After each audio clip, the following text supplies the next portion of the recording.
Good morning, and welcome to day 2 of the January 6th Insurrection Public Hearings coverage here on the Midas Media Network.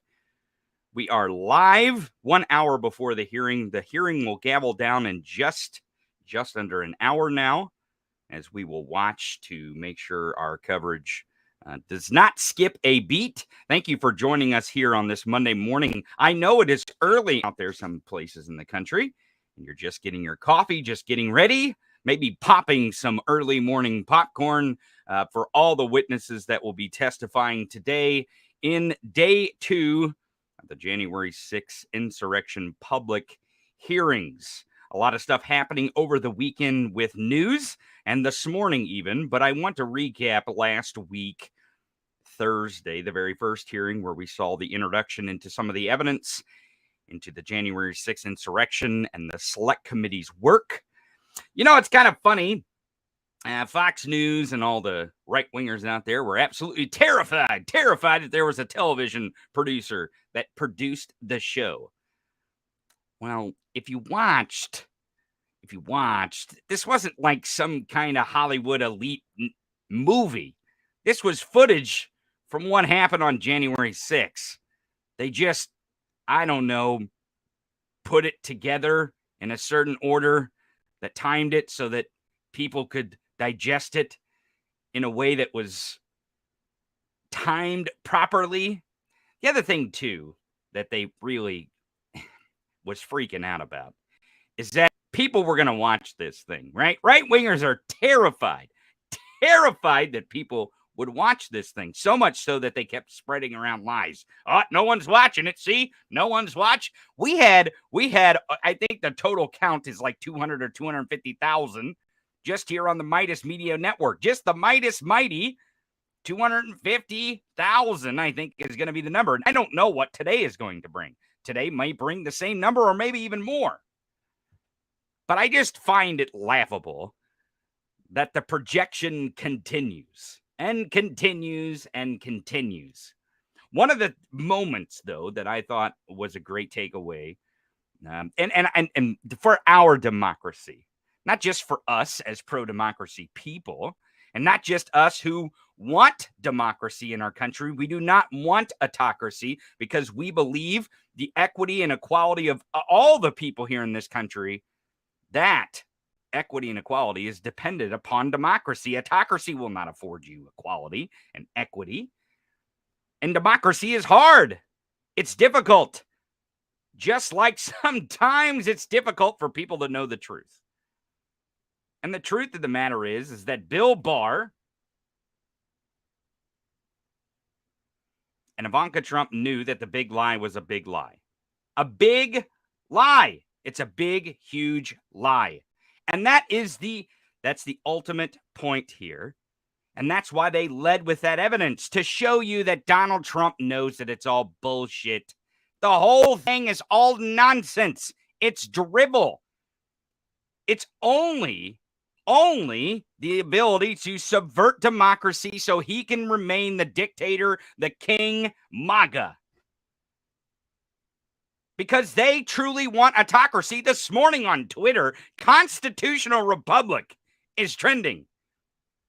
It's trending overnight, Russia, and, they get things trending overnight, get it in the morning, really get these Mogladites, these shit-eaters, these Trump humpers, get them all riled up in the morning on Twitter about the words Constitutional Republic, as if Constitutional Republic can't be a democracy. You fucking boneheads really need to pluck your heads out of your asses and learn words, for crying out loud. I guess we shouldn't expect much for these people. They're banning math in Florida because of the CRT voodoo. As if critical race theory has anything to do with math. But we shouldn't expect much from these people, especially for them to know definitions of words or know that, of course, a constitutional republic can be a democracy. If we, vote and elect our representatives in our republic, this is really boneheaded type stuff. But this is the drivel. This is the lie that they continue to push, that we are not a democracy. Forget about fighting for democracy. All these libtards out there talking about fighting for democracy and having democracy being the shining city on the hill, they're full of shit because we're not even a democracy. They don't even know that we're a constitutional republic. It really is sometimes difficult to put things into words, but sometimes it's not. And when you live in a democratic constitutional republic, it is a democracy. That's what it is, you boneheads. And that's what the January 6th insurrection, the select committees, and these public hearings are going to try to show you today with witness testimony, because that's why they're fucking getting constitutional republic trending today. The reason why it's trending today is because today you're going to see witnesses that are going to say the President of the United States, Donald J. Trump, tried to steal your democracy. These witnesses are going to say these things. They're going to say these words. I mean, Jesus, we have a Trump campaign manager. We have a political editor from Fox News. We have an election attorney. And the United States attorney in the Northern District of Georgia, where Trump called to get him to overturn the democracy, to get him to overturn the election. We also had the former Philadelphia City Commissioner, where they tried to overturn the election, that is going to witness today that, yes, Trump and his allies were trying to take away your vote. They were trying to subvert democracy. They were trying to tear down our Constitution and destroy our country as we know it, because he's just a sore loser.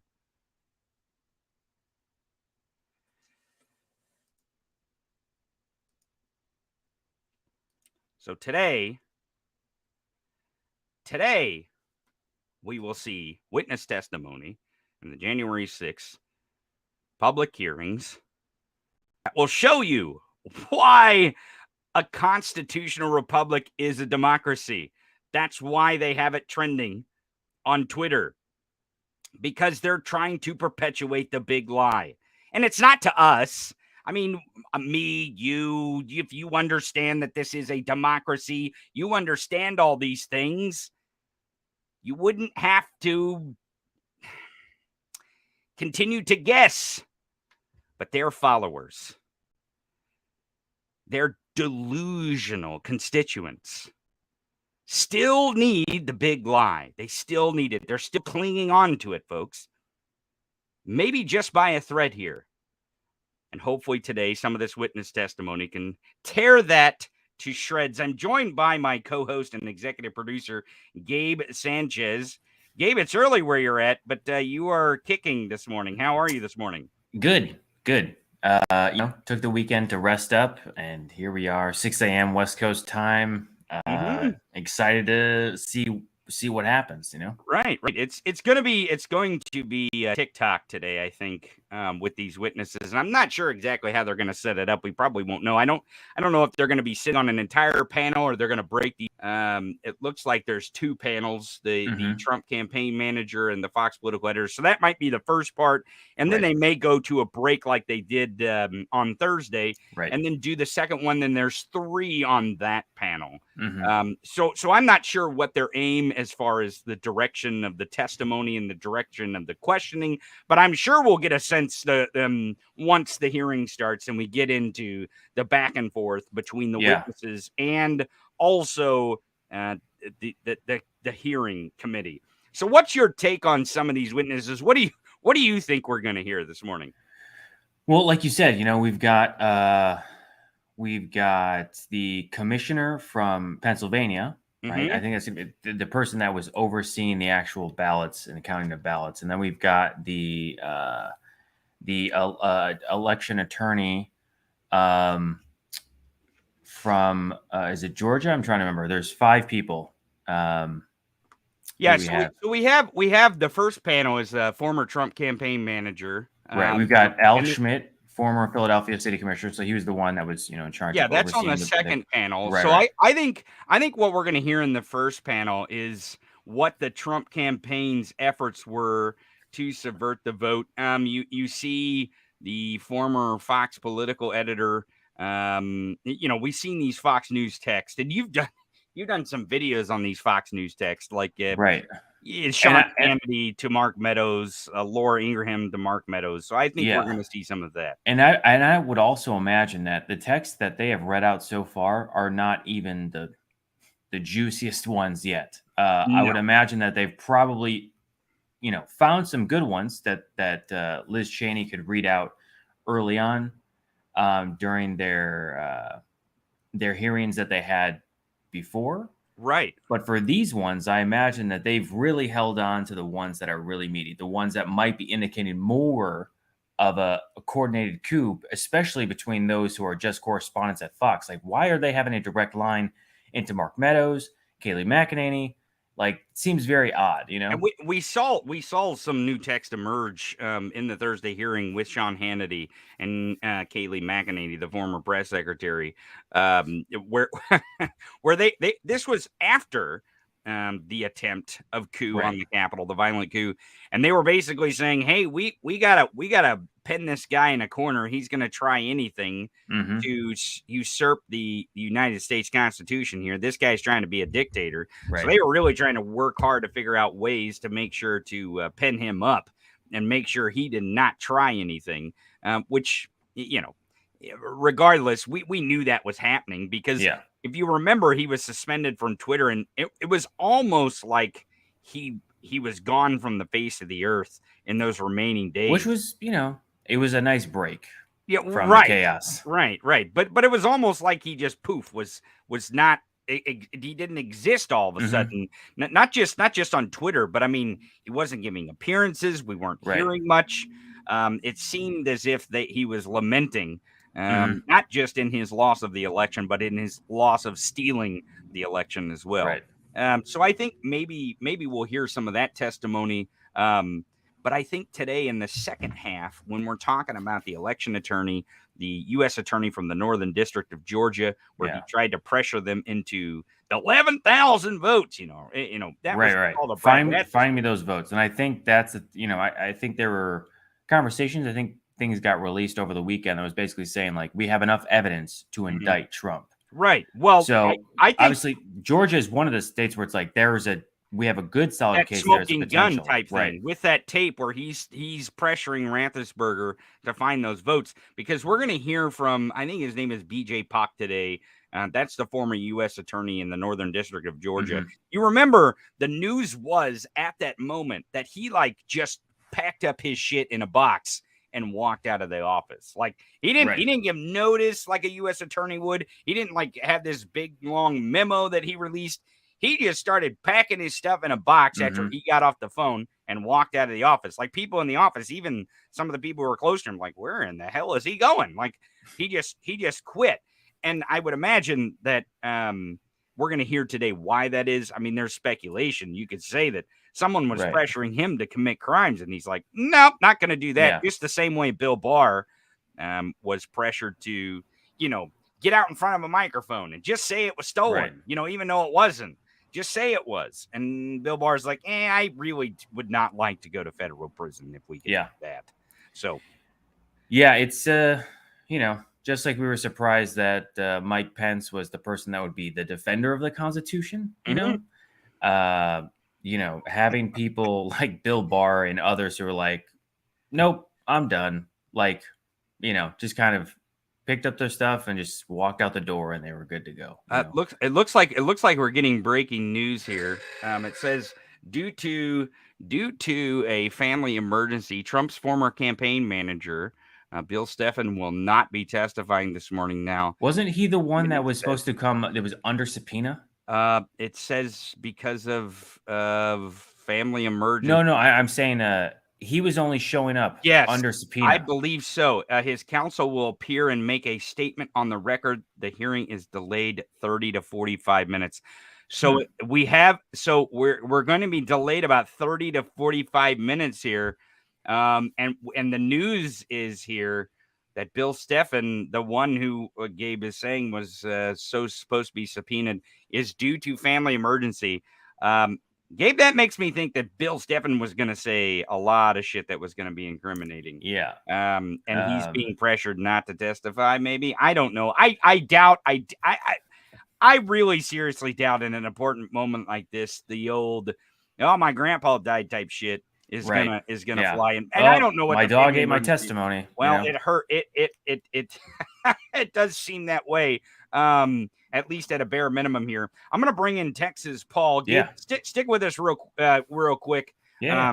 And see if you can welcome our other guest behind the scenes here. But I'm going to bring in Texas Paul and see if I can get what he thinks about this latest development. Texas Paul, how are you? Thanks for joining us.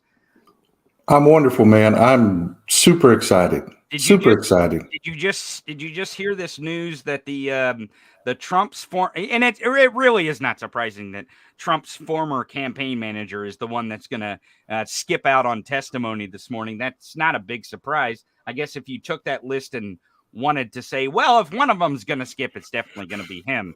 The truth sucks, and it sucks to suck, and they suck. I mean, this is not going well for them, and this is a sign of that. What's your take on it? Well, I'd actually wondered which Bill Stepien was going to show up because, I mean, if you are paying attention to Bill Stepien right now, he is not out of the game. He is currently working for Harriet the Hag, who's running against Liz Cheney up in Wyoming. I mean, he is still a player.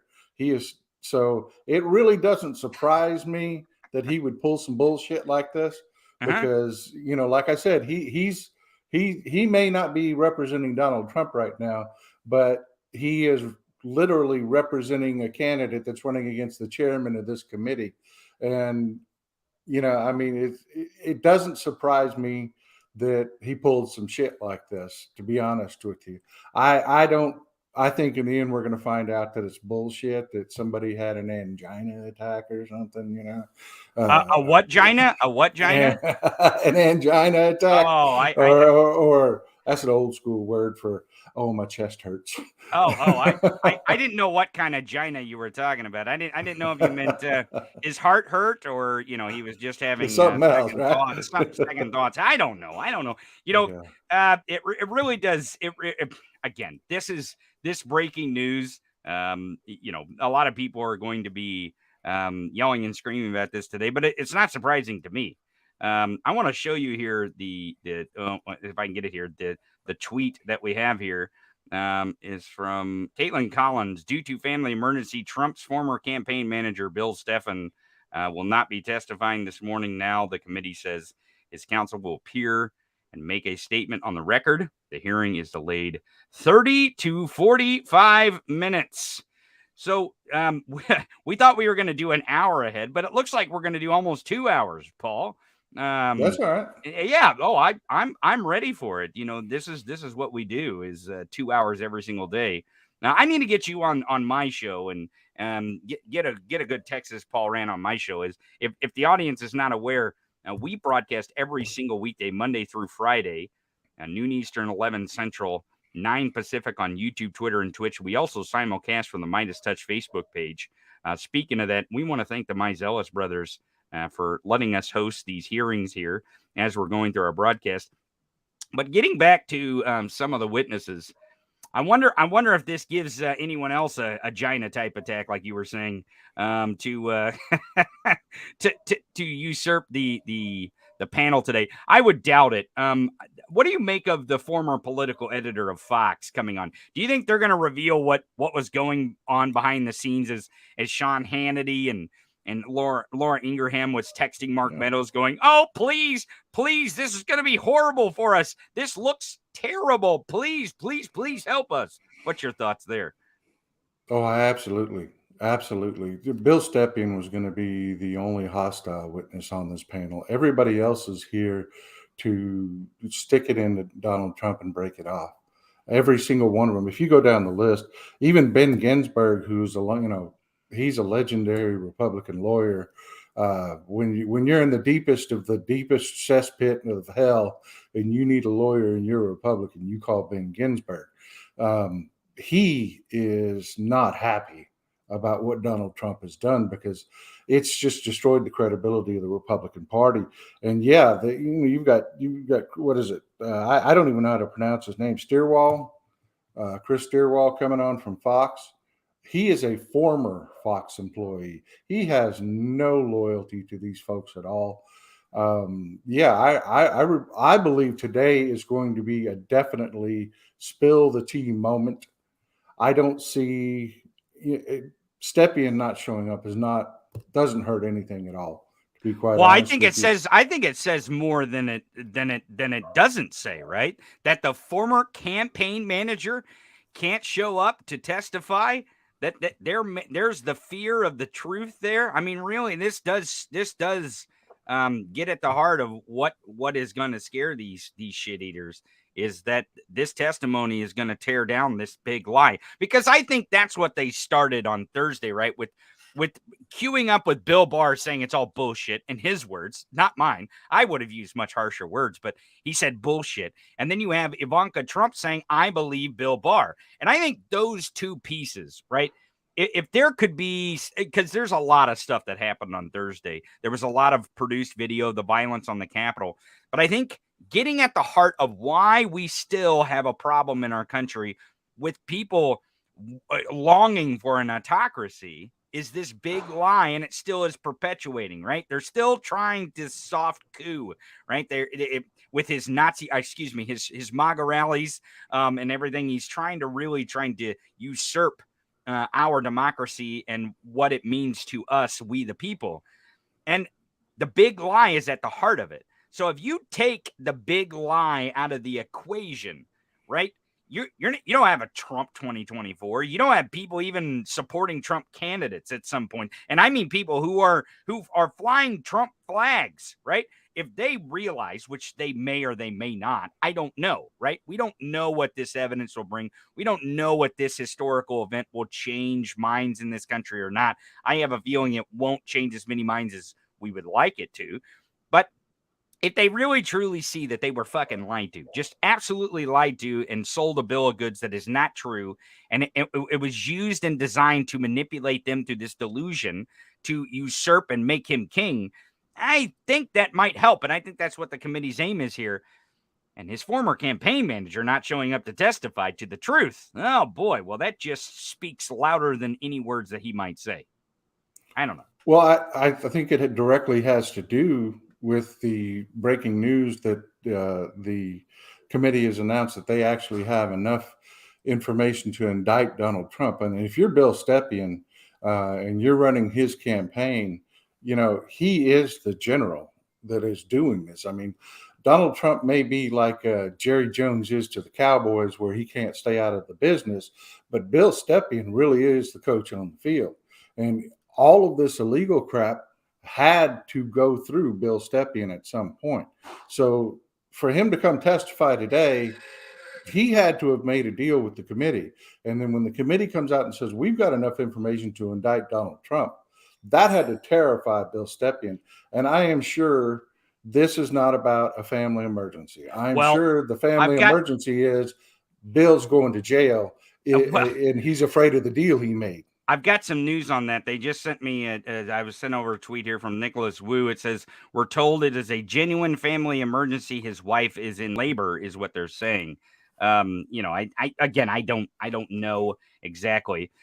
Texas Paul, thanks for joining us. I really appreciate your insight on this. Stick around. I'm going to bring in. We're doing a straight shooter, and I'll tell you, if that's the case, then I'll take my words back. I'll be glad to eat my words. Hey, me too. If that is the case, but I'll tell you, stick around, because I got someone I want to bring in here. But stick around for more commentary as the news breaks here. So thank you, Texas Paul. I want to bring in real quick Michael Popok. Everyone knows Popok. Michael Popok from Legal AF. How are you, sir? I'm doing great. That was an excuse 9 months in the making. Well, I mean, maybe they planned some things, to have. I don't know if his wife is actually in labor. I have no idea. It wouldn't surprise me from a Trump campaign manager to lie, their team to lie. I mean, we've seen it time and time again with these folks. So I don't know if it's true. I don't know what the truth is. It just seems to be very, very, very convenient. Well, let's talk about Bill Stepien a little bit. Yeah. First of all, he's not doing this voluntarily. He's, there's going to be a whole list of people today, including the former assistant U.S. attorney for the Northern District of Georgia, Ben Ginsburg, election lawyer extraordinaire, primarily for the Bush and the Republicans, and the Fox News analyst, Chris Stirewalt. They're all voluntary. I did not get the sense from the media reports that Bill Sepien was voluntary. In fact, I don't think he is. Now, he already gave video interview. I was going to say deposition, but video interview with the committee, and they know what he's going to say. But him coming live on the show today, they may substitute his video interviews, which, they have a production team there, just like you do, Tony. So they're cutting and pasting now, or they're going to bring him on another day, because the theme for today is obvious from the people that have been selected. First, we're going to do penetrate Trump world with the very last campaign manager in Bill Sepien, about that the campaign knew that he had lost, had reported that he had lost to Donald Trump, that Donald Trump responded that he wasn't going to believe it. That's willful disregard. That's willful blindness in the prosecutor world, which is a bad thing for a defendant. That shows that you have intent, that you have willfulness. So we're going to do Trump world first with Bill Sepien. We're going to do Fox world. There's a thumb in the eye, just like we did with Ivanka and Jared in his world. Fox world and Chris Stirewalt, who was the Fox analyst who properly called the win for Biden and was promptly fired by Fox News. So it's a profile in courage. So you got Fox world telling Trump that he lost, and Trump's reaction to that, which also shows potentially criminal intent. And then you've got corrupt interference afternoon, I'll call it. Two more profiles in courage. You've got the Philly commissioner, who's going to talk about the pressure that was put on him to find fraud in Pennsylvania and in Philadelphia, where there wasn't any. And then the Northern District of Georgia assistant U.S. attorney, Mr. Pak, who's going to testify that he resigned. Here's a profile in courage, Tony. Resigned after Trump put pressure on him to find election fraud in Georgia, where he reported there was none. And then it's going to end the day with I assume, the bogus lawsuits taken on by none other than Ben Ginsburg, then who represented George W. in the 2000 election against Gore, who prosecuted proper lawsuits that led to a certain result in the election, and who has been very vocal in his analysis of the 60 lawsuits and other lawsuits that were filed by Trump, that all of them were bogus. None of them had stood a snowball's chance in hell at succeeding. And here we have a Republican political litigator with that gravitas who's going to take on all of these bullshit lawsuits filed by Giuliani, Powell, Jenna Ellis, and others on behalf of Donald Trump. Donald Trump being at the heart of that conspiracy, that prong of the conspiracy. And that's what I think Ben Ginsburg talks about today.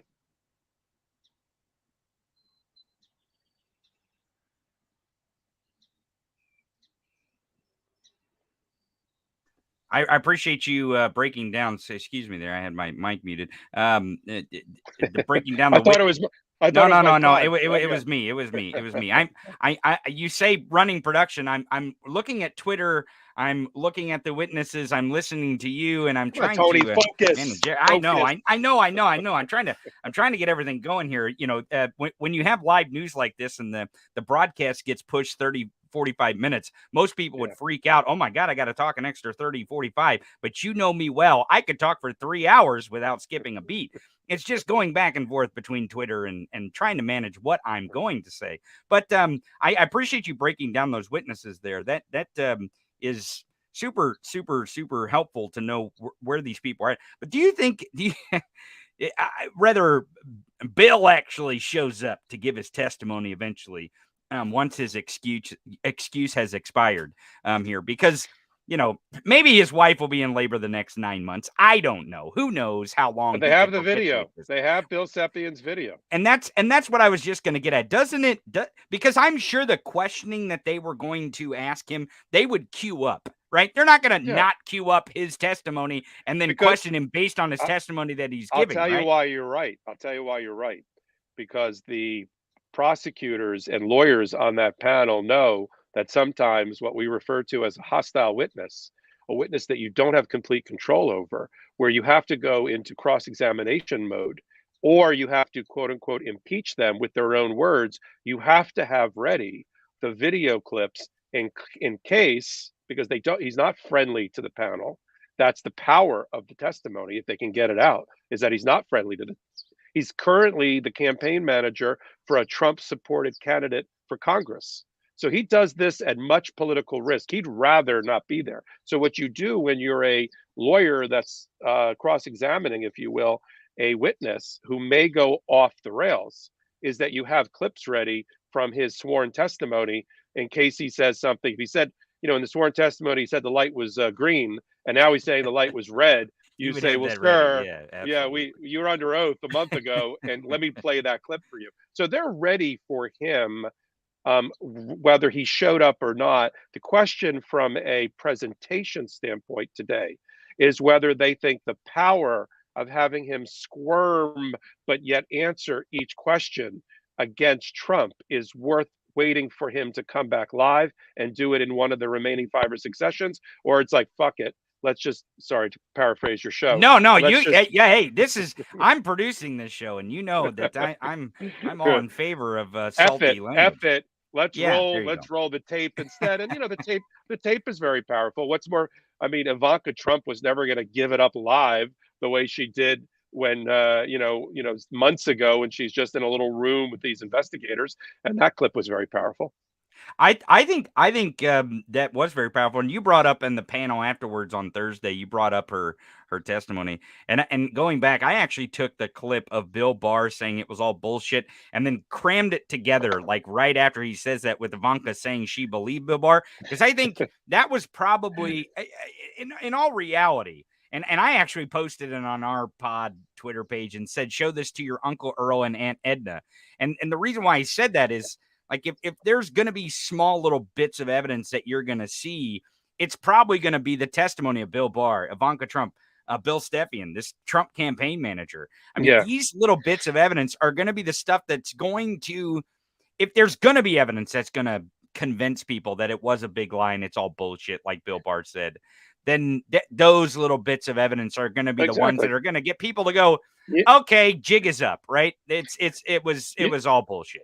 You know what? Two points on that. You're so right, Tony. 2 points on that. One, it's obvious, but let's just say it. It also for Ivanka, it also indicates implicitly that she was in a room with Bill Barr where Bill Barr made these comments. Even though you put the clip of his testimony next to her testimony, for her to say, I believe Bill Barr, that as a special advisor to the president, she must have been in a briefing or got a briefing report or saw him in the hallway for a direct conversation, because she didn't get that directly from her father. So, this is the problem with, I'm daddy, make me special advisor to the president with my husband. We want to be in the West Wing. Okay, you're in the West Wing, which means you're going to run into characters like the Attorney General for the United States, who's going to tell you things like, you got to talk to daddy because he lost the election and this fraud thing. Just like all these sham Republicans, they call themselves rhinos. Fox is a sham Republican. You've got who, not Bill O'Reilly. Who's the guy that's on there all the time? Tucker Carlson? No, the other guy. Who's the other? You can see I don't watch the show. Well, how many liars are on Fox News? Is that what we're going to do? It would be easier to go to the ones who don't lie. On the air, they say one thing's for ratings, and so they can buy a house in the Hamptons. Behind the scenes, they're texting 25th Amendment. Get your dad off of there. You're talking about Sean Hannity. That's Sean Hannity. We need to take him out. Tucker Carlson too. Tucker Carlson behind the scenes is totally upfront about the charade that he plays every week. Unfortunately, it's destroying democracy. But for them, it's just ratings and, how many houses in the Hamptons can I have? Right. Well, here's a tweet from Rick Wilson. And Rick doesn't hold back a lot of times, but I want to bring this up because Rick is a Republican, or was, I guess you would say. He's started with the Lincoln Project, but he says, "quote unquote, family emergency, my ass." Bill Stepien ditching the committee is not going to play well. So many out there are thinking that yeah, your wife may be in labor, but this seems important too. Maybe. I don't know. This all seems played. And labor can be a long time unless she's, labor is not to Right. be confused with my wife is having the baby now. If she's not having the baby now, I agree with him that, I'm not trying to crap on somebody's beautiful moment in their life. However, you've been called and subpoenaed before the Jan 6 committee to give testimony about an insurrection and the possible seditious overthrow of this country by the president of the United States. Your wife's maybe going to have her girlfriends hang out with her for an hour or two while you give your testimony. Right.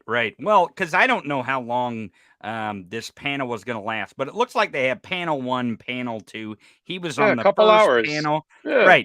Right. Well, I mean, I would surmise that they were going to question him and the Fox News political editor, and they were going to break and then bring the other panel in.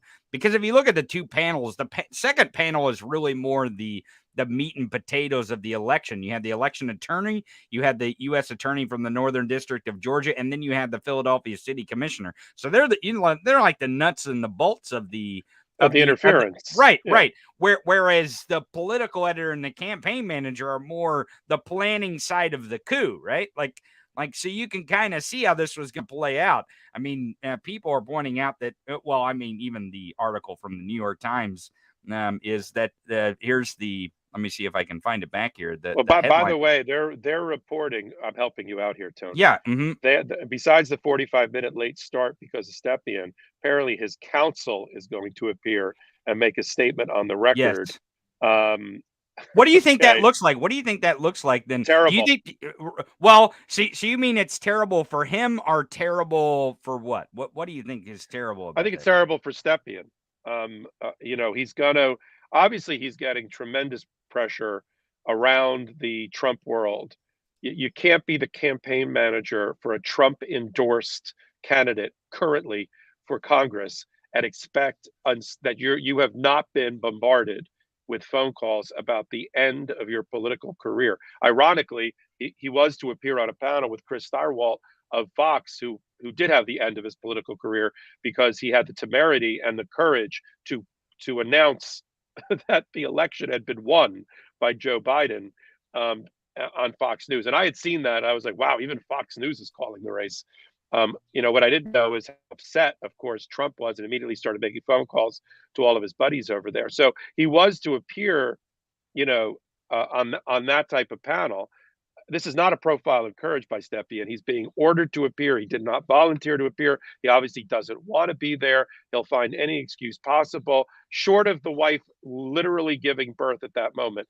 He needed to appear today. And I think they're either going to say, we're going to make look, I think they're not just going to sit there passively like a sphinx and just let the council get away with a statement about he really wanted to be here. But they're going to say he was subpoenaed to appear today. He has not appeared today. He did not get excused by the panel. And we're going to reconsider what our next steps are about Mr. Stepien, about whether we even want him to appear or we're going to make a referral related to him.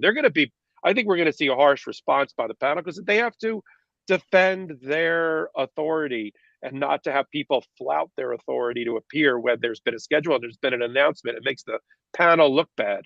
So they're going to have to pay him back. Now, the question I have for you, though, Tony, is do you think they roll tape or do you think they wait for Stepien to appear whenever? Well, I mean, I guess that's hard to tell. Maybe that's why they're delaying the panel. I don't know if they, because I'm sure they have a plan for that first panel of how they're going to roll out the testimony. Because I would imagine they're going to show testimony from both people and give them questioning on top of that testimony. I mean, that's what I would do. Here is the New York Times headline. The House Jan 6 committee plans to use the testimony of Donald Trump's own campaign manager against the former president on Monday, as it lays out evidence that Trump knowingly spread the lie that the 2020 election was stolen. So it seems, and I fundraised and fundraised. I think I forgot to mention that. And fundraised off the lie. Now we have fundraising fraud, which is another crime. Right. Because if you say things happen when they didn't happen, and you use that to line your pockets with donor money, even if they're gullible, even if they're willing participants, because I love Trump and Trump 2024, whatever, that's called campaign fraud.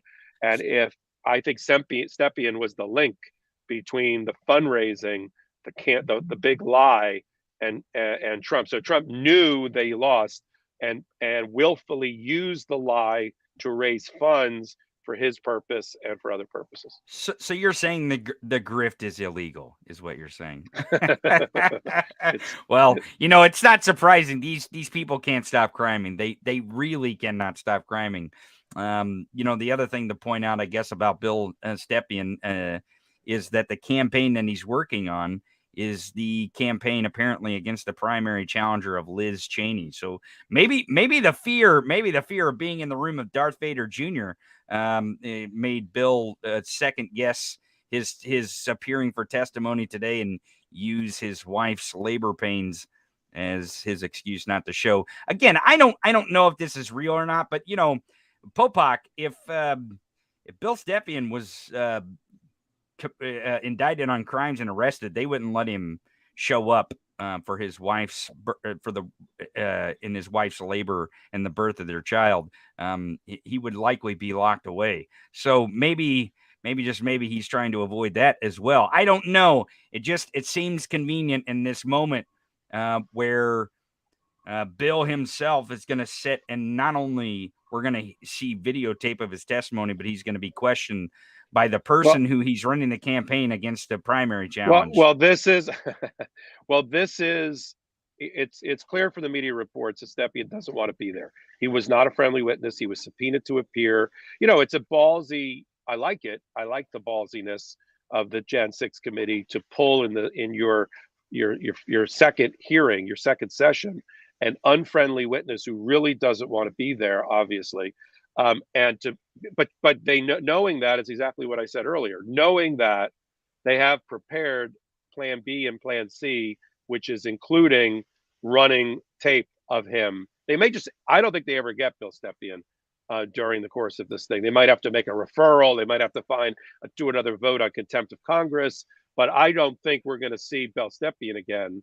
The lawyer is going to put whatever shiv into this process he's going to give today. Right. They're going to have to, I think, now reading more as you and I are, real time here, I think they're going to have to roll tape and roll video of his interview. And I hope they do. And get to this and not let that derail, because, then the signal is out there that every witness can totally screw up the Jan 6 committee by refusing to appear. And you don't want that. I don't think he was the only adverse witness that they were going to call, or hostile witness. So they're going to have to start setting a precedent, which is going to be, well, fuck it, we're going to run tape. Right. We have plenty of tape of his testimony. Let's torch him. I agree with you, Popak. I know you got to catch a plane. Thanks, now that we're going to have a big delay, if you can, when you land, maybe check back in with us. I don't know what your timing is, but if you got a chance, thanks for joining us. I really appreciate it. We'll talk to you soon. And everyone, go download Legal AF on all the directories and follow Midas Touch on YouTube to watch Legal AF on Wednesdays and Saturdays. Thank you, Popak. Thanks, we'll talk Tony. to you soon. See you soon. I want to bring up our next guest, David Bender. David is a political strategist. He joined us on Thursday for some of the testimony, but I think maybe he'll have some insight into what the House January 6th Select Committee is thinking this morning. David, welcome. Good morning. Good morning. Do you have us some news about what the Select Committee is thinking, you think, or what's your thoughts here on this? The only thing I know is that it is very helpful that there is someone who understands live television in the form of their producer who used to work with Nightline, Good Morning America. These things can happen at the last minute, and you have to be prepared. I think that we're going to see I think you're right that we're going to see tape of Bill Stepien. I think we'll see the deposition. I do think they're going to come down pretty hard, and I think it's likely that there could be some consequence for him, some possible referral for contempt of Congress. For labor pains notwithstanding, this is not. Right. There should be some pain for his absence of labor this morning. Right. He could have been there, and one of the things I think we all understood that what could happen in this process with hostile witnesses and with planning to try and throw sand in the gears of this effort is things just like this. At the last minute, he was announced yesterday, pulled the rug out. The pressure, as Michael pointed out, is that there is definitely a consequence for the man who's managing Harriet Hageman's campaign in Wyoming to show up in front of Liz Cheney and make her look good. That's got to be something that just came down really hard on him last night, and perhaps send his wife into labor. Who knows? What I do know is that I think the committee is prepared for every eventuality. I think that they understood that this kind of thing could happen. There will be other, both within the committee process and outside of it, efforts to throw them off their game. I don't expect that that's going to happen. I expect that what we're going to see today is in 45 minutes delayed start, we're going to see something that is just as effective and perhaps in some ways more so, because they can use this as an example of the contempt that the administration under he who shall not be named displayed for all congressional oversight. Remember, nobody testified during the 4 years of the Trump presidency. Oh, I named him. And that's what this shows. They continue to have contempt for the role of Congress and the rule of law, and his absence can be used as a hammer. It can be used to explain that. Now, we do want to get the evidence that he brings of the knowledge that it was a lost election, that they were trying to explain away something they could not explain away, which was they didn't have the votes. Now, Stepien, let's remember, is a man of great character. He comes out of the Chris Christie world where he oversaw Bridgegate, and I think Chris Christie threw him under the bus at one point. It's there are still tread marks on this man. Right. So look, I'm not so worried about the absence of Bill Stepien at all. What I am interested in is to see, and I think one of the witnesses, Tony, that we're going to see really pop today is in the afternoon panel is B.J. Pack, who was the former U.S. attorney in Georgia, and he was the one who was pressured heavily to go along with this election with stolen business, did not, and without warning was fired. And it is plain that he was fired specifically for not going along with the plot in Georgia. So this is going to be important today, not only for what we're seeing here and the potential for criminality that could be referred to Merrick Garland.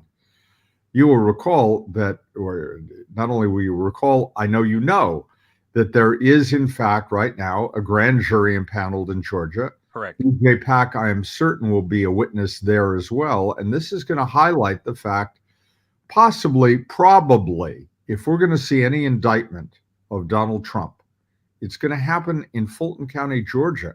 I think you're right. I think this year, if there's a possibility of having some sort of indictment, it's there. I appreciate your insight into Bill there, and giving another history point on the Chris Christie part of his career. Oh yeah, you can't remember that. You can't forget Right. that this was that whole moment in time where I was in New York and in that area when this was going on, and literally Chris Christie took way ahead of the excesses of Trump. Just said, if this little community isn't going to be for me, we're going to shut down their traffic. Right. Of course. Of course. So with that kind of political sort of arrogance and it's interesting now that Chris Christie is one of the people who is trying to say that Trump did not tell the truth and was a lie. So Chris Christie is. He's always been a funny character in the Trump story, hasn't he? I mean, he has his own story, but in the Trump universe, he has his own funny story because he was even the guy who went and prepped him for the debate and got COVID and almost died. Absolutely right, because why not? That's what you do in Trump world. You go in and he was, with his comorbidities, it was really a risk actually. But here's what's interesting about him is Chris Christie pivots constantly. He's really one of those 360 characters. You can find him at any point on the entire circle. And this point where you find Chris Christie is that he is saying Trump should acknowledge what happened and move on from it. And he's, I think, again, delusionally hoping that will make him a national figure, relevant again, and possibly a candidate for president again. Right. Well, I mean, they always use these moments as their crutch, and I think Bill Stepien is using this labor pain or his wife going labor as a crutch not to go and have to incriminate not only himself but also his party, who is currently employing him in the thrust of Trumpism, where he is actually a manager of a campaign against the person who would be questioning him, by the way. And I always refer to Liz Cheney as Darth Vader Jr. And maybe maybe that is why this morning he's deciding not to show up, because he might be a little scared. I'm going to say that I would hope we could suspend, if not permanently retire, Darth Vader Jr., because I think she's almost earning the role of a Jedi here. She's a warrior, and this is one where I do think it's not I think it's eminently clear to anyone she's likely to lose that congressional primary by 20 or 30 points. Mm-hmm. She doesn't care. She's not thinking about her political future. She is thinking about, the word that's been used is almost obsessed with making sure that this story comes out. And she's doing that for the good of the country. I never agreed with her on, I can't think of a policy position I've agreed with her on in her entire public career. But this is a moment where she is showing stature and statespersonship. Right. She is truly someone who has met this moment with courage and absolute focus on getting to the truth. So with that in mind, I'm going to call her a Jedi. Okay, well, I'll give you a little bit of leeway here because at the end of one of these movies, Darth Vader did make the decision to go against the Empire at a key moment. So maybe it is, maybe it isn't. Spoiler alert! There are people out there who haven't seen all the movies. Well, maybe it is, maybe it isn't. I will tell you though that one of the most symbolic moments here with Dick Cheney and Liz Cheney in the storyline of January 6th and Trumpism and the January 6th Select Committee is when on the 1-year anniversary, they were the only two Republicans, her being the only sitting Republicans, standing with Nancy Pelosi on the House floor, clearly signaling to the new Trump part of the party that, hey, we are going to push back against this. And it was a clear, obvious, because Dick Cheney, Darth Vader himself, does not do anything without cause and without purpose. And I believe he was standing there with Nancy Pelosi and his daughter, Liz Cheney, for an absolute reason. It wasn't just out of happenstance. And with all the Democrats in Congress and no Republicans in Congress except for Liz Cheney, it really was a remarkable moment to show how far gone the Republican Party is. Right. a point I will note that Ron Reagan made in a video that is now up on Midas Touch, and I encourage people to take a look at that, because he puts in context what has happened to his father's Republican Party. Ronald Reagan would not be even considered a viable candidate today for the presidency, because he would never go along with this. Right. And one of the things that's referenced in that video is the whole idea of the peaceful transfer of power. Ronald Reagan believed in that, and all Republicans, no matter, even George W. Bush, who was gracious to Barack Obama, gracious to Barack Obama, and we've seen this process play out in our lifetime, and going back to the beginning of the Republic. John Adams handed over the White House to Thomas Jefferson, his mortal enemy. But this is a time where we are in ahistorical times. What happened with this previous administration was something that is so dangerous, so fundamentally against everything that allows the social compact to work and our democracy to work. And it's things that we take for granted, like the willingness to say you've lost an election when you know that you have. And that's going to be the emphasis today with the two panels. Ben Ginsburg, the Republican expert, who is going to say, no question, he's lost. So I think we're going to get a lot today. We're going to get the Department of Justice on Wednesday. Thursday is still evolving, but I'll say that, we should, and when we come back in and talk about it, perhaps we're now 45 minutes later. Yeah, we should be about 45 minutes away from the committee starting, hopefully. Well, let me say this.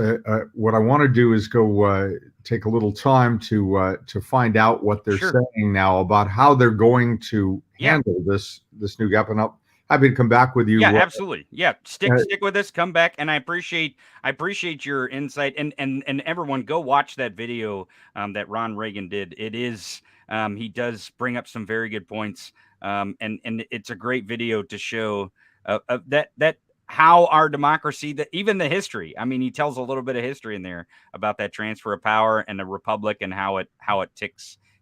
It does the TikTok. And can I do a shout out to our audience here that this gentleman, I'm pointing in the wrong direction. Yeah. This gentleman is responsible for getting that video on the air. Oh, well, I actually So- going to bring the person who did a little more editing than I did. I started the process, but there was someone that's much more capable behind the editing board than I am. I run the show here, but the edits, I got a few folks that I know that are better at that. David, I appreciate you joining us. Stick around.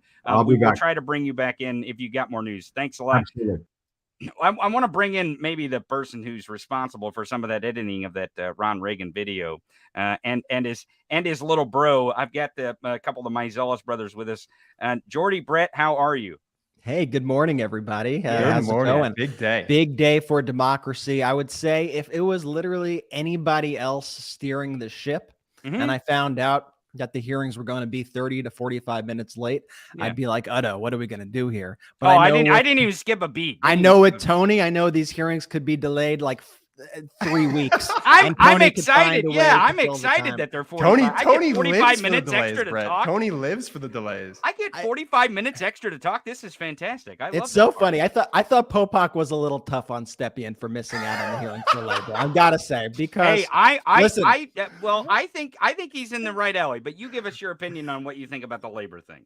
I would say it's incredibly suspicious, and I had the same exact start to it all, the same exact thought when I heard it. However, if there's any excuse that I'm going to accept, it's that when your wife goes into labor, you stand by your wife's side at that moment in time, and labor could last hours, labor could last days. You never know. So while the timing is suspect, I think it really speaks more to the fact that we are so distrusting of everything that comes out of this administration and everything that comes out of Trump world, that you can't take anything seriously, that you can't acknowledge that anything is factual unless you see it with your own eyes. It's speaking of Reagan, I think one of Reagan's famous phrases was trust but verify. And I think with Trump, I flip it around a little. I don't trust anything until it is verified. Right. Verify before you even extend the truth. You could tell me that it is raining outside, and I will not believe you unless I see it myself. I will. In fact, if you say it's raining, I'm going to assume that it's a beautiful beach day. If someone in Trump world is saying it, but if his wife is indeed in labor, then we wish him all the best. I think the committee is going to be prepared to switch it. As you know, with live TV, they're putting on a show as much as they're putting on a congressional hearing. So it's definitely difficult to switch last minute, especially when that was your lead witness that you were planning on. But they got a lot of other great people. I think they have Stepien on tape. I'm really curious to hear from Chris. I think his name is Steyerwalt. He's the former Fox political editor, who was one of the guys responsible for Fox calling Arizona that night. You remember Magaland in total freak out mode that night, meltdown mode, accused Fox of, trying to, because they reported the results of the election, of trying to sway the results, even though that's so ridiculous. And we got the BJ Pak, the U.S. attorney from the Northern District of Georgia. And as David Bender said, very curious to hear what he's got. So there you go. You got the schedule. Here was the original schedule here. So I wonder what they'll do. I wonder if they'll end up moving somebody else to start, or if they'll start with the statement of Stepien plan. I have to imagine that there's a contingency plan here. I mean, they were so well prepared, the J6 committee, day one on the first hearing, that I just have to imagine that they were accounting for something like this to occur. I'm curious to hear Ben's take when he jumps on. But Brett, what do you think? Do you think there's going to be a contingency plan here? I mean, I think that's part of the reason for the delay. I think they always have a plan A, a plan B, a plan C, a plan. I think they always have a wide array of plans that they could possibly go ahead with. I think this happening 20, 30 minutes before they were planning to start, I think certainly throws a wrench in things, but I think they'll be fine. I mean, they're professionals. Like David Bender was saying, I mean, Liz Cheney is the biggest professional in the world. She knows this stuff inside and out. I think we're in good hands with the committee. And I think you see how effective the committee is being just looking at the reaction from Trump world over these past few days. I mean, I've seen Trump world meltdowns in my day of covering this stuff, but I haven't quite seen them at this level. And you see it when they start targeting things like not the things that are coming out of the hearings, but they try to target like, oh, they're trying to make a show of it by putting it prime time. Why are they're trying to they attack the process of it and like the method of it rather than actually the meat of the issue, which is that Donald Trump and his cohorts tried to launch an insurrection against the United States of America. You can't talk about that. So let's talk about how dare they put this on at 7 p.m. at night, Well, this morning it'll be, I can't believe they scheduled this around Bill Stepien's baby being born. I mean, they'll say things. That guy played the long game, man. That guy played the long game. You put it past him saying that stuff this morning? I mean, really? No, honestly. It's every stupid excuse in the book. But I think one of the things that I am curious about, and I really haven't process this fully, is that Fox, or as Ron Reagan in our video called them, I think he called them the Fuck the News We Air Propaganda Network, or some sort of that. Fox is actually broadcasting today's hearings. At least they're planning on broadcasting today's hearings. And so I'm very curious as to what made that switch. If it's just purely a ratings play, maybe in prime time, they'd rather have their talking heads, Tucker, Hannity, those people speak. Do you have any kind of insight as to why they might do that? That, and maybe Jordy can comment on this as well. I think when they put up Sean Hannity's text messages when he's the one reporting in that hour, I think that would be a really difficult situation to, it's kind of awkward when you're reporting and then the committee brings up text messages to show how you were subverting democracy. What do you think, Jordy? Do you think that would be a little awkward for marketing? You're the marketing expert here. I think it would be a little awkward, but Fox is unfortunately king at their marketing efforts. And what they'll do is they'll just cut away from that segment if that happens while the coverage is happening. And they'll point to some other protest footage and start blaming Antifa and this, that, and the third. I mean, Fox is just so intellectually dishonest day in and day out. It's just so incredibly disheartening that a large portion of this country takes what they say at face value. And that's why I'm so happy what we're doing here at Midas Media Network, making sure that we're getting the truth out, because truth is golden at the end of the day. We need to make sure that these hearings are publicly seen in any forum that's possible, whether that's on YouTube, whether that's on TV, however you could find it and listen and watch this stuff. Like, the American people need to get this, Tony. And I can't thank you enough for steering the ship here, man. You and Gabe have been doing just such a phenomenal job.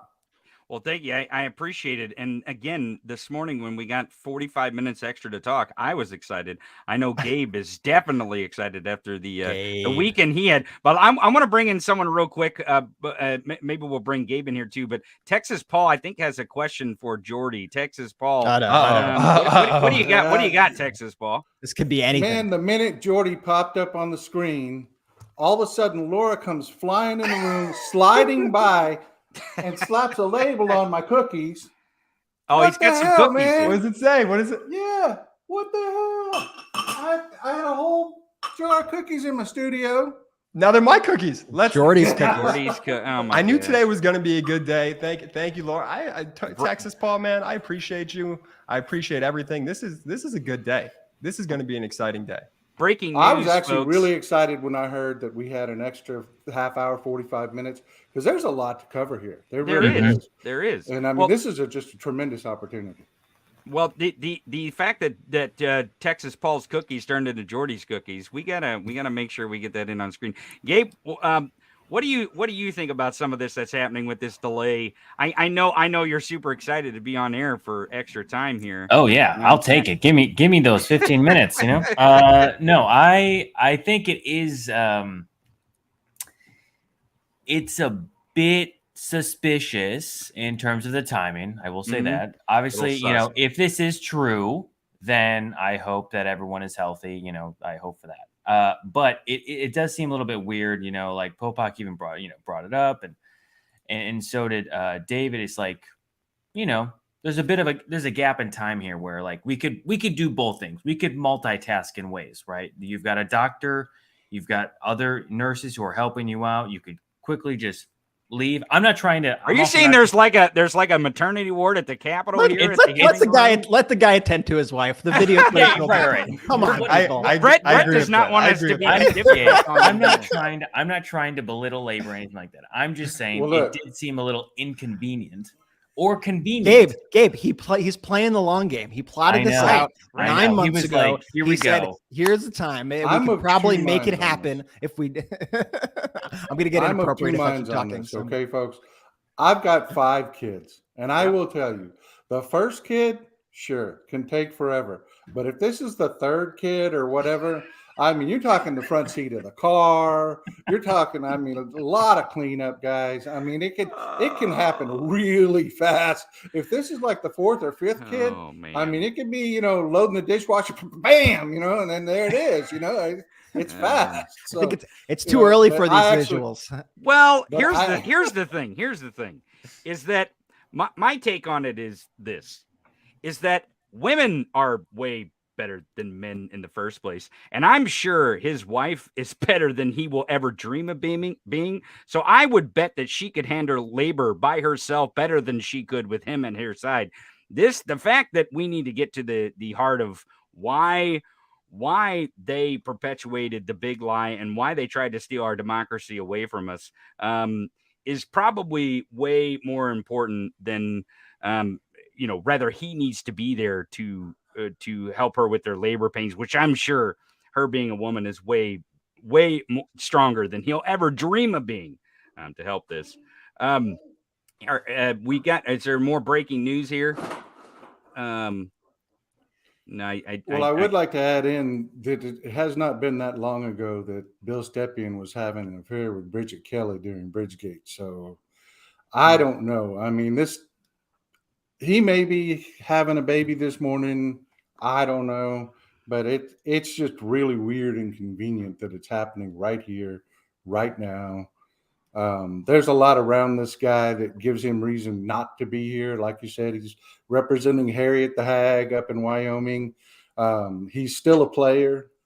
He doesn't really want to be here because, like you said, I think, Tony, it was you or David that said this is career ending for him if he says too much. I mean, this is way too convenient for me. I'm with Brett on this. Don't trust and verify the hell out of this. If there isn't a baby at the next hearing, then I need to see that baby, Texas Paul. I need to see that baby.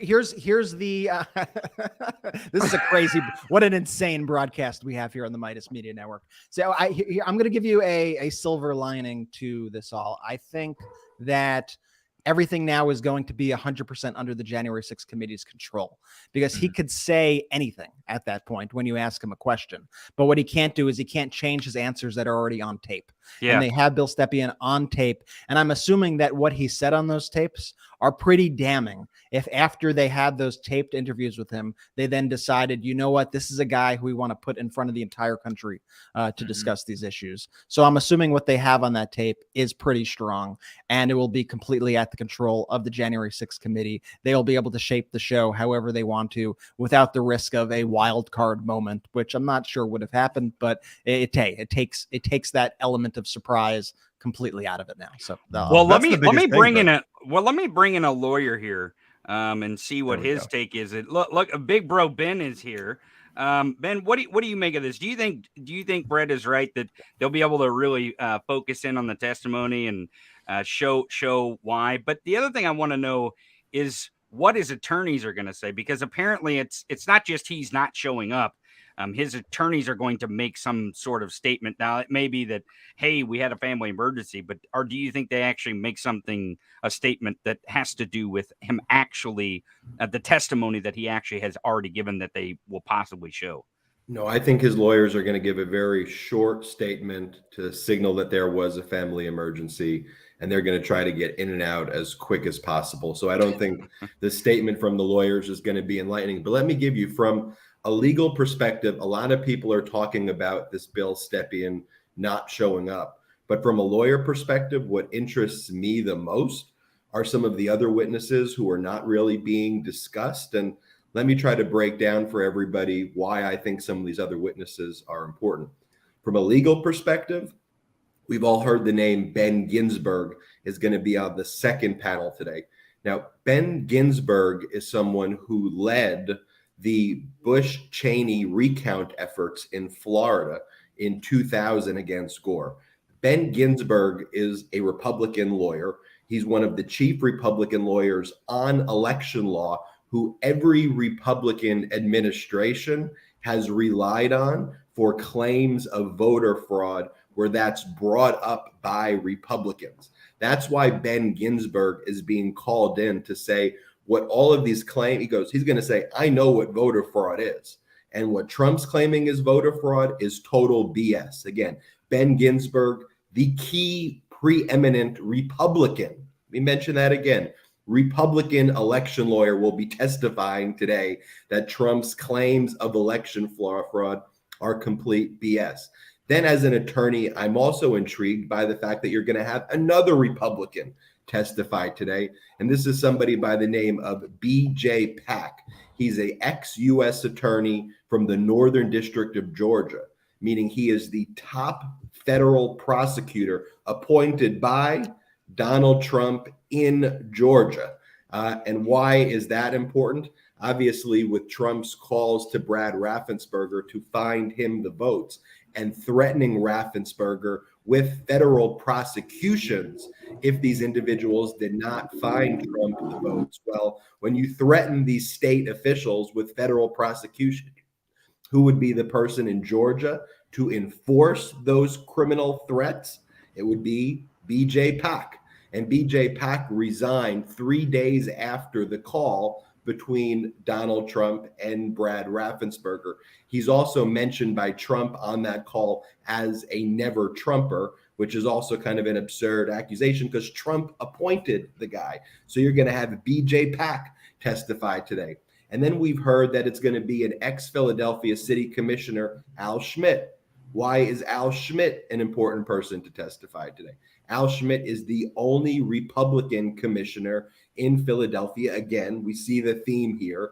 Another Republican who had his life threatened as a result of Trump targeting him, had his family life threatened, and he is again a Republican. So while a lot of attention has been put on this Bill Stepien, you asked me from a lawyer's perspective what I'm interested in. From a lawyer's perspective, it's the fact that all 5 witnesses today are Republicans, have Republican bona fides, are either top lawmakers, are top prosecutors, are top media executives, who are from the Republican world, who are all going to testify today, one by one, that Trump's claims and spreading the big lie were completely false. It's going to be surgical. It's going to be impactful. And that's why those 5 people are important. And it was important that I point out all those other people, because everyone, all the other networks are focused on Stepien and even focused on the Stepien and the Fox News guy, Chris Stalwart. But these other people are critical for the reasons I just discussed. So Jordy, because I think Big Bro Ben here is making good points on the marketing of it, and since you're the marketing guru here, tell us what do you think it means that the committee would, in their marketing, make sure that this panel, regardless of how many of them skip out on the testimony today, for whatever viable reason, Brett, would skip out on the testimony today. What do you think it says about the marketing that they're going to have 5 Republicans testify against the Republican big lie? What do you think? What do you think? It's it's a very strategic decision right there to make sure that we have 5 Republicans testifying today. They're clearly, the J6 committee is continuing with their story, their plot for these hearings, which is very smart and very well calculated, that they're going to get Republicans on record. They're going to use they're going to take a page out of Midas Touch's book. They're going to use Republicans' own words against them, and they're going to frame the issue at hand. They are going to write the narrative for what happened January 6th and make it clear as day that it was an insurrection attempt against the United States, that Donald Trump was the leader of this, and they're going to use his own people, Tony, to make this decision. It is so smart what they're doing, and I just can't. I'm so proud of how this committee has been operating so far, and I can't wait to see how it plays out today. Well, I think even with the breaking news, with them separating, I think we're going to get a lot of information here in big news. Texas Paul, did you have something you wanted to add there? Yeah, if you want to talk about, like what you and Brett were saying earlier, how effective this has been, just take a look at what's going on at Truth Social that billed itself as the free speech zone and all that other bullshit that they were saying when they were trying to sell it. And they're actually banning people from the site who talk about this hearing. So this is hitting home. And then you've got Bill Stepien not showing up, and Fox News is continuously running bogus excerpts. I think they had 20 million viewers for the first hearing, and then Fox is turning around actually saying on air, "Oh, it was a dud, it was a flop." Fox News would kill to get 20 million people to watch anything. I really think that you have to really just you could feel, it's just palpable. They are just terrified. This is coming apart at the seams for them. The first day, just the testimony that it was a big lie. The big lie was absolutely a big lie. And I think Ben is absolutely right. Ginsburg, whether you love or hate the guy, is bar none one of the best attorneys on the planet.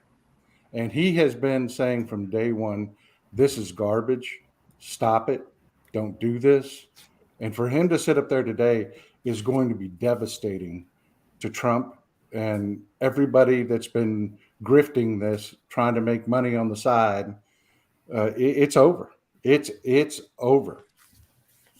I appreciate that they're about pointing out that Ginsburg, love him or hate him, is going to have a tough impact. This morning on Twitter, I noticed that the Russians, MAGA supporters, were having Constitutional Republic trending. I don't think that's a coincidence, right? That this morning, all of a sudden, Constitutional Republic started trending. I believe that they wanted this to trend because in the second panel, They have the election attorney. They have the United States attorney in the Northern District of Georgia, which Ben pointed out was appointed by Donald Trump. And the other thing, too, about that story that gets me about BJ Pack is that day he went into his office, packed his shit in his box, and left and didn't even hardly tell BJ anyone. packed his shit. Right, that's right. Packed his shit and walked out. Didn't even tell anyone he was leaving. I don't even think the guy stopped off at the restroom to change his drawers after he had the conversation he had on the phone. Because I mean, maybe we'll get some testimony today about what those phone calls were about before he packed his box and left. But I mean, that's a big what happened there. Also, we see this former Philly city commissioner as well talking about the election, because this morning, in the second panel, I believe the theme is going to be "We are a democracy," and they tried to steal it, right? So on Twitter this morning, the Russian, MAGA supporters are saying, "Hey, we're not a democracy. Don't let them fool you. We're not a democracy." It's even though if you just it's like words, it's not a sandwich. It's a turkey sandwich. Right? Gotcha. Exactly. Owned. And you're like, exactly. What are you even talking about? Well, like it's one of their like classic refrains that they love to go back. America's not a democracy. America's a republic. It's like, yeah, a republic is a kind of it's a representative democracy. Right. And then I actually got into this argument the other day with. I don't even know why I responded to this troll. I never respond to trolls, but I responded to one troll on Twitter who was going to me, and they end up sending me a link, and they send me a link to the Wikipedia page for representative democracy, because that's what I sent them. And they were like, see, told you, look at that. And it literally lists in the Wikipedia page that they sent me representative democracies such as the United States, this, that, and the other. And I was like, reread that, buddy. Reread that and see what it is. America, it's not a turkey sandwich. It's a roast. I don't even know what they're saying anymore. But I think you're right, though. I mean, all these trends, you notice you wake up to the trends, and they'll be going live at like 4 a.m. East Coast time, because it's like prime time for Russia to push these things. And it's the perfect time for the MAGA people on Twitter to be like, look, people agree with me. It's like, well, it's the same kind of stuff this weekend where they yell and scream about gas prices, which I think we should be pissed off at the oil companies over gas prices. We should be pissed off about that. I absolutely agree that we should be pissed off at oil companies because they're gouging us for gas prices. But this weekend they have the Trump boat thing, whatever the hell that is, where they sink the boats or something with their flags. It was the DeSantis boat parade this weekend. Oh, it was DeSantis. Yeah. So is there going to be like a battle between the Trump boats and the DeSantis boats? The Trump boat parade crawled or walked so the DeSantis boat parade could run. I mean, they set up the stage for this Dunkirk 2, the worst sequel ever. So we're gonna have the Trump Navy versus the DeSantis Navy. Is that what we're talking about? Yeah. I mean, it's gonna be a game of Battleship for sure. I'm excited about the footage here. Really, honestly, are they gonna be throwing like bags of potato chips and beers at each other, or Slim Jims? And then cans of soup. Kansas soup. Oh, okay. Bags of soup. No, that's Antifa. Family. That's Antifa. That's Antifa. Antifa are the ones. I've been straightforward with my people about the gas prices, and I think we're missing the boat on branding this a little bit, because what's going on with gas prices is we are, again, just like in World War II, we are sacrificing to send resources to Europe because we have a fascist invading a country in Europe. We are supplementing what's been taken away from them because of Putin's price hike and his murderous, illegal invasion of Ukraine. We are selling more refined petroleum products to Europe than ever before, more natural gas than ever before, to try to help our European brothers, just like we did in World War II. That's what this sacrifice is about. And I really think that that's what I've been telling my people. And I really think that we need to get that on that bandwagon, that this isn't just a price hike. This is the most patriotic thing in the world you've seen in your lifetime. This is what it looks like when a country stands up against fascism. Well, here we see the feed finally coming in. Brett pointed out that the feed has started. So I'm not sure exactly when they're going to start here, but we're going to try to bring it in as they start. It looks like we'll probably have another 15, 20 minutes if we're 45 minutes behind. Is there any announcement out there on the January 6th Twitter page? Gabe, can you check that for me to see if maybe they've got an announcement, if they've set a new time? But we see the feed starting here. I want to go back to Ben for a second. Ben, what is your take on not just today's hearing, but because we know kind of what the panel was supposed to look like today, but Thursday's hearing, and then you go back to today's hearing on top of that, and then what we're going to see on Wednesday. I mean, do you think we're going to miss something because Bill doesn't show up? I mean, do you think we're really going to miss anything as far as what the actual aim and direction is of it? Or do you think this is going to go off? The 45 minutes was just to figure out exactly how to present the evidence before the public because Bill's absence. What's your take on that? I think Bill's absence actually makes this more dramatic, actually makes people want to tune in more. Word's getting out right now across the internet, whereas this was supposed to be an early hearing. Lots of people were saying, well, because it's early, and particularly early on the West Coast, are people really going to be watching this thing early like they did in the same numbers as the first hearing? I think him not showing up actually creates a level of kind of drama, excitement, interest, questions. Why isn't he showing up? I mean, to most Americans out there, when you're subpoenaed to court, when you're subpoenaed to jury duty, when you have to show up, you show up. And not showing up and then coming up with a dog ate my homework excuse, even if it is one that is, an incredibly serious one, is not something that will conjure sympathy with the American people who make sacrifices all the time, especially when they're subpoenaed and have to show up at proceedings, nonetheless a proceeding at this level. So I think it totally backfires on them if their plan was to not present him as a witness. One, the Jan 6th committee already has his deposition testimony, so they can just pull together the clips of everything he's going to say. Two, it's going to create a lot more drama, which people are interested in. And by pushing this thing back a little bit, look, it's now close to 7:30 on the West Coast. Much more people on the West Coast are starting to tune in. And so I think you get a bigger audience, frankly, because of this. And then it's going to drive people to watch the Fox News editor, Chris Starwalt, and then all the other people that I discussed. Well, maybe you got a point there. Maybe it's a deep state thing where they're trying to make sure that this gets more prime time coverage. Maybe the deep staters put someone in the labor so that he would be. I don't know. Maybe they'll just keep doing this until it hits 7 o'clock at night, Tony. And it'll be well, prime time. It could be. I may talk all goddamn day. I mean, like I said, Tony, this is the best thing ever for you right now. You and Gabe are living for this right now. Absolutely. Hey, Ben, question for you. Can they bring Stipien back in? Like I know the hearings are very well calculated already, and like the hour blocks for each day are already sort of agreed upon, but can't the J6 committee just bring Stipien back in for another hearing day? Yeah, they could bring. Am I allowed to make fun of you in front of the big broadcast? That is absolutely, please. No, it's encouraged because that's what you get here on the Midas Media Network and at Midas Touch. So please, please put you up big here. Make sure. Can you do side by side of me and Ben as he makes fun of me? I don't. That's okay.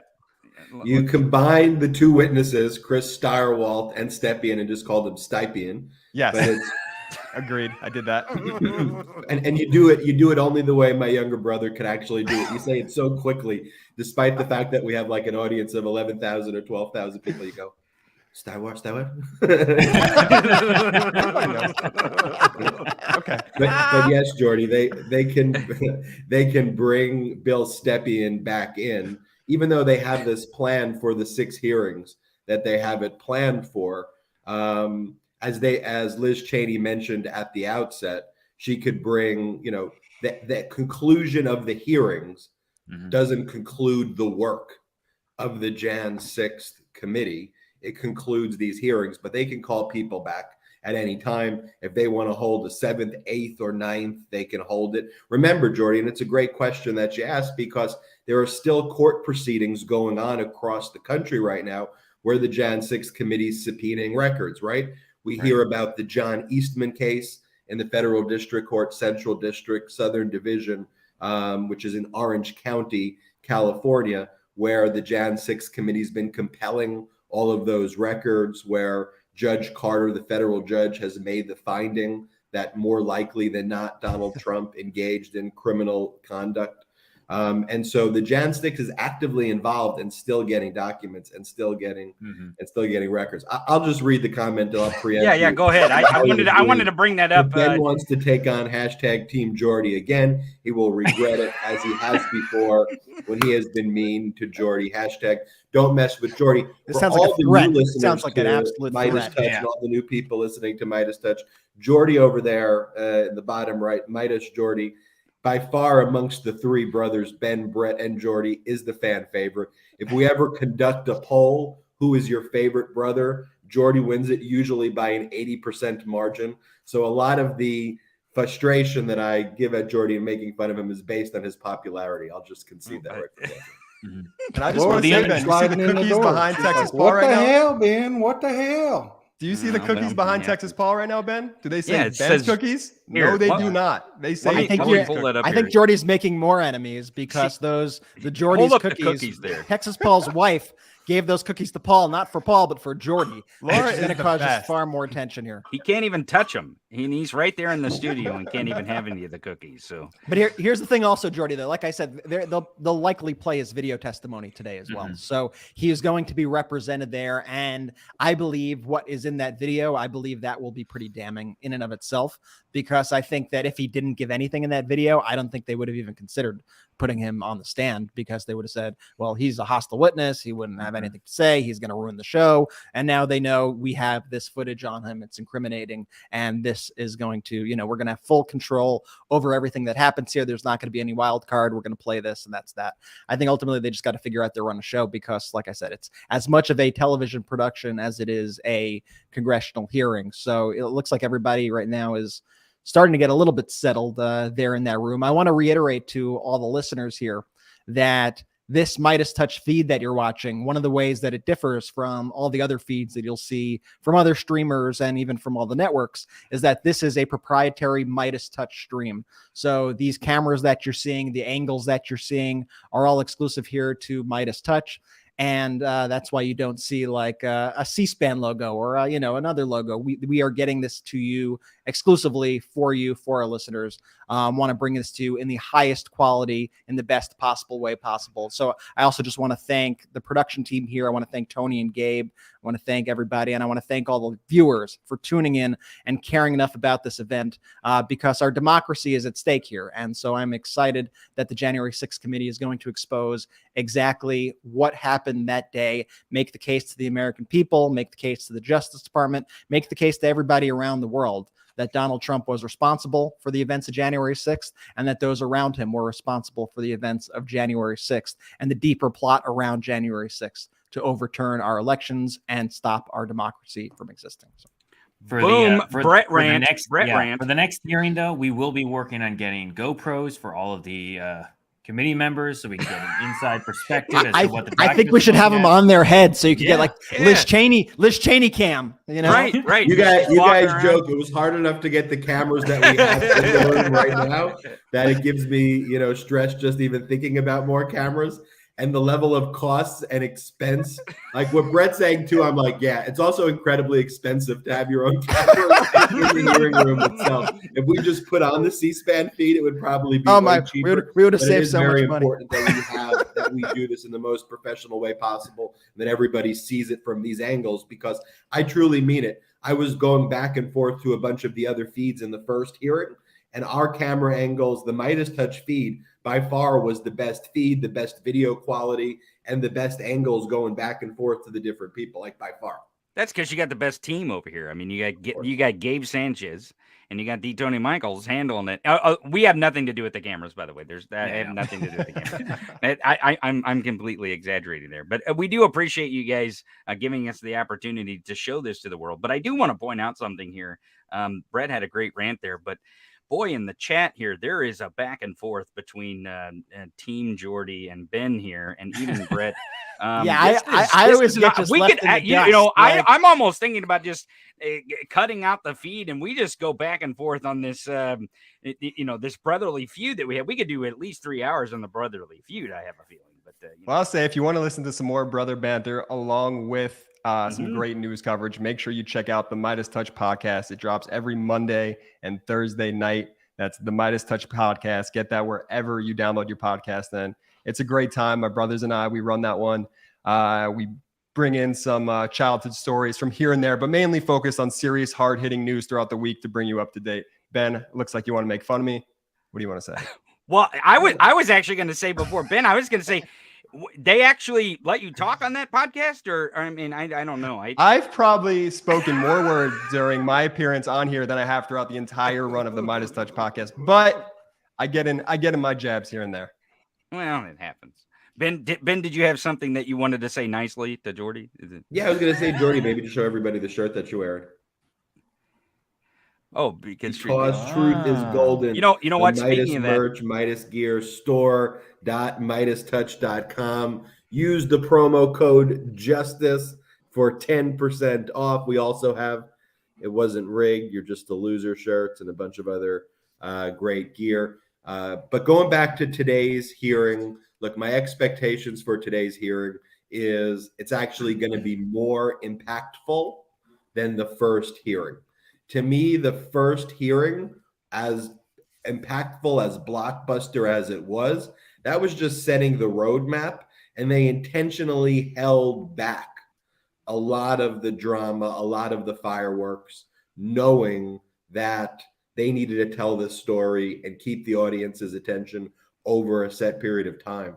And again, to all the people just tuning in now, what's so interesting about today's panel, about today's group, is that everybody who they called were Republicans. So the ex-Philadelphia City Commissioner Al Schmidt was the one Republican who sat on that Philadelphia City Commissioner.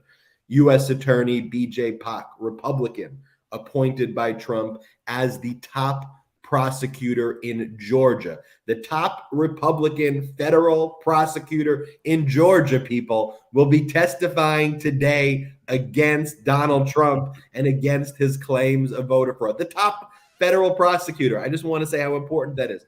Then you have Attorney Benjamin Ginsburg, the top Republican election lawyer in the United States of America, who is the one who makes the arguments. He's the expert who Republicans call on issues of voter fraud.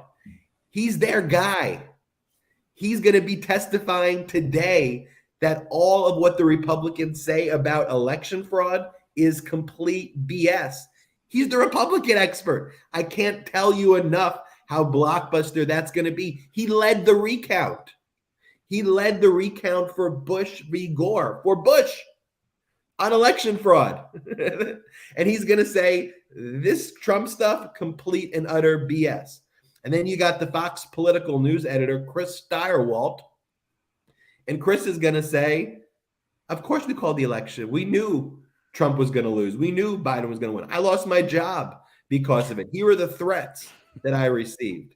How much more groundbreaking can you have than that? And then we're going to hear some BS statement at the beginning by Bill Stepien's lawyer, why the guy couldn't show up to his hearing today, why he couldn't show up. It's going to be drama, folks. It's going to be groundbreaking, and it's going to be hugely important for democracy.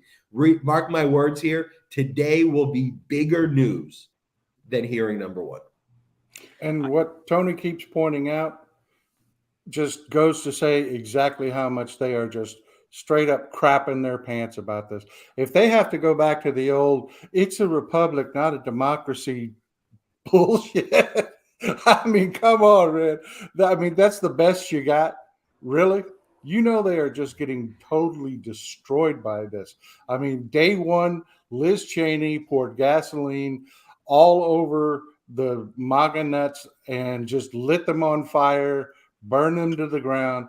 And then you're going to see it. You're going to see it again today. I mean, you can't stress. I mean, Ben, truthfully, is Ben Ginsburg not one of the best lawyers on the? I don't mean to build him up too much because I hate the guy because he keeps beating us in court. But this guy is freaking good, man. I mean, if a Republican gets sent to hell and is sitting before Satan and has to be judged as to where he's going to go, I guarantee you he calls Ben frickin' Ginsburg to defend him, and Satan's like, oh, hell. I couldn't agree more, but Mark Elias would be the Democratic version of a Ben Ginsburg. But you wouldn't call Mark for this hearing because everyone go, oh, well, Mark's a Democrat. But imagine Mark's adversary, Ben Ginsburg, shows up and goes, you know what, Mark's 100% right on this one. Like, well, I'm with Mark. That's basically what you're going to be having here. But Ben, if the shoe is on the other foot, back to Mark Elias, if the Democrats were sitting here with the finger pointed at him for trying to overturn the government, they would have Mark Elias. That's who they would be calling in to testify. So remember that our best attorney, if the shoe was on the other foot and Democrats somehow would have subverted democracy and tried to commit a coup, they would be calling him in if it were switched around. So that's what's happening. Right. We're calling their best attorney to be our witness against them. And not just him. We're calling like a lot of their best attorneys. We're calling BJ Pak. And I want our listeners and viewers to think about the story at BJ Pak. So BJ Pak's in Georgia. He's the first Korean American in history to be elected to the Georgia House of Representatives. And then he was appointed as the United States Attorney for the Northern District of Georgia, which is like the highest honor to have as an attorney, in that career. He said it at the time, and he was appointed by Trump. And then for him to go through this, to have this incredible career, and we say this time and time again, everything Trump touches goes to shit. Well, I always say everything Trump touches turns to liquid shit. Trump totally, you know what? I want to bring back David Bender. He might have some information on how we're going to get started here. The feed is going. I do want to bring up that it looked like Officer Dunn was in the room on the feed. That's why I brought the feed up to see. I guess Harry Dunn, as you guys know, he's testified before Congress on the issue of January 6th with his experience that day in there. David, you're unmute your mic there. We've got it looks like Harry Dunn is in the room, and I'm not sure what exactly why, but I seen him. That's why I brought up the feed. The officers are I think coming to every session. Fanone is there as well. They're there to bear silent witness to this and to have people say these are the people who suffered the most. That's why they're going to be there, I think, all the time. Here's what we do know. They are going to use footage from Stepien. The themes are going to remain the same. The themes that we know today, they're going to continue to show that this was a massive effort to spread disinformation, and that Trump knew he lost and worked anyway to put this disinformation out to his people, and the consequences of that. Not only did it incite riots, it raised a lot of money. And that's going to be talked about today. As we watch the hearings start to gather, and when we see the committee members go to their chairs, we know it's going to be time to start the countdown clock. But they've got themes now that are clearly stated. And this is what we should be prepared for and be telling people to understand. When Liz Cheney said that there was a 7-part plan, these 6 hearings are going to be used to underscore that. So Wednesday, we're going to get the Justice Department people, the DOJ, and how the DOJ was used to be a part of that. We're going to get Jeffrey Rosen, Richard Donahue, people who were actual fact witnesses to how the Department of Justice was being used to potentially corrupt this, in the same way that BJ Pak will talk about the pressure that was on him to go along with Georgia. We know that this is going to keep coming back to Mike Pence. It's going to come back to on Thursday. We're going to hear from Greg Jacob. We expect to hear from Mark Short, the Vice President's Chief of Staff, former Vice President. That the Mike Pence part of this continues to be something that everyone is going to see. The pressure on him was that final straw they were using to actually change the outcome, to get what they wanted. And that's setting this apart from this notion that this all happened in and around January 6th. This had been going on for months before. went on for months after, is going on now. And that is the thread that I think they're trying to tell the story of. I'm told that on Tuesday, on the last morning hearing that we're going to have, we're going to see potentially Brad Raffensperger. We're going to hear about Georgia, some of which BJ Pack will be talking about. And I said earlier, I don't know if y'all could hear, but when I'm talking to Texas, I say y'all. But I will say that it will be sort of continuing back to this effort in Georgia, which has a grand jury impaneled right now. And it is entirely possible that long before Merrick Garland ever decides to indict any of the senior people here, that Fani Willis in Fulton County will get an indictment this year. And if that happens, then we're going to see something that could in real time affect the outcome. I see Chairman Thompson coming in. So I think that means we are at that point that the committee is prepared to show us what they're going to do in the absence of Bill Stepien, but I think we're going to see him on videotape. Yeah, I think so too, and I think they had Stirewall there. So, guys, thanks for joining us. Stick around if you can for the break. When we come to a break, if you guys are up for a little commentary, we will try to do between panel 1 and panel 2 on the break, and then we will also have coverage afterwards. So, audience, stick around for the break and for afterwards if you can. Grab your popcorn, grab your beer, whatever your fancy is today, or if it's Jordy's cookies in Paul's case. We will come back to that. So thank you guys for joining me, and we will be going to the hearing now.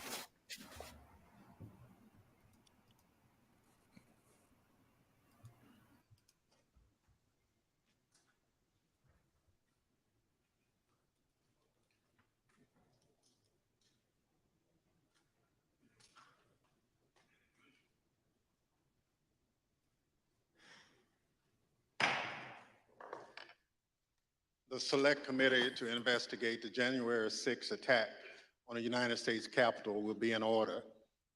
Without objection, the chair is authorized to declare the committee in recess at any point. Pursuant to House Deposition Authority Regulation 10, the chair announces the committee's approval to release the deposition material presented during today's hearing. Good morning. Last week, the Select Committee laid out a preview of our initial findings about the conspiracy overseen and directed by Donald Trump to overturn the results of the 2020 presidential election and block the transfer of power, a scheme unprecedented in American history. My colleagues and I don't want to spend time talking about ourselves during these hearings, but as someone who's run for office a few times, I can tell you at the end of a campaign, it all comes down to the numbers. The numbers tell you the winner and the loser. For the most part, the numbers don't lie. But if something doesn't add up with the numbers, you go to court to get resolution. And that's the end of the line. We accept those results. That's what it means to respect the rule of law. That's what it means to seek elective office in our democracy. Because those numbers aren't just numbers, they're votes. They're your votes. They are the will and the voice of the people. And the very least we should expect from any person seeking a position of public trust is the acceptance of the will of the people, win or lose. Donald Trump didn't. He didn't have the numbers, he went to court. He still didn't have the numbers, he lost.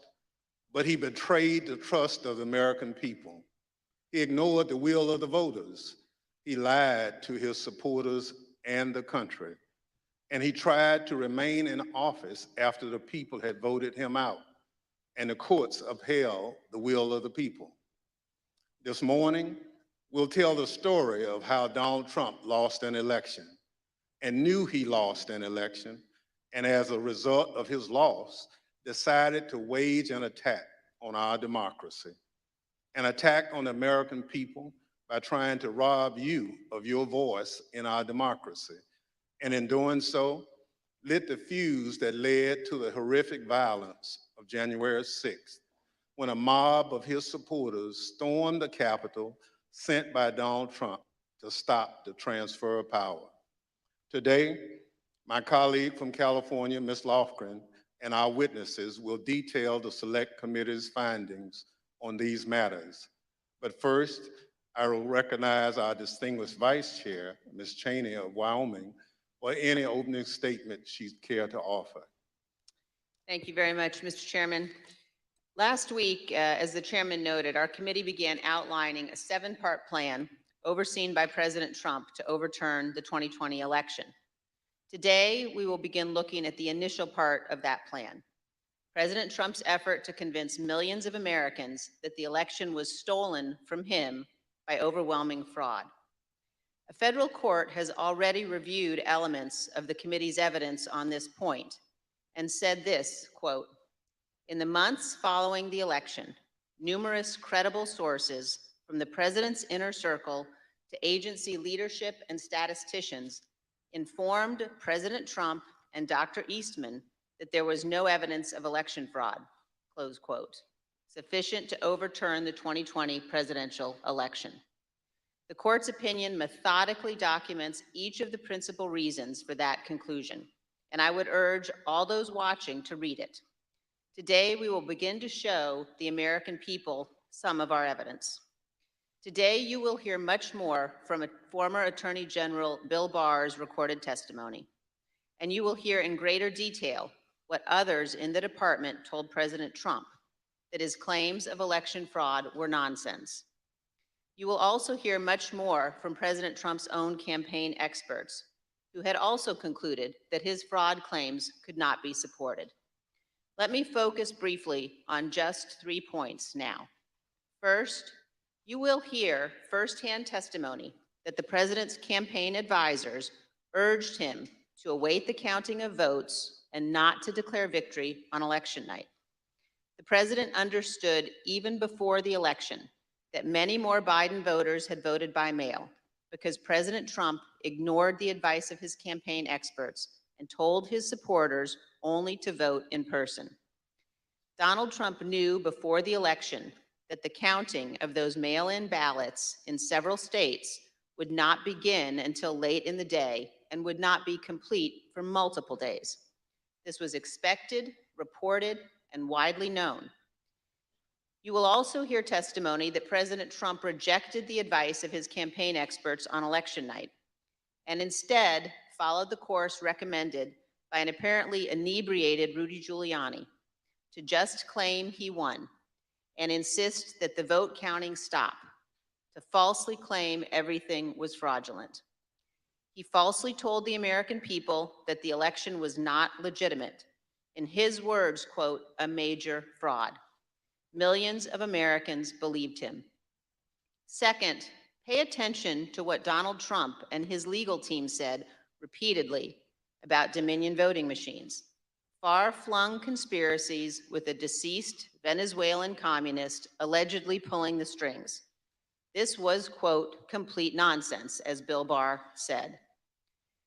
President Trump's own campaign advisors, his Department of Justice, and his cybersecurity experts all told him the same thing. Here, for example, is White House lawyer Eric Hirschman. His view was shared by many of the Trump team whom we interviewed. I thought the Dominion stuff was, I never saw any evidence whatsoever to sustain those allegations. And third, as Mike Pence's staff started to get a sense for what Donald Trump had planned for January 6th, they called the campaign experts to give them a briefing on election fraud and all the other election claims. On January 2nd, the general counsel of the Trump campaign, Matthew Morgan, this is the campaign's chief lawyer, summarized what the campaign had concluded weeks earlier, that none of the arguments about fraud or anything else could actually change the outcome of the election.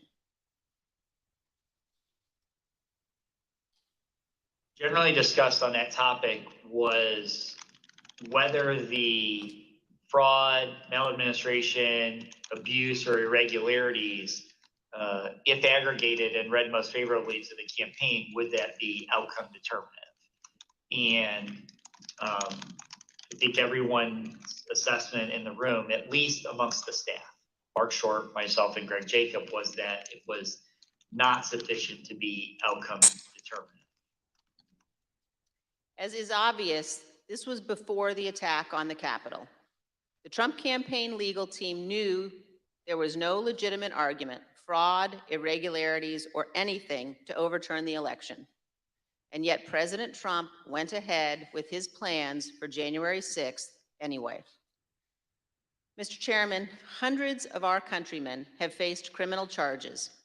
Many are serving criminal sentences because they believed what Donald Trump said about the election, and they acted on it. They came to Washington, D.C. at his request. They marched on the Capitol at his request. And hundreds of them besieged and invaded the building at the heart of our constitutional republic. As one conservative editorial board put it recently, quote, "Mr. Trump betrayed his supporters by conning them on January 6th, and he is still doing it." Another conservative editorial board that has long supported President Trump said last week, Donald Trump, quote, "won't stop insisting that 2020 was stolen, even though he has offered no proof that that is true." And this, Donald Trump now, quote, "clings to more fantastical theories, such as Dinesh D'Souza's debunked 2,000 mules, even as recounts in Arizona, Georgia, and Wisconsin confirm Trump lost. Those are the correct conclusions to draw from the evidence gathered by this committee. We have much more evidence to show the American people on this point than we can reasonably show in one hearing. But today, we will begin. Thank you, Mr. Chairman. I yield back. Without objection, the chair recognizes the gentlewoman from California, Ms. Lofgren, for an opening statement. Well, thank you, Mr. Chairman. In our opening hearing, we gave an overview of our investigation into the January 6th attack. The plot to overthrow the election was complex and had many parts, which we'll explore in remaining hearings. But today, we examine the false narrative that the 2020 election was, quote, stolen. Former President Trump's plan to overturn the election relied on a sustained effort to deceive millions of Americans with knowingly false claims of election fraud. All elements of the plot relied on convincing his supporters about these false claims. Today, we'll demonstrate the 2020 election was not stolen. The American people elected President Joe Biden.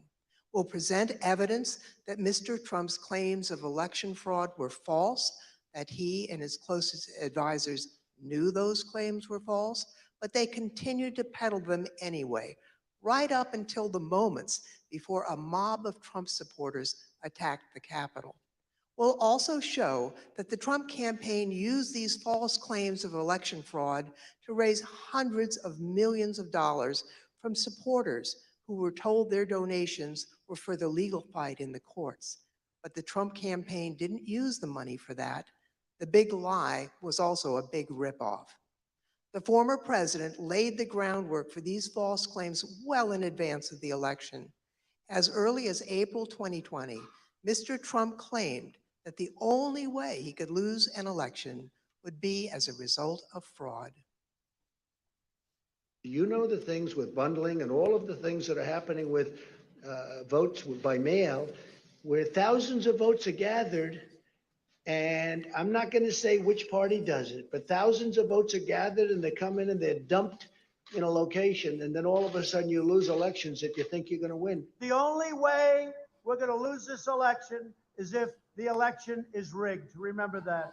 It's the only way we're going to lose this election. This is going to be a fraud like you've never seen. Did you see what's going on? Take a look at West Virginia, mailmen selling the ballots. They're being sold. They're being dumped in rivers. This is a horrible thing for our country. This is not going to end well. Mr. Trump decided even before the election that regardless of the facts and the truth, if he lost the election, he would claim it was rigged. Mr. Trump was right about one thing. It did not end well. On election night, Mr. Trump claimed even before the votes were counted that his loss was a result of fraud. Now, Thursday, we had testimony from Attorney General Barr about the Department of Justice investigation of Mr. Trump's fraud claims. Barr told Trump directly that his claims were BS. Yet, after hearing the truth and that warning from the AG, Mr. Trump continued to peddle the false claims of fraud. You'll hear detailed testimony from Attorney General Barr describing the various election fraud claims the Department of Justice investigated. He'll tell you how he told Mr. Trump repeatedly that there was no merit to those claims. Mr. Barr will tell us that Mr. Trump's election night claims of fraud were made without regard to the truth and before it was even possible to look for evidence of fraud. Attorney General Barr wasn't alone.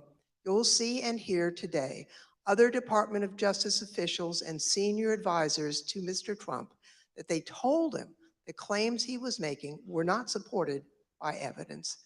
The election fraud claims were false. Mr. Trump's closest advisors knew it. Mr. Trump knew it.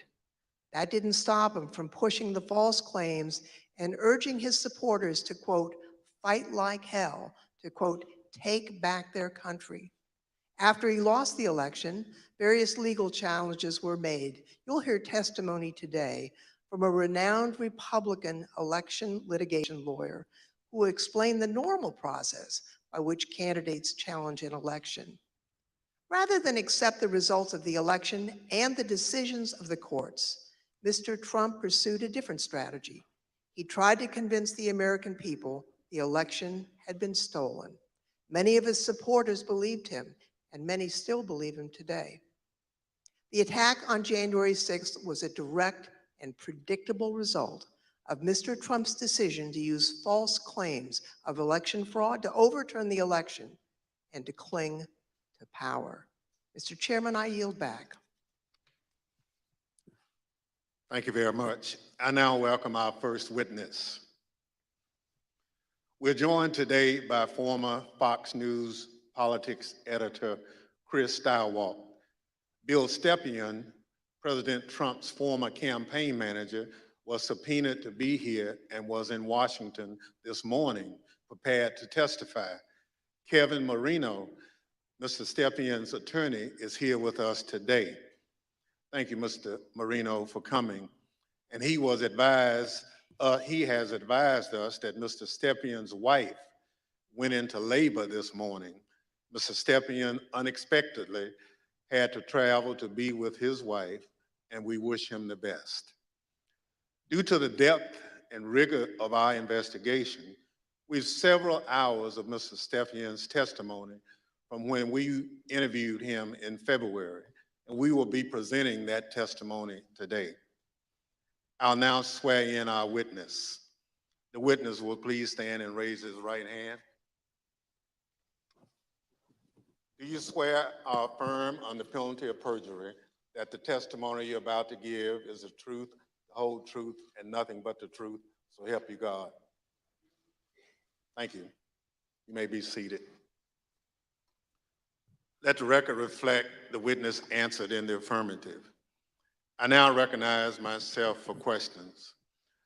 I want to start by showing a video that tells the story of what was going on in the Trump White House on election night in November of 2020. Do you remember where you were on the night of the election, November the 3rd?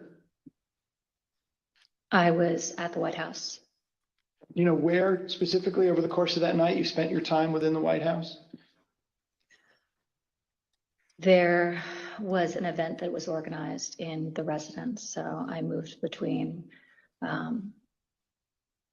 the residence, a room sort of off the residence where some family members were. I take it the president was upstairs in the residence. He was upstairs. We were kind of on the first floor, so not upstairs. We were with mostly with Ivanka and her brothers and a couple other people who'd be coming in and out. Can you just describe the atmosphere? What were people expecting that night when you got to the White House? I think that there was, typically for people who show up there on election night, it's going to be a self-select more positive environment. I think people were a little bit nervous, not knowing what was going to happen with the red wave or the red mirage as the debate was being carried out. The Fox News Decision Desk is calling Arizona for Joe Biden. That is a big get for the Biden campaign. Arizona's called. Do you remember that? I do. What do you remember happening where you were when Arizona was called? There was surprise at the call. Who was surprised? Most everyone in the room. Were you being one of them? Yes.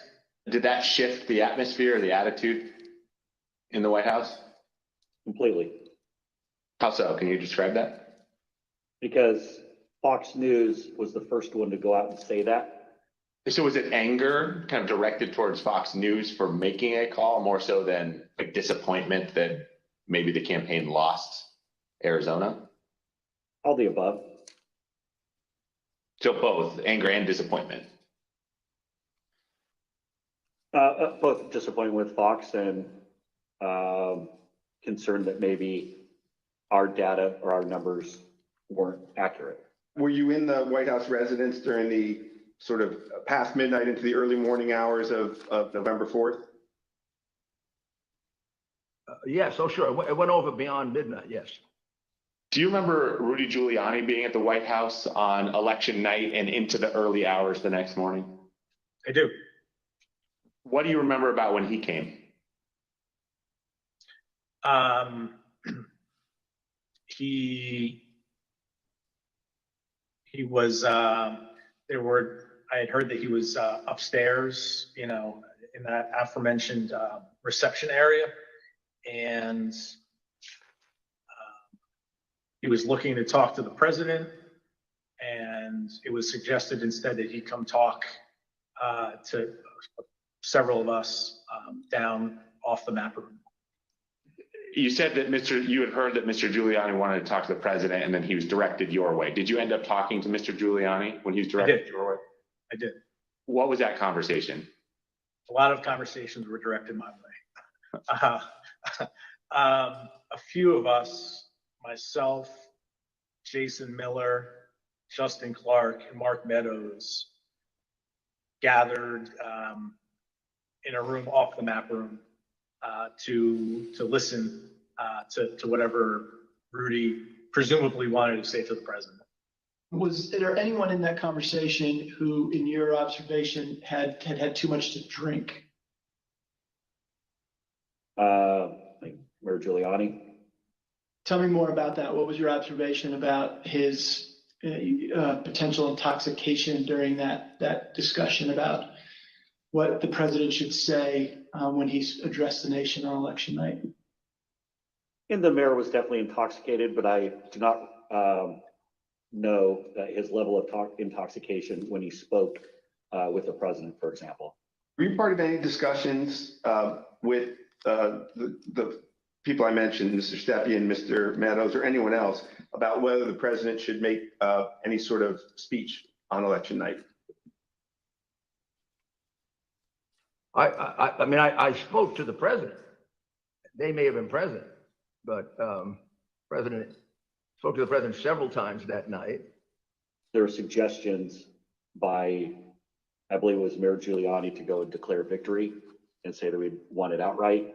It was far too early to be making any calls like that. Ballots were still being counted. Ballots were still going to be counted for days. And it was far too early to be making any proclamation like that. I remember saying that, to the best of my memory, I was saying that we should not go and declare victory until we had a better sense of the numbers. Okay, can you be more specific about that conversation, in particular what Mayor Giuliani said, your response, and then anybody else in the room's response? I think effectively Mayor Giuliani was saying, we won it. They're stealing it from us. Where'd all the votes come from? We need to go say that we won. And essentially that anyone who didn't agree with that position was being weak What was your view at the time as to what he should or shouldn't say?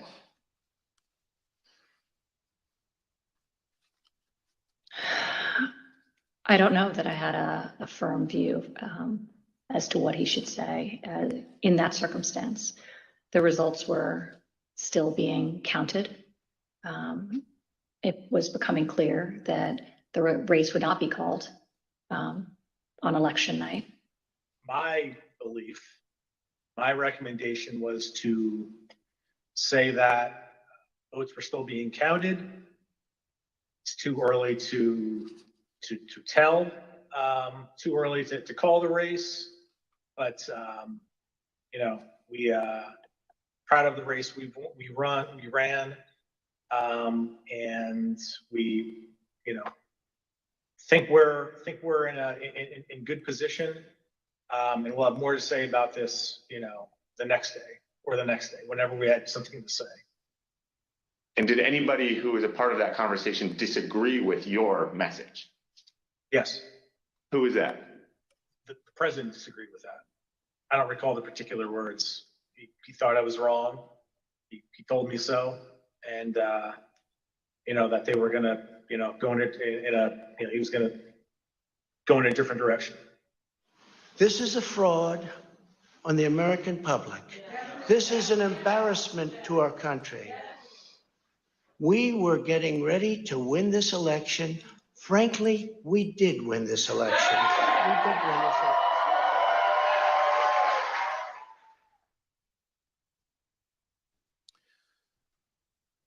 Mr. Steiwalt, did President Trump have any basis to declare victory on November 4th, 2020?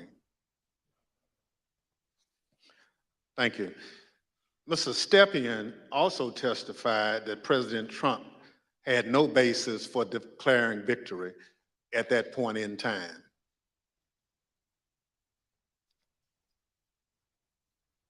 My belief, my recommendation was to say that votes were still being counted. It's too early to tell, too early to call the race, but you know, we proud of the race we ran, and we, you know, think we're in good position, and we'll have more to say about this, you know, the next day or the next day, whenever we had something to say. Thank you. Mr. Steiwalt, after the votes were counted, who won the presidential election of 2020? Joseph Robinette Biden Jr. of the great state of Delaware. Thank you. That's the bottom line. We've had an election. Mr. Trump lost, but he refused to accept the results of the democratic process. Pursuant to Section 5C8 of House Resolution 503, I now recognize the gentlewoman from California, Ms. Lofgren, for questions. Well, thank you, Mr. Chairman. Mr. Steiwalt, I'd like you to explain a term that was thrown around a lot during the election, and that's the so-called red mirage. What does that mean? So in the 40 or 50 years, let's say, that Americans have increasingly chosen to vote by mail or early or absentee, Democrats prefer that method of voting more than Republicans do. So basically, in every election, Republicans win election day and Democrats win the early vote. And then you wait and start counting, and it depends on which ones you count first, but usually it's election day votes that get counted first. And you see the Republicans shoot ahead, and then the process of bailing and binding and unbinding all those mail-in votes. And some states like Pennsylvania refuse to count the votes first, so you have to wait for all of that to come in.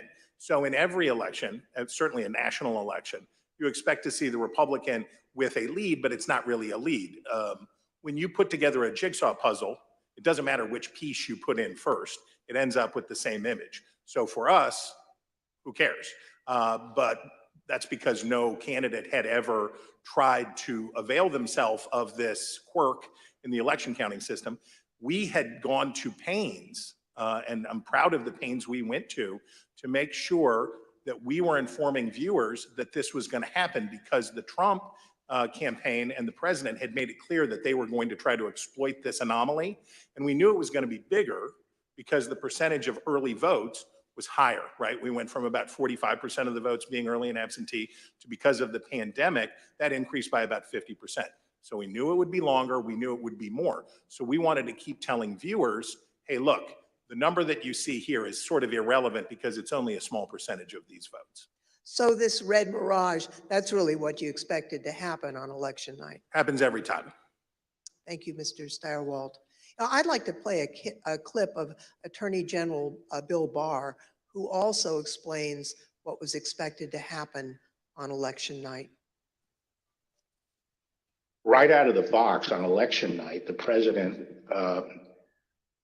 claimed that there was major fraud underway. I mean, this happened, as far as I could tell, before there was actually any potential of looking at evidence. And it seemed to be based on the dynamic that that at the end of the evening, a lot of Democratic votes came in, which changed the vote counts in certain states. And that seemed to be the basis for this broad claim that there was major fraud. And I didn't think much of that because people had been talking for weeks and everyone understood for weeks that that was going to be what happened on election night. Mr. Stepien obviously could not be with us today, and it's proper for him to be with his wife as they welcome their child. But he also had discussions with the president about the red mirage.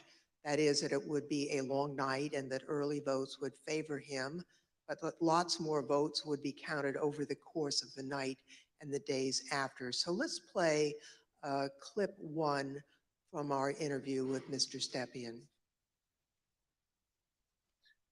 I recounted back to that conversation with him, in which I said, just like I said in 2016 was going to be a long night. I told him in 2020 that it was going to be a process again, as the early returns are going to be positive, and we're going to be watching the returns of ballots as they rolled in thereafter. So is it fair to say you're trying to present what you thought would be a realistic picture of what might happen over the course of that night, being election night? That night and the days that followed. Yeah, I always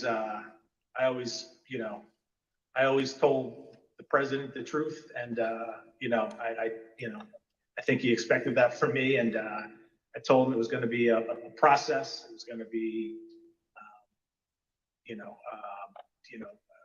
we're going to have to wait and see how this turned out. So I just like I did in 2016, I did the same thing in 2020. So let's watch a short clip of President Trump speaking after he received that information from his campaign advisors.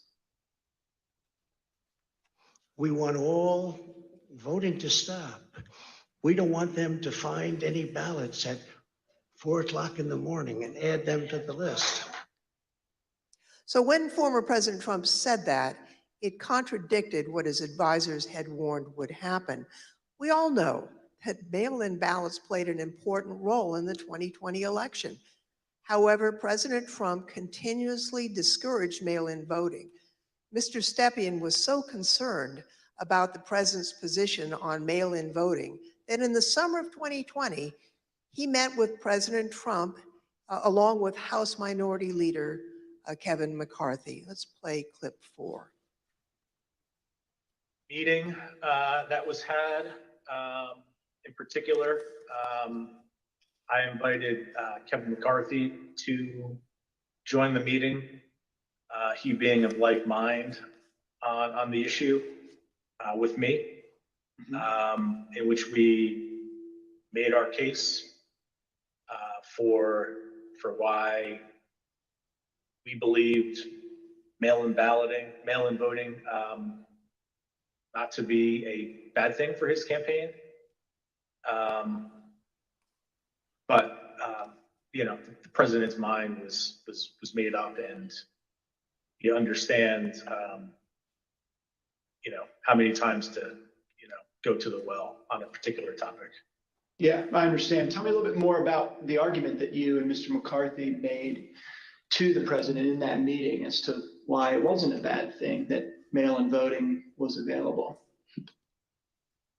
Largely two pillars to that argument, both of which I've previously mentioned. One, leaving a good deal to chance, pushing or urging your voters to vote only on election day leaves a lot to chance. That's A.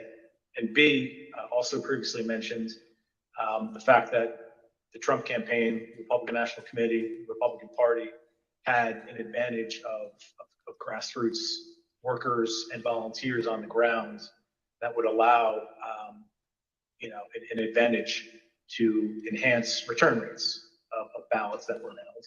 Those were the two pillars of the argument. I see. And what, if anything, do you recall Representative McCarthy saying during that meeting?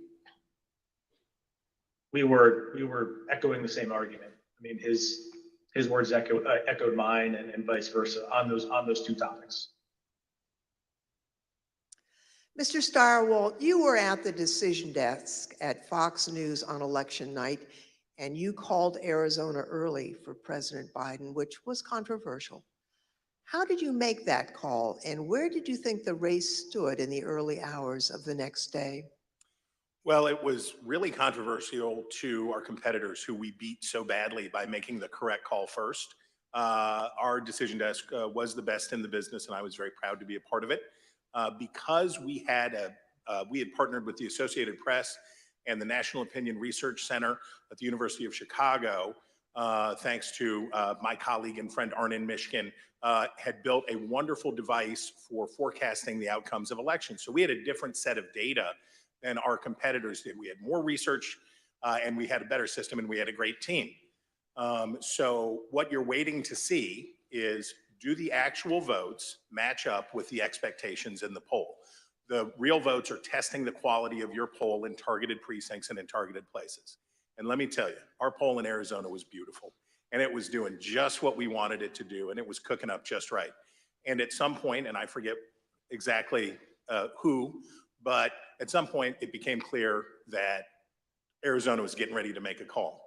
So my boss, Bill Salmon, said, we're not making any call until everybody says yes, because that was always our policy, unanimity. And you have to understand, in this room, you have, the best people from academia, Democrats, Republicans, a broad cross-section of people who had worked together for a decade, who were really serious about this stuff.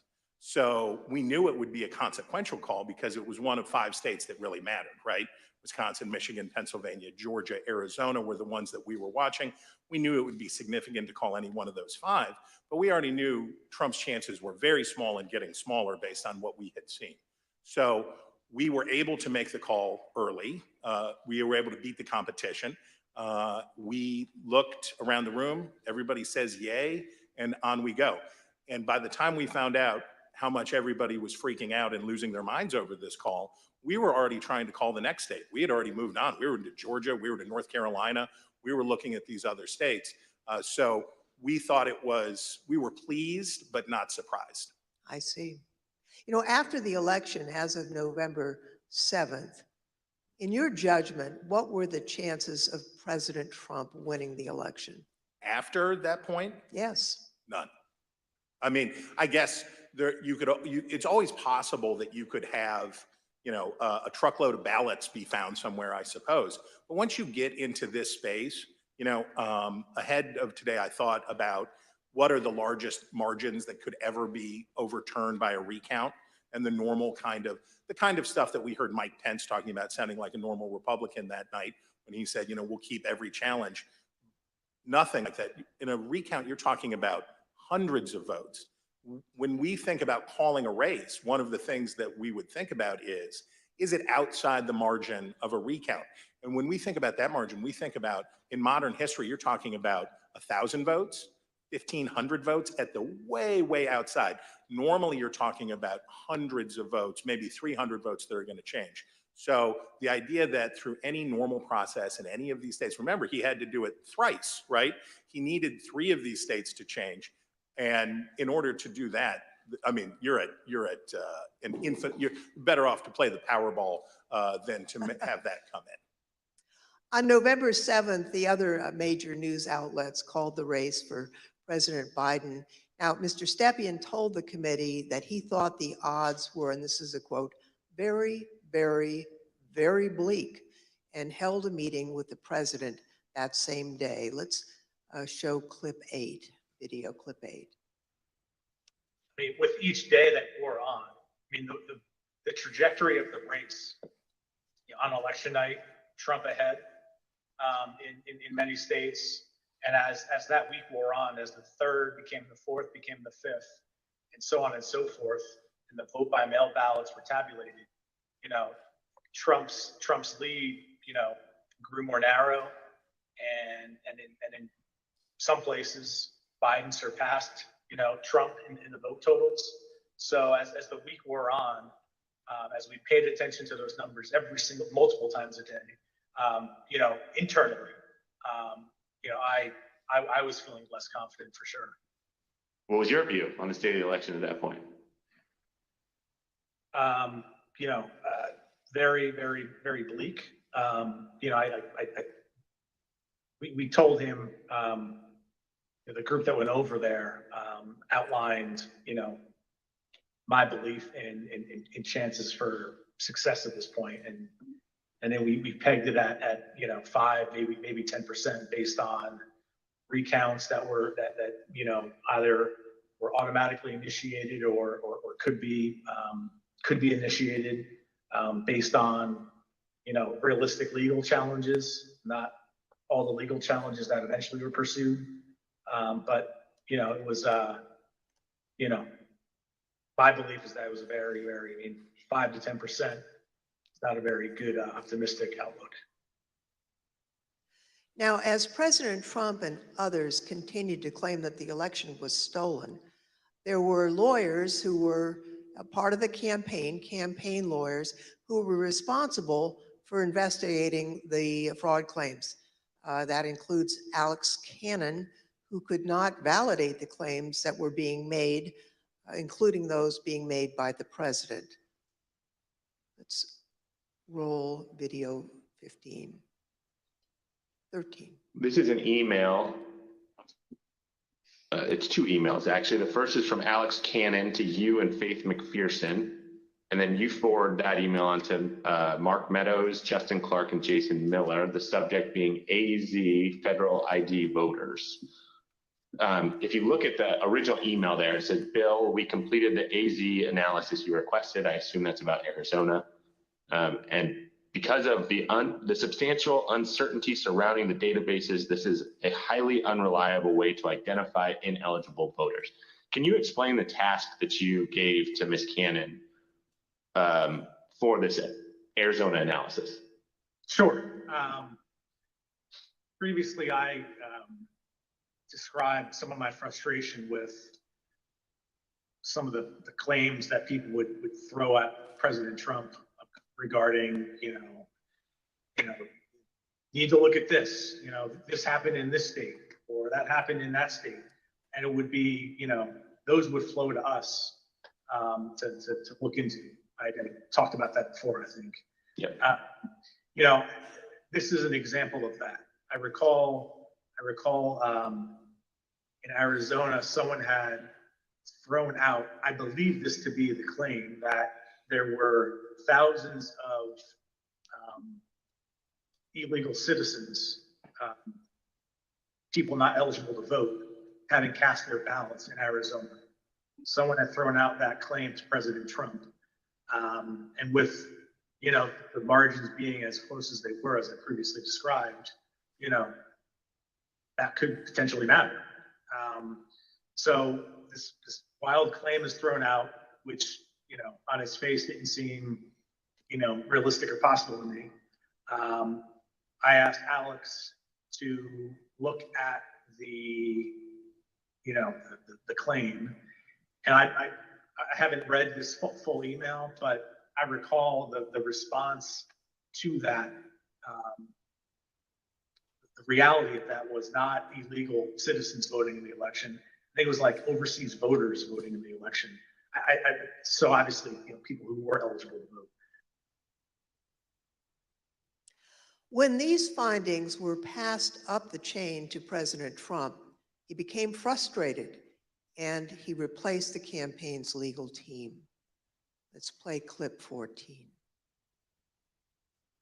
I think the president, it was during the second week where things like you displayed were occurring, where he was growing increasingly unhappy with his team, me, less so because I was less involved at this point, but still me, growing increasingly unhappy with Justin Clark. And that kind of, paved the way for, Justin to be moved out and Mayor Giuliani to be moved in as the person in charge of, the legal side of the campaign and for all intents and purposes, the campaign at that point.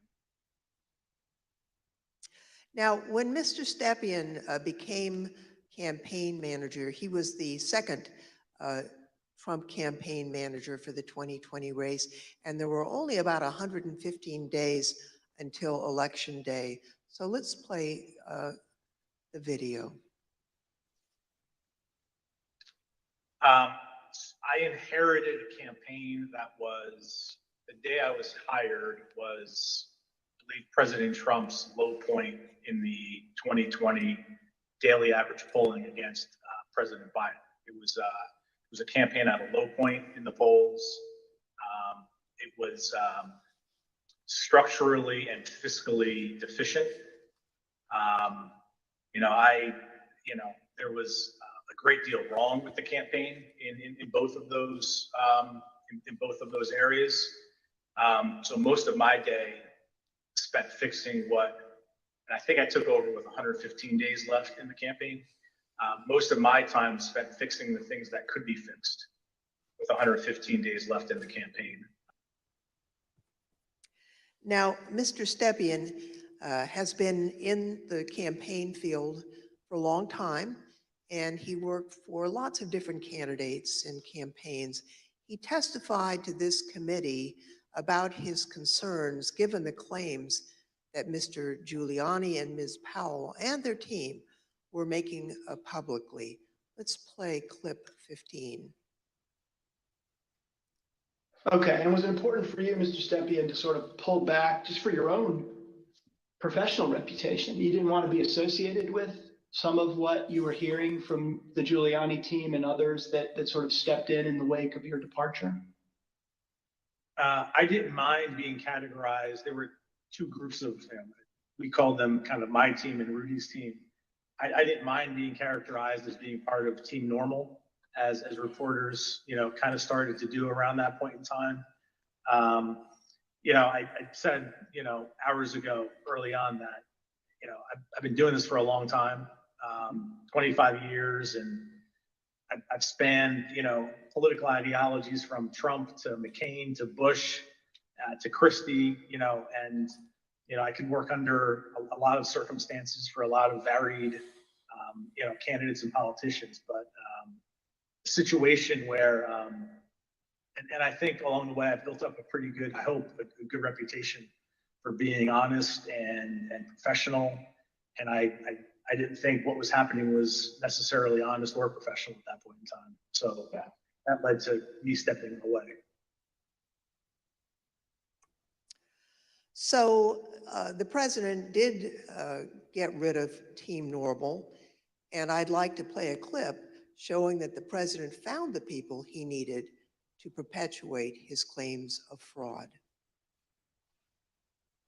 They saw a big truck bringing in 100,000 ballots in garbage cans, in waste paper baskets, in cardboard boxes, and in shopping baskets. And every single one of them was for Biden because they were being notified by Smartmatic in Frankfurt that Biden was way behind and they better come up with a lot more ballots. And we can prove every single thing I just said. If you gave me the paper ballots, I could probably turn around each one of these states. I'm absolutely convinced if you let me examine each one of those ballots, I'd pull out enough that were fraudulent that it would shake the hell out of the country. It can set and run an algorithm that probably ran all over the country to take a certain percentage of votes from President Trump and flip them to President Biden, which we might never have uncovered had the votes for President Trump not been so overwhelming in so many of these states that it broke the algorithm. I remember that one of the things Mark said at some point was, you can't show an actual vote was flipped, which I found at the time to be a remarkable assertion, because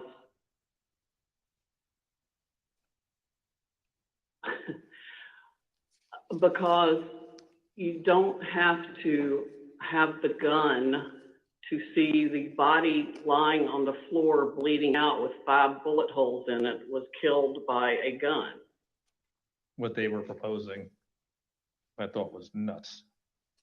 And the theory was also completely nuts, right? I mean, it was a combination of Italians, Germans. I mean, different things have been floating around as to who was involved. I remember Hugo Chavez and the Venezuelan. She has an affidavit from somebody who says they wrote a software in, it's something with the Philippines, and just all over the radar. Did you ever share, Mr. Kushner, your view of Mr. Giuliani? Did you ever share your perspective about him with the president?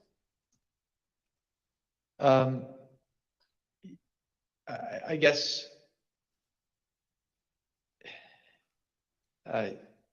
yes.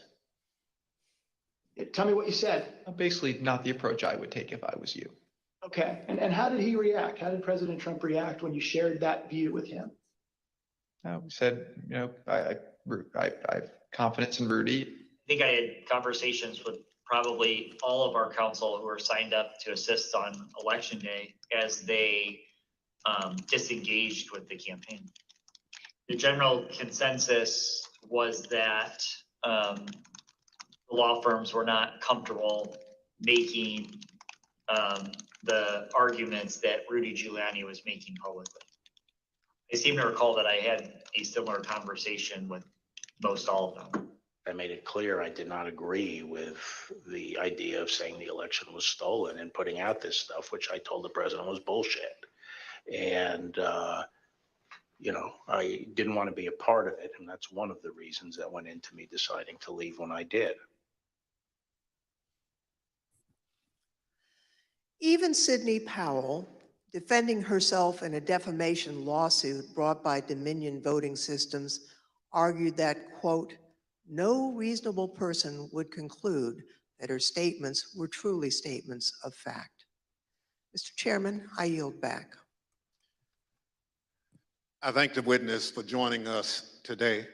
The first panel is now dismissed.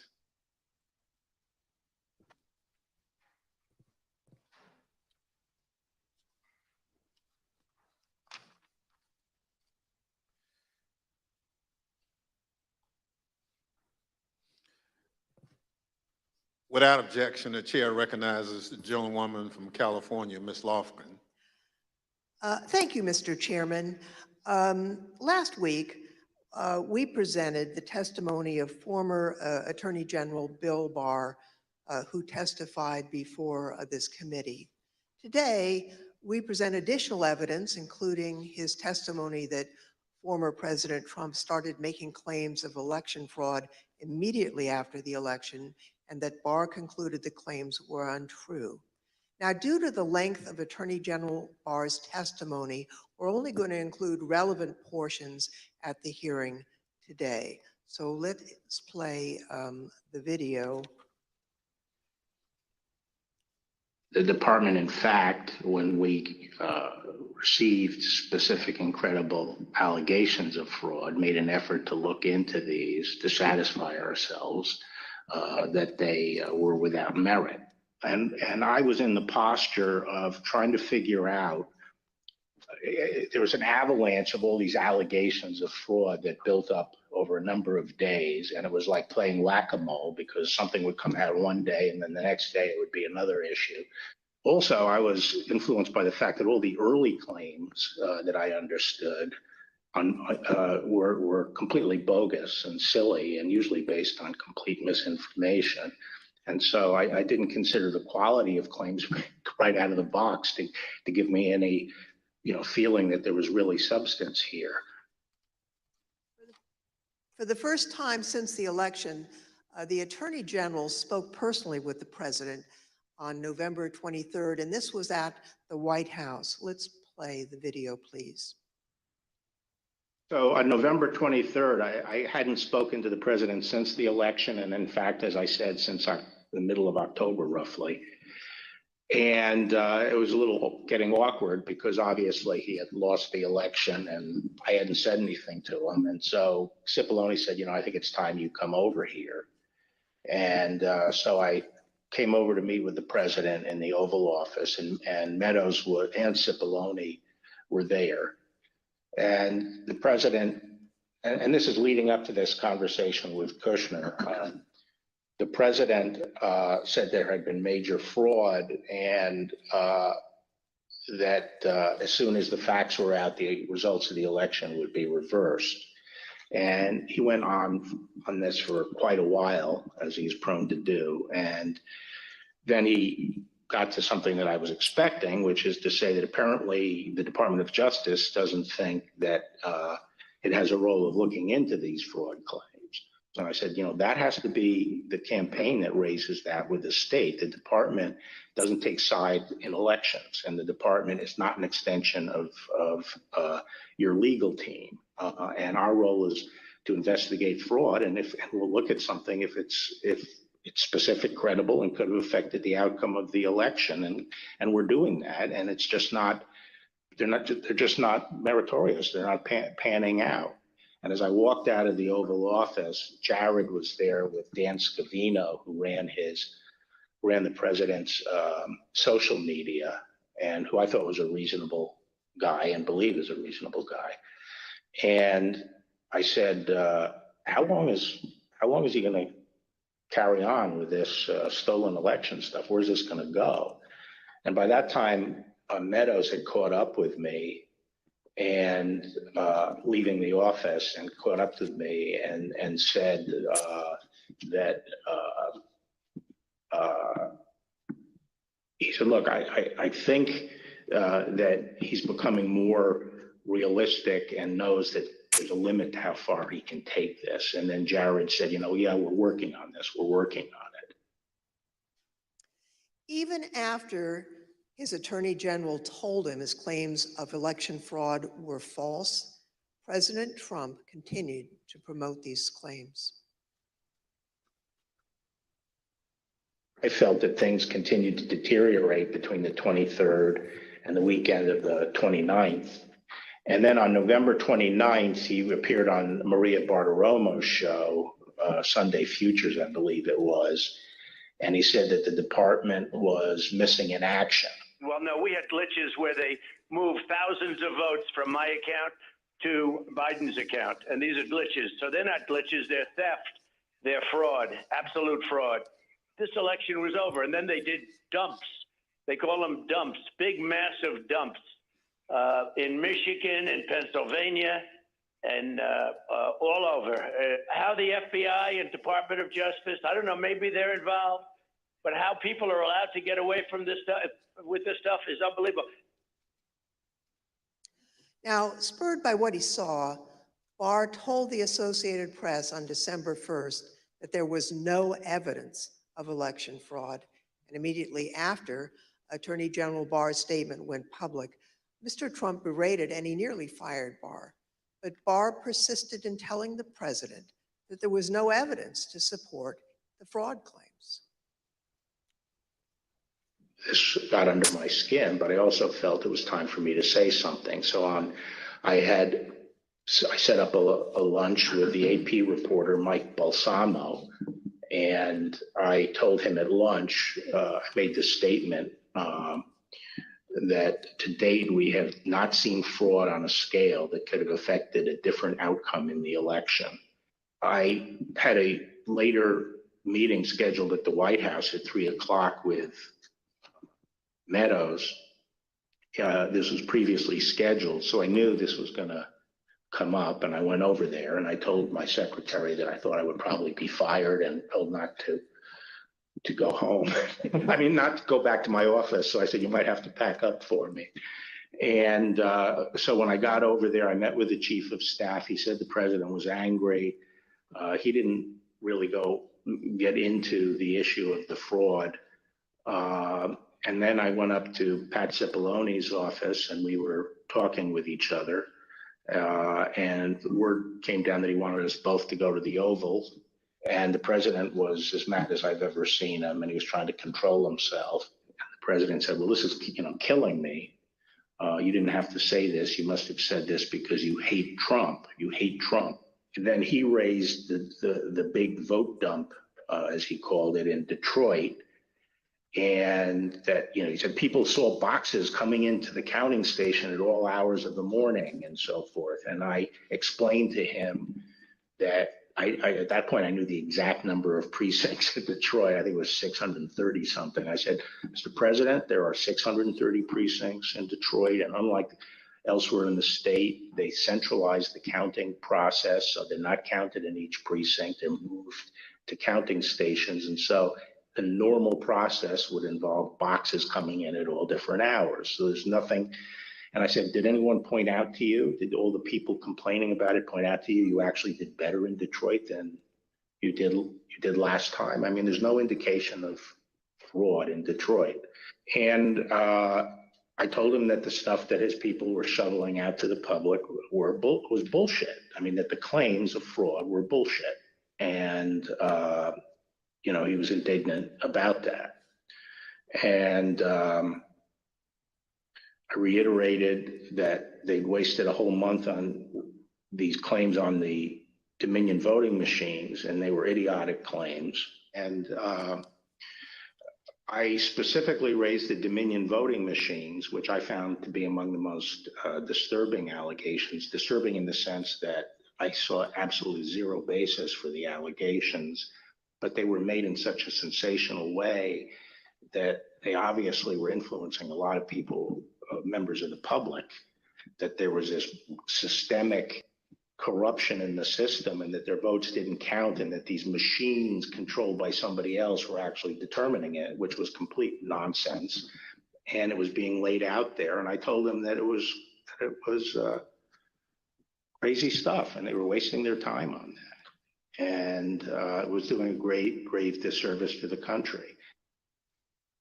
Okay, so the very next day, the president released a video rehashing some of the very same claims that his chief law enforcement officer had told him were, quote, nonsense. Here's an example. This is Michigan. At 6:31 in the morning, a vote dump of 149,772 votes came in unexpectedly. We were winning by a lot. That batch was received in horror.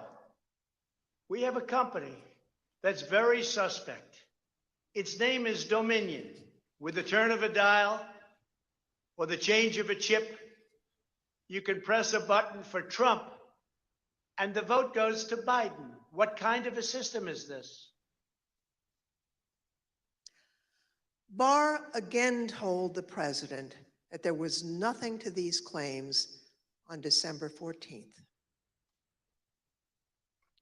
When I walked in, sat down, he went off on a monologue saying that there was now definitive evidence involving fraud through the Dominion machines.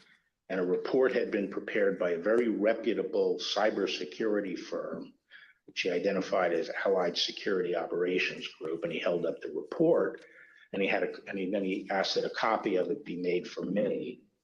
And while a copy was being made, he said, this is absolute proof that the Dominion machines were rigged. The report means that I'm going to have a second term. And then he gave me a copy of the report. And as he talked more and more about it, I sat there flipping through the report and looking through it. And to be frank, it looked very amateurish to me. Didn't have the credentials of the people involved, but I didn't see any real qualifications. And the statements were made very conclusory, like, these machines were designed to, engage in fraud or something to that effect, but I didn't see any supporting information for it. And I was somewhat demoralized because I thought, boy, if he really believes this stuff, he has, lost contact with he's become detached from reality if he really believes this stuff.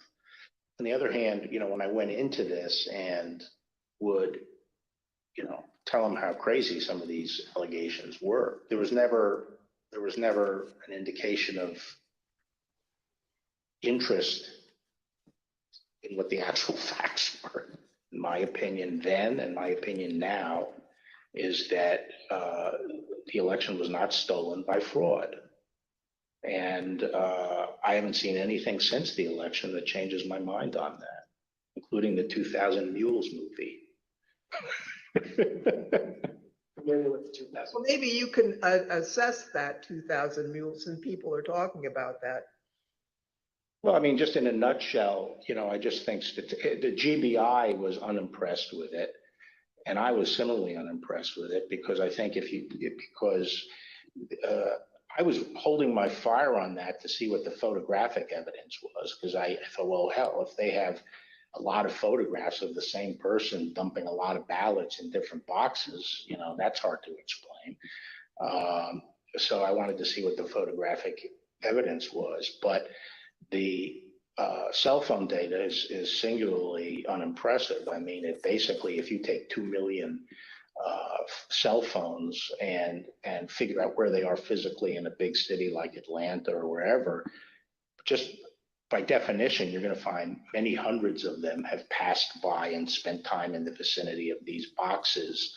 And the premise that, if you go by a box, 5 boxes or whatever it was, that's a mule is just indefensible. It by definition, you're going to have hundreds of this. I mean, I saw one contractor said, we figured out that our truck alone would account for 6 cell phone signals.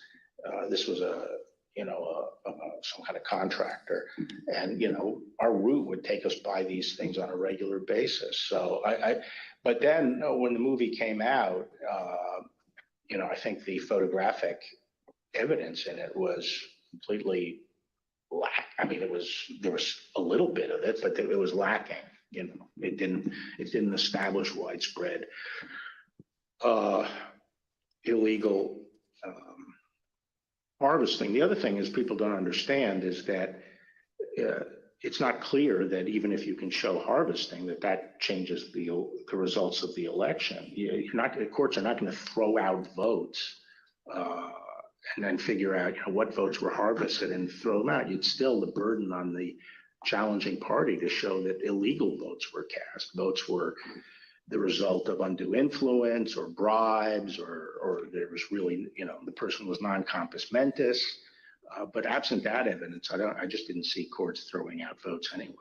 I felt that before the election, it was possible to talk sense to the president.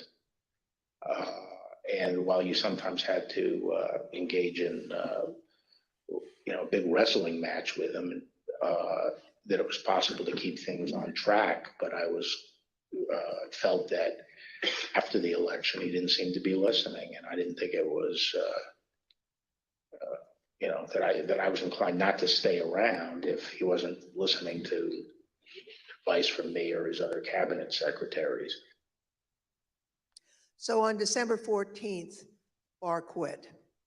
Now, the Attorney General wasn't the only person who told the president that his claims were false. Other officials and close advisors told him the same thing. Rather than try to address a counterfactual or a hypothetical, let me just say there were instances where the president would say, people are telling me this, or I've heard this, or I saw on television this impropriety in Atlanta or Pennsylvania or something. And we were in a position to say, our people have already looked at that, and we know that you're getting bad information. That's not correct. It's been demonstrated to be incorrect from our point of view. Have been debunked. A month and a half or so after the election day, and at that meeting, various allegations of fraud were discussed, and Eric and Pat didn't, told the group, the president included, that none of those allegations had been substantiated to the point where they could be the basis for any litigation challenge to the election. President Trump's own vice president and his top advisors also knew that there wasn't evidence to support the claims that the president was making.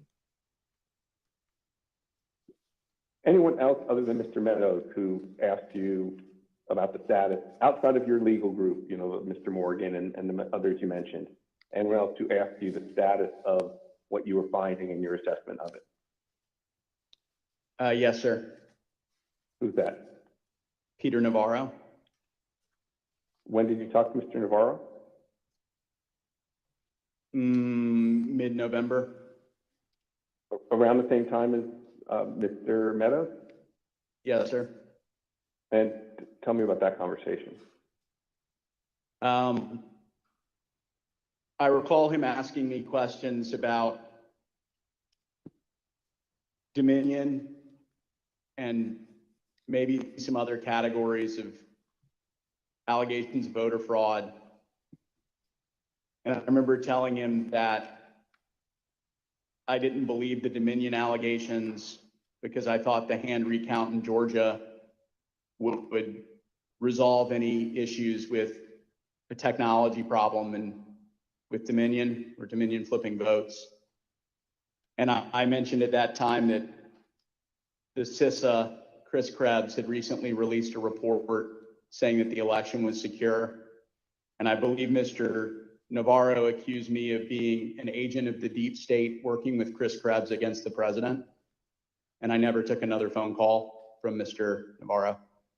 Anyone else besides Mr. Meadows, Mr. Navarro, Mr. Hertzman that you had discussions with inquiring about what you were finding in your review of the allegations that were pouring in?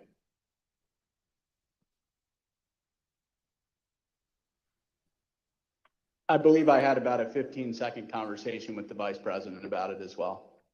When was that? During one of the visits to the White House. I don't know which one. I think it was the first one in November.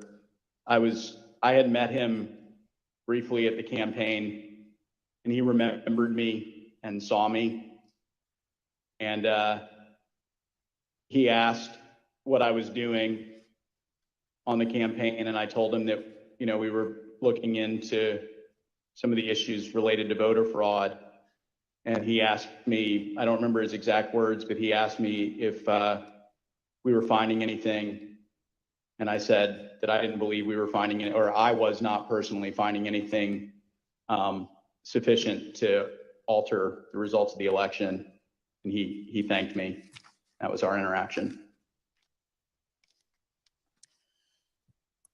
At a later hearing, you'll hear live testimony from the former acting Deputy Attorney General of the Department of Justice, Rich Donahue.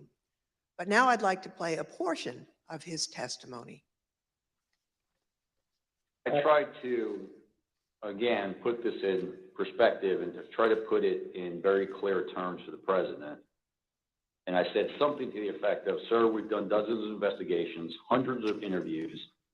The major allegations are not supported by the evidence developed. We've looked at Georgia, Pennsylvania, Michigan, Nevada. We're doing our job. Much of the info you're getting is false. And then I went into, for instance, this thing from Michigan, this report about 68% error rate. Reality is it was only 0.0063% error rate, less than 1 in 15,000. So the president accepted that. He said, okay, fine, but what about the others? And again, this gets back to the point that there were so many of these allegations that when you gave him a very direct answer on one of them, he wouldn't fight us on it, but he would move to another allegation. So then I talked about a little bit about the Pennsylvania truck driver. This is another allegation that had come up. And this claim was by a truck driver who believed, perhaps honestly, that he had transported an entire tractor trailer truck full of ballots from New York to Pennsylvania. And this was, again, out there in the public and discussed. And I essentially said, look, we looked at that allegation. We looked at both ends, both the people who load the truck and the people who unload the truck. And that allegation was not supported by the evidence. Again, he said, okay. And then he said, no, I didn't mention that one. What about the others? And I said, okay, well, with regard to Georgia, we looked at the tape, we interviewed the witnesses. There is no suitcase. The president kept fixating on this suitcase that supposedly had fraudulent ballots and that the suitcase was rolled out from under the table. And I said, no, sir, there is no suitcase. You can watch that video over and over. There is no suitcase. There is a wheeled bin where they carry the ballots, and that's just how they move ballots around that facility. There's nothing suspicious about that at all. I told them that there was no multiple scanning of the ballots. One part of that allegation was that they were taking one ballot and scanning it through 3 or 4 or 5 times to rack up votes, presumably for Vice President Biden. I told them that the video did not support that. Then he went off on double voting. At the top of the next page, he said, dead people are voting. Indians are getting paid to vote. He meant people on Native American reservations. He said there's lots of fraud going on here. Told him flat out that much of the information he's getting is false and or just not supported by the evidence. We look at the allegations, but they don't pan out. Mr. Barr and his advisors were not the only ones who determined that the president's allegations regarding Dominion voting machines were false. So, Mr. Chairman, I ask unanimous consent to include in the record of this hearing reports issued by the Department of Homeland Security's Cybersecurity and Infrastructure Security Agency, otherwise known as CISA, that addressed and rejected the claims of manipulation of voting machines in the 2020 election. Without objection, so ordered. Thank you, Mr. Chairman. I also ask unanimous consent to include in the record a report prepared by the Michigan Senate Oversight Committee that disproved claims of election fraud in Michigan, as well as a statement by 59 of the country's leading election security scientists, noting the absence of any credible evidence that the 2020 election had been altered through technical compromise, and 5 other reports from organizations and individuals confirming there was no widespread fraud in the 2020 election or describing the spread of the former president's lies. Without objection, so ordered. Thank you, Mr. Chairman, and I yield back. Pursuant to the order of the committee for today, the chair declares the committee in recess for a period of approximately 10 minutes.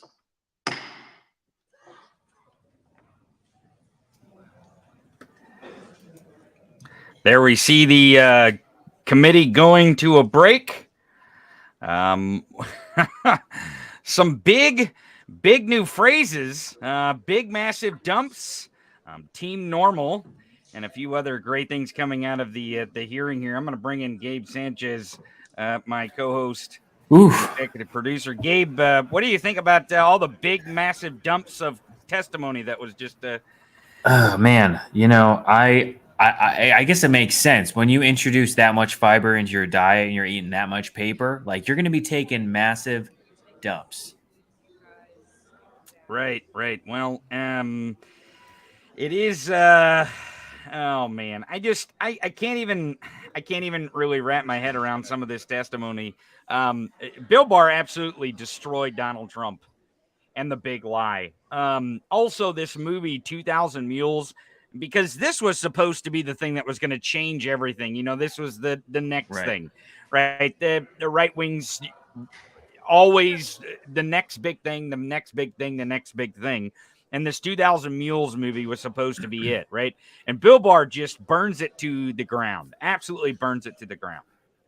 I mean, just the laughing at the mention of 2000 Mules just shows you how much, like, Bill Barr was like, no, it's complete bullshit. Like this, I mean, the theme, the theme of day 2 so far is Trump is an idiot, and everyone around him and those who worked for him or with him knew it. Like, you look at all these people, whether it's Jared Kushner or Ivanka Trump or Bill Barr or any of the other people who worked as advisors, they all knew that all these theories of trucks full of ballots and they were bringing them in at 4 a.m. and there were dead people voting and reservations. Like, all these things are so ridiculous. Again, like, to have widespread voter fraud, you would have to have a very intense strategic network to pull that off. Right.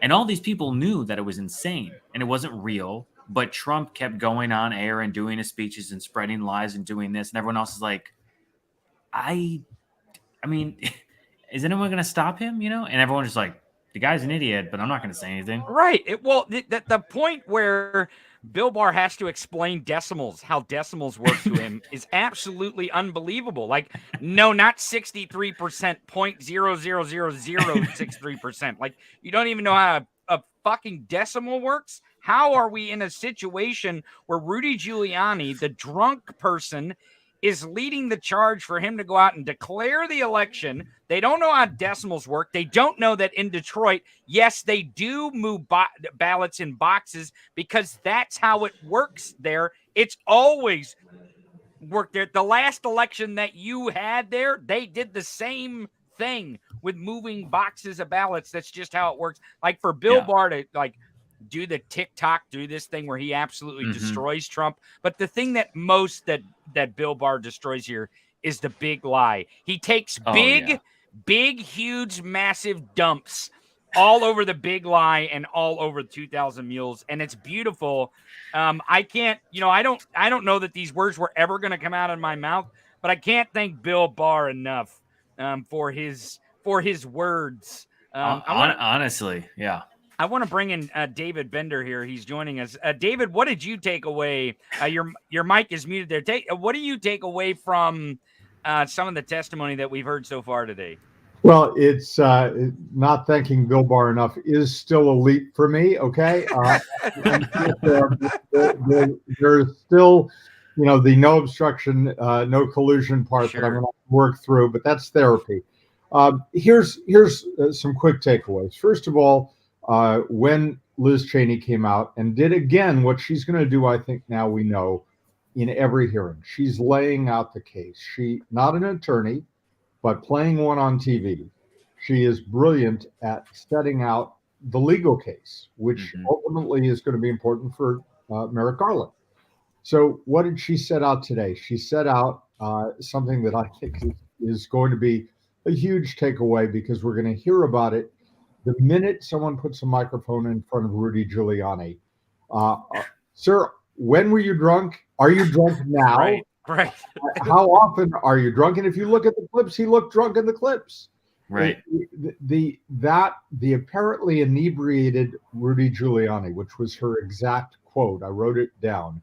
I think it's going to be a major takeaway here, because he's going to push back at it, and it's going to be one of those fun food fights that will play out on Fox News. And that is another big takeaway, because Starwalt, because of he was very good as a witness, very effective, the Fox analyst.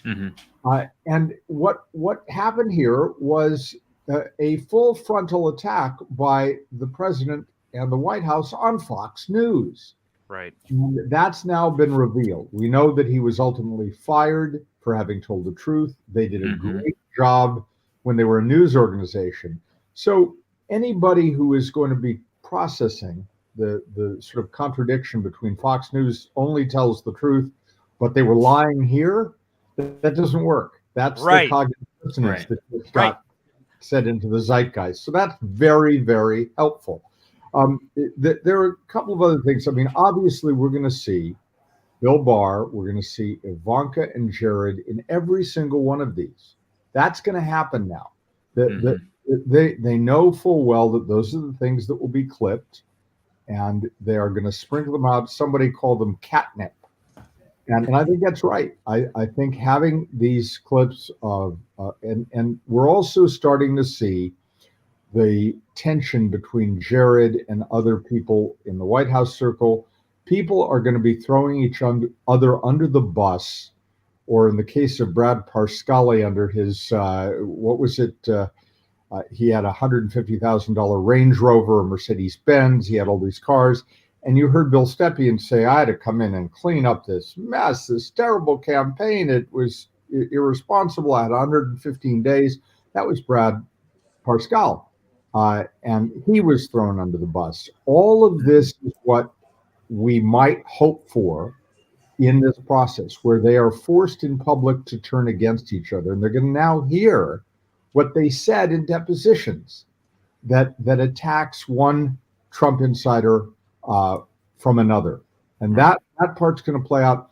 You know, one of the things that I thought, and I said this, I think, to you when after the first hearing, this idea that we saw Jared only for a second, but he basically said Pat Cipollone, the president's counsel, who they're in negotiations with to come and testify, it'd be a big get. They get him. He called him a whiner. Jared called him a whiner. You think that's going to motivate him to possibly come in front of the committee? I kind of think it will. I hope there's a lot of these characters that get in front of the committee. I don't know how good their excuses are going to be and what we're going to see from these other hearings, but I back to Bill Stepien for a second that you mentioned. I actually think his non-appearance today is probably worse for him and Team Trump after seeing some of the clips. I think it did not help the case that he wasn't there. Oh yeah, to defend his testimony. Yeah, frankly, he would have been a hostile witness were he there. You know, again, show me the baby. I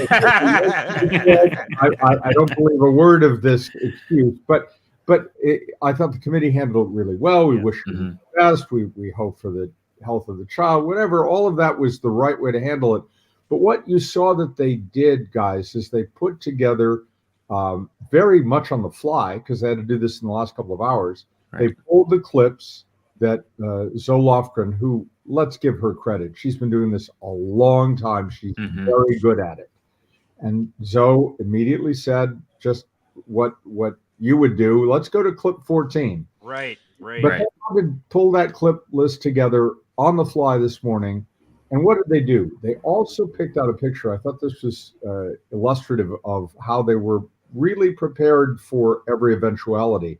They had a picture of Bill Stepien with his head against the wall. You mean that calendar photo where he's just longing? All right. You know, I actually text Gabe when that picture came up. I said it looks like he's longing for Ivanka Trump in that picture. Like he's, you know, I don't know what was going on in the picture, but it was a beautiful Google image. I don't know what exact search terms they put in to find that image of him, but it was chef's kiss. It was a perfect picture in a lot of ways, but if it wasn't a calendar photo, it was my head is up against the wall. I'm banging it on the wall because this is an insane position for me to be in.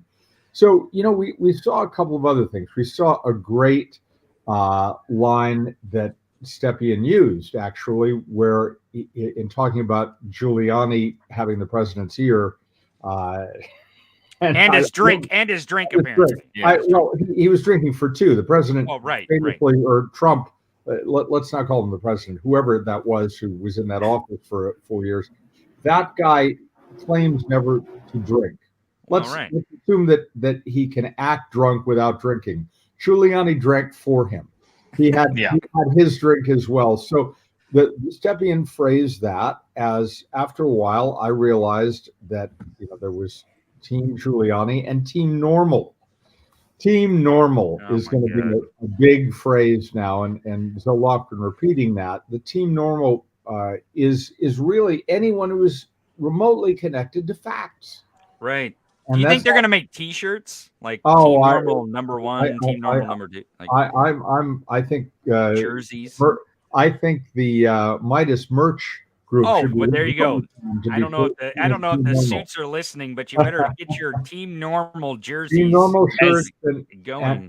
I'm going as to soon go ahead. I was gonna say, as soon as they said Team Normal, I immediately had a flashback to Young Frankenstein and thought of just Team Abby Normal. Like Abby Normal. that's the Abby type Normal. of crew that we're dealing with. Right. I think we might have lost David there on Oh. his audio for he froze.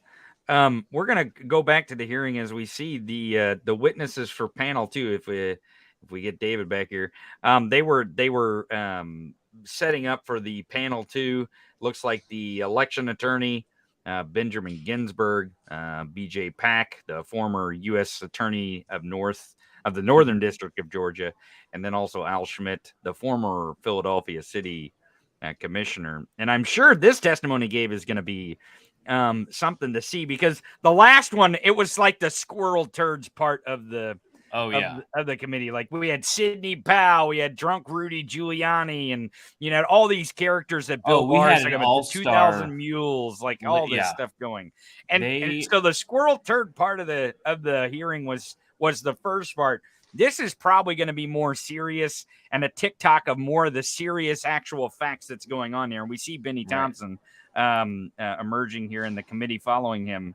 So I'm sure we're going to get underway here in just a few minutes, but I expect this to be a much more serious type TikTok here than the last drunken squirrel turd type. I mean, the last one was like an intervention for Rudy Giuliani. Well, like it was just everyone coming to town and one. saying he was drunk, he was inebriated, he was under the influence. Well, let's see what we got with the second round with the panel 2 here. Let's get back to the committee. Here we go.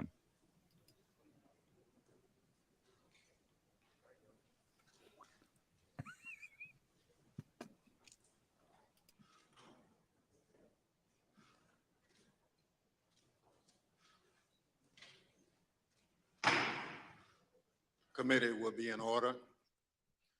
I now welcome our second panel of witnesses. We're joined today by B.J. Pack, Al Smith, and Ben Ginsburg. Mr. Pack is the former United States Attorney for the Northern District of Georgia. Mr. Smith is a former city commissioner for the city of Philadelphia, where he served for more than 10 years. Mr. Ginsburg is one of the leading election law attorneys in the country and has represented Republican presidential candidates in election litigation dating back to 2000, where he represented George W. Bush in the Bush v. Gore litigation. I will now swear in our witnesses. Please stand and raise your right hand. Do you swear or affirm on the penalty of perjury that the testimony you're about to give is the truth, the whole truth, and nothing but the truth? So help you God. Thank you. Please be seated.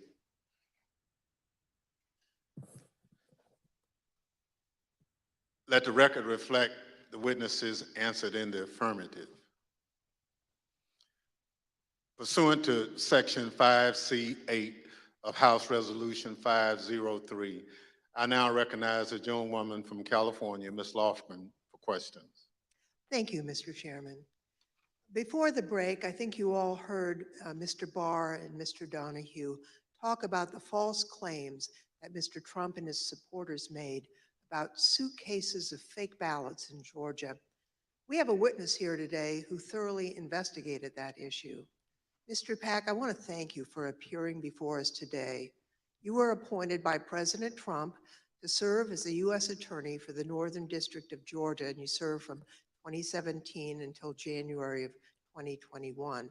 You were the lead federal prosecutor there and worked for the Department of Justice under then Attorney General Bill Barr. Now, were you ever asked by Attorney General Barr to investigate claims of voter fraud in the 2020 election? And if so, what were those claims? Thank you, Congressman Lofgren. Thank you for the question. Approximately December 4th, I believe, of 2020, Attorney General Barr and I had a conversation about an unrelated case to the case at issue.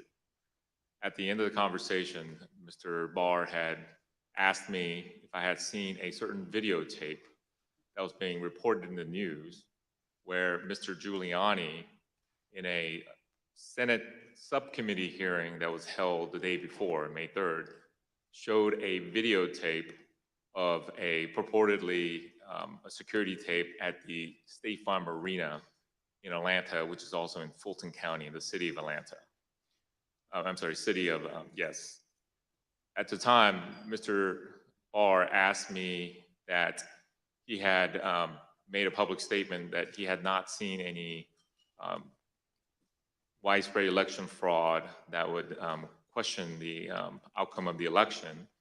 And because of the videotape and the serious allegation that Mr. Giuliani was making with respect to the suitcase full of ballots purported in the video, he asked me to find out what I could about it, because he had envisioned that in some days after our call that he was going to go to the White House for a meeting, and then that issue might come up. He asked me to make it a priority to get to the bottom of, just try to substantiate the allegation made by Mr. Giuliani.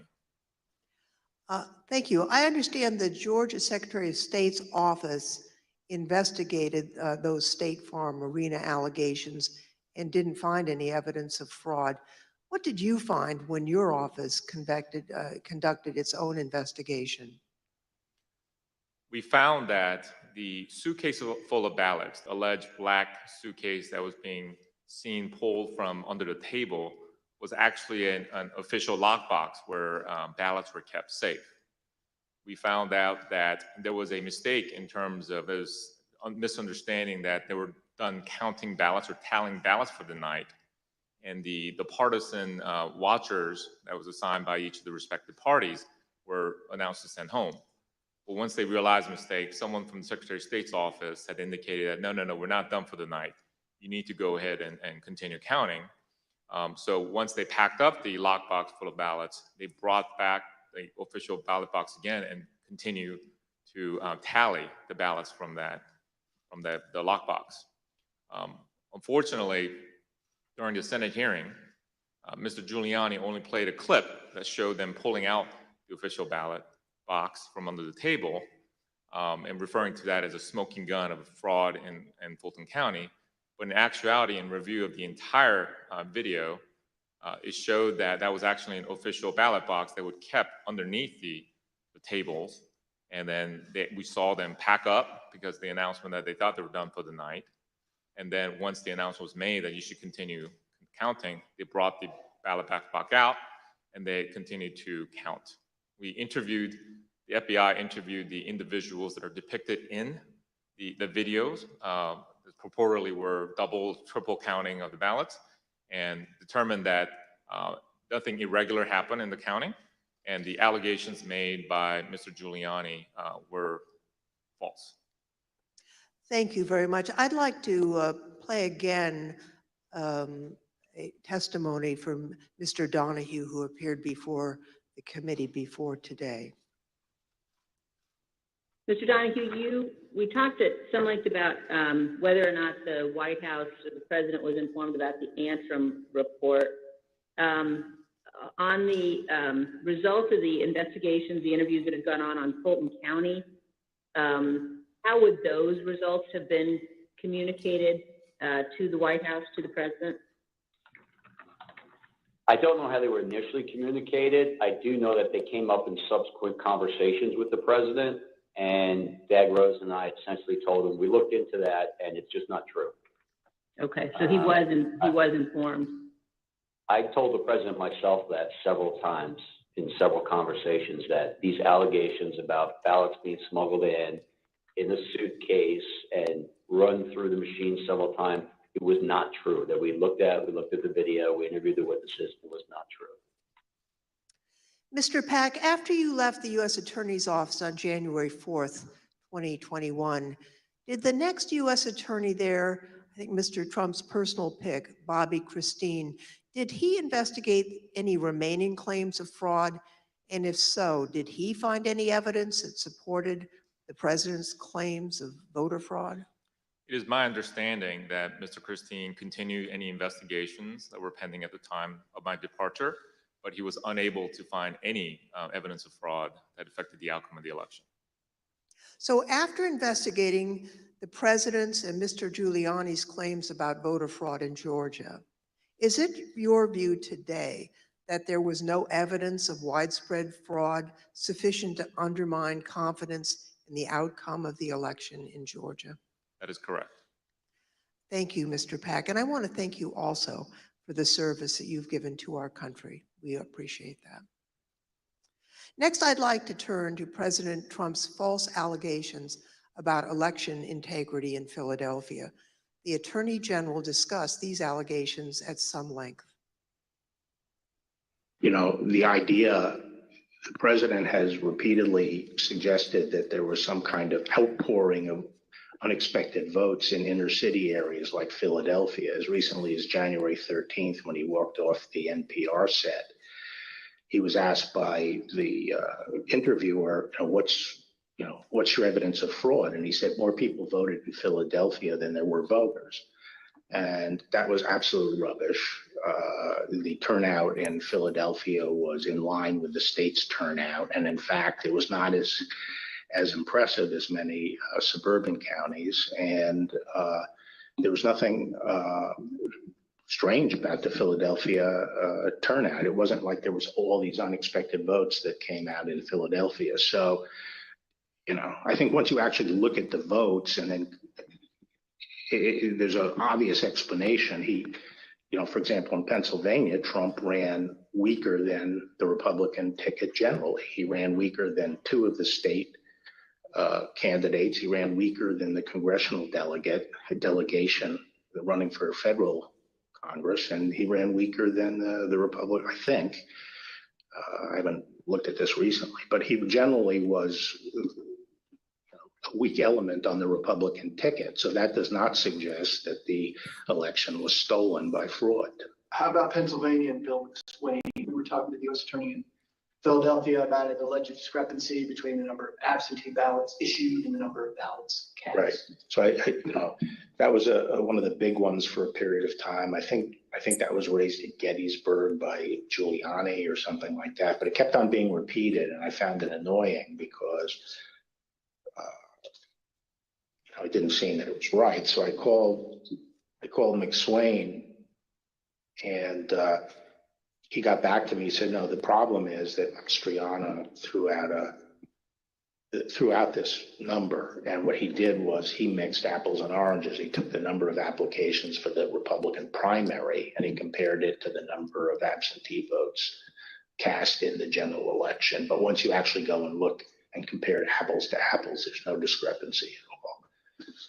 And that's one of the, I think at some point I covered that with the president. We have another witness here today who has detailed knowledge about the election process in Philadelphia. Mr. Schmidt, at the time of the 2020 presidential election, you were serving as the only Republican member of Philadelphia's 3-member city commission, which is responsible for overseeing elections throughout the city. Is that correct? That's correct, Congressperson. So President Trump made numerous claims regarding fraudulent voting practices in Philadelphia, including the claim that dead people were voting. In fact, Mr. Giuliani told Pennsylvania state legislators that 8,000 dead people voted in Pennsylvania. You investigated those claims of voter fraud. Can you tell us what you found? Not only was there not evidence of 8,000 dead voters voting in Pennsylvania, there wasn't evidence of 8. We took seriously every case that was referred to us, no matter how fantastical, no matter how absurd, and took every one of those seriously, including these. As it turns out, even Mr. Trump's campaign lawyers knew that the dead voter claims weren't valid. I guess the crooks in Philadelphia are disappointed in this. They only submitted 8,021 ballots from dead people, mail-in ballots for dead people. Probably easier for dead people to submit mail-in ballots than it is to vote in person. Rudy was at this stage of his life and the same ability to manage things at this level or not. And obviously, I think Bernie Kerik publicly said it. They never proved the allegations that they were making, and they were trying to develop. Mr. Schmidt, on November 11th, 2020, President Trump tweeted about you, saying, and here's a quote, "A guy named Al Schmidt, a Philadelphia commissioner and so-called Republican or rhino, is being used big time by the fake news media to explain how honest things were with respect to the election in Philadelphia. He refuses to look at a mountain of corruption, dishonesty. We win." As a result of that tweet and the CNN interview you gave where you stated the dead voter claims in Pennsylvania were false, you and your staff were subjected to disturbing threats. Can you tell us about that? The threats prior to that tweet, and on some level it feels almost silly to talk about a tweet, but we can really see the impact that they have, because prior to that, the threats were pretty general in nature. Corrupt election officials in Philadelphia are going to get what's coming to them. You're what the Second Amendment is for. You're walking into the lion's den, all sorts of things like that. After the president tweeted at me by name, calling me out the way that he did, the threats became much more specific, much more graphic, and included not just me by name, but included members of my family by name, their ages, our address, pictures of our home, just every bit of detail that you could imagine. That was what changed with that tweet. Behind me are redacted threats that you received, that you provided to the committee. Now, we redacted portions of the text to protect your family. Mr. Schmidt, I think I speak for all of my colleagues when I say we are deeply sorry for what you and your loved ones have been through. And I also want to thank you for your service to your country and for standing up for the rule of law. I want to thank both Mr. Pack and Mr. Schmidt for their service, their testimony, and for standing up for the rule of law. Now I'd like to turn to another subject. The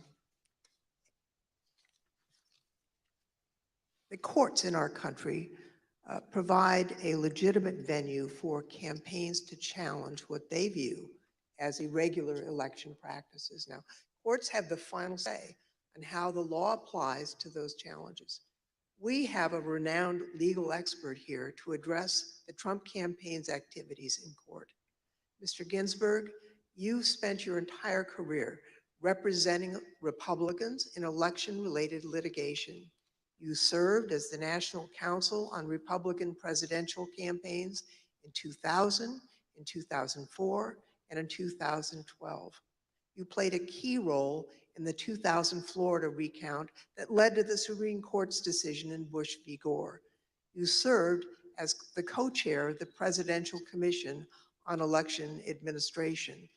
I think it's fair to say you're the most prominent Republican lawyer who's litigated in the election field. Now, you've analyzed the Trump campaign's litigation pretty carefully. What's the normal process for post-election litigation? How is the Trump campaign's different from the kinds of post-election litigation you've been involved in and know about? In the normal course of things, any campaign on the night of the election and the days after will do a couple of different things. One is that they'll analyze precinct results to look for abnormalities in the results, and they'll send people to those precincts to ask more questions. Secondly, all campaigns will have poll watchers and poll workers and observers in the polling place. And so campaigns will talk to those people if they saw any irregularities that could cause problems in the election. Now, the Trump campaign talked pre-election about having 50,000 poll workers. So presumably, they did have eyes on the ground in all these places. And so in the normal course of things, a campaign will analyze the reports that come in. Trump campaign had a couple of basic problems, however. Number one, the 2020 election was not close. In 2000, that was 537 and close. In this election, the most narrow margin was 10,000 and something in Arizona, and you just don't make up those sorts of numbers in recounts. And when the claims of fraud and irregularities were made, you've heard very compelling testimony from Mr. Stepien, from Matt Morgan, from Alex Cannon about those claims and how they didn't believe them. And so that put the Trump campaign on sort of a process of bringing cases without the actual evidence that you have to have in which the process is designed to bring out. So are you aware of any instance in which a court found the Trump campaign's fraud claims to be credible? No, there was never that instance. In all the cases that were brought, and I've looked at the more than 60 that include more than 180 counts. And no, the simple fact is that the Trump campaign did not make its case. The Select Committee has identified 62 post-election lawsuits filed by the Trump campaign and his allies between November 4th, 2020 and January 6th, 2021. Those cases resulted in 61 losses and only a single victory, which actually didn't affect the outcome for either candidate. Despite those 61 losses, President Trump and his allies claim that the courts refused to hear them out, and as a result, they never had their day in court. Mr. Ginsburg, what do you say about the claims that Mr. Trump wasn't given an opportunity to provide the evidence they had of voter fraud? Did they have their day in court? They did have their day in court. About half of those cases that you mentioned were dismissed at the procedural stage for a lack of standing. The proper people didn't bring the case, or there wasn't sufficient evidence and it got dismissed on a motion to dismiss. But in the other, there was discussion of the merits that was contained in the complaints. And in no instance did a court find that the charges of fraud were real. And it's also worth noting that even if the Trump campaign complained that it did not have its day in court, there have been post-election reviews in each of the 6 battleground states that could have made a difference. And those ranged from the somewhat farcical Cyber Ninjas case in Arizona to the Michigan Senate report that was mentioned earlier, the hand recount in Georgia that Mr. Pack addressed. And in each one of those instances, there was no credible evidence of fraud produced by the Trump campaign or his supporters. Thank you. You know, as Mr. Ginsburg has explained, there are no cases where the Trump campaign was able to convince a court that there was widespread fraud or irregularities in the 2020 election. Over and over, judges appointed by Democrats and Republicans alike directly refuted this false narrative. They called out the Trump campaign's lack of evidence for its claims, and the judges did that even in cases where they could have simply thrown out the lawsuit without writing a word. You can see behind me a few excerpts from the decisions in these 62 cases. The Trump campaign's lack of evidence was criticized by judges across the political spectrum. In Pennsylvania, a Trump-appointed judge concluded, quote, "Charges require specific allegations and proof. We have neither here." Another Trump-appointed judge warned that if cases like these succeeded, quote, "Any disappointed loser in a presidential election able to hire a team of clever lawyers could flag claim deviations from election results and cast doubt on election results." The list goes on and on. Allegations are called, quote, an amalgamation of theories, conjecture, and speculation. In another, strained legal arguments without merit, unsupported by evidence, derived from wholly unreliable sources, a fundamental and obvious misreading of the Constitution. The rejection of President Trump's litigation efforts was overwhelming.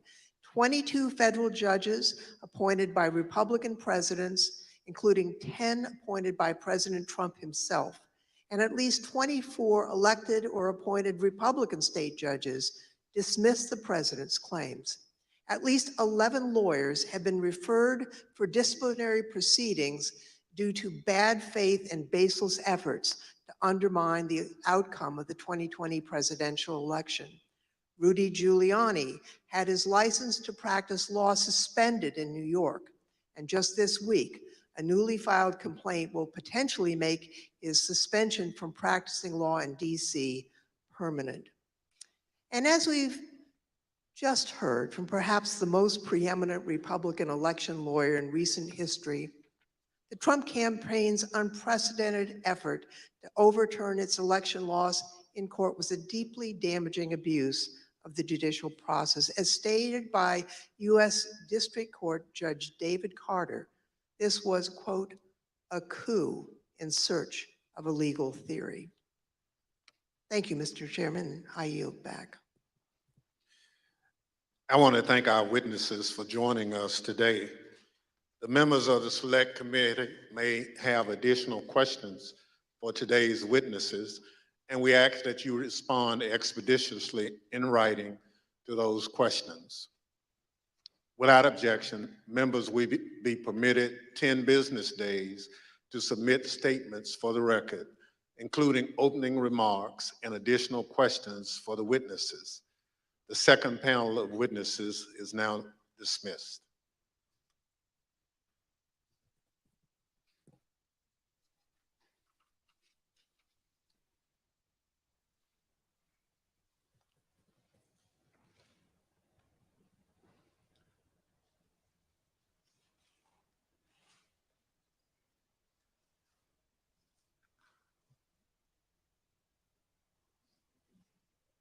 Without objection, the chair recognizes the gentlewoman from California, Ms. Lofgren, for a closing statement.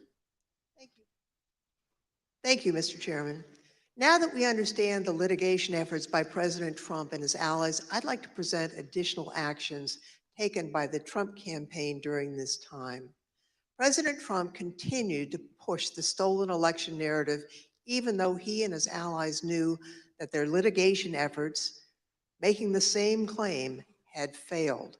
It's worth pointing out that litigation generally does not continue past the safe harbor date of December 14th. But the fact that this litigation went on, well, that decision makes more sense when you consider the Trump campaign's fundraising tactics. Because if the litigation had stopped on December 14th, there would have been no fight to defend the election and no clear path to continue to raise millions of dollars. Mr. Chairman, at this time, I'd ask for unanimous consent to include in the record a video presentation describing how President Trump used the lies he told to raise millions of dollars from the American people. These fundraising schemes were also part of the effort to disseminate the false claims of election fraud. Without objection, so My name is Amanda Wick, and I'm Senior Investigative Counsel with the House Select Committee to investigate the January 6th attack on the United States Capitol. Between Election Day and January 6th, the Trump campaign sent millions of fundraising emails to Trump supporters, sometimes as many as 25 a day.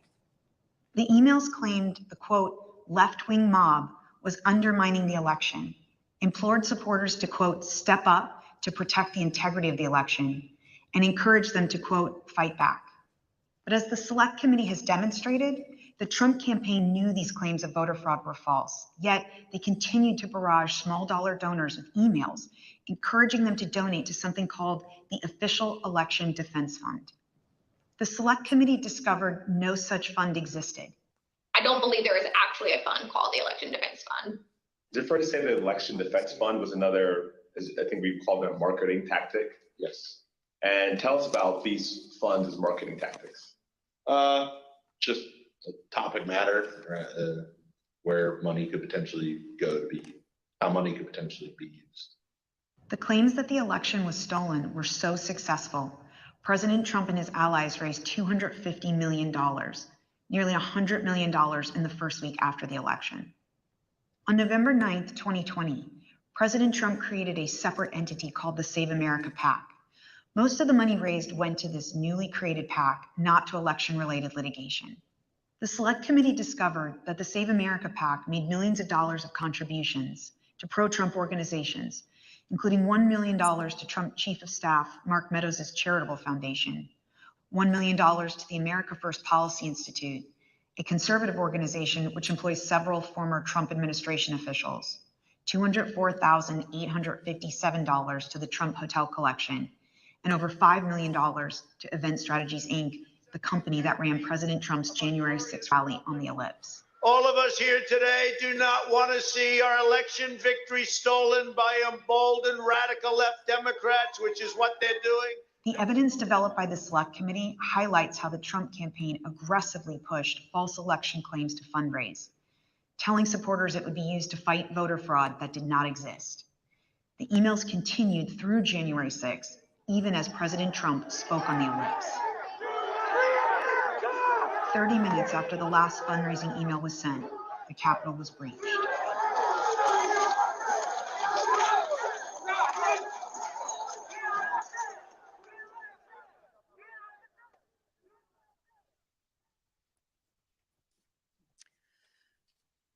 Every American is entitled and encouraged to participate in our electoral process.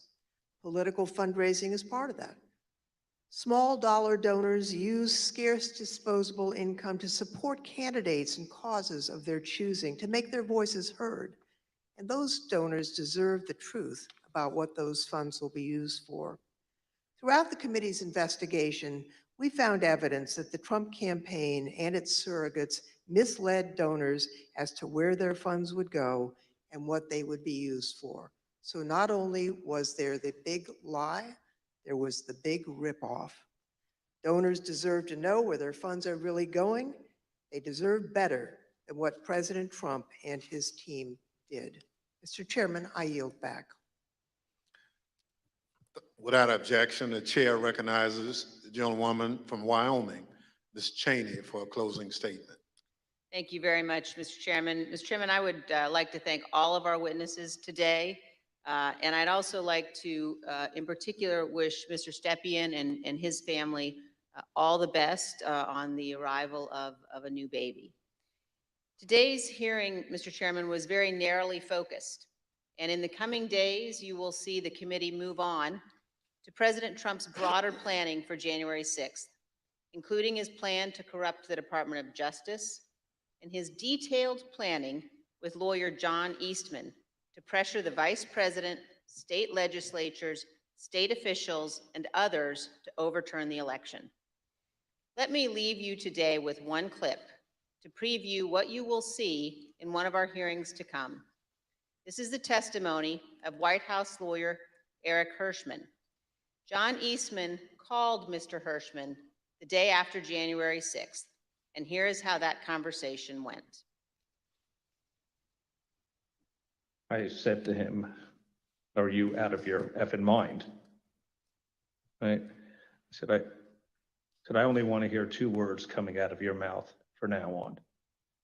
Orderly transition.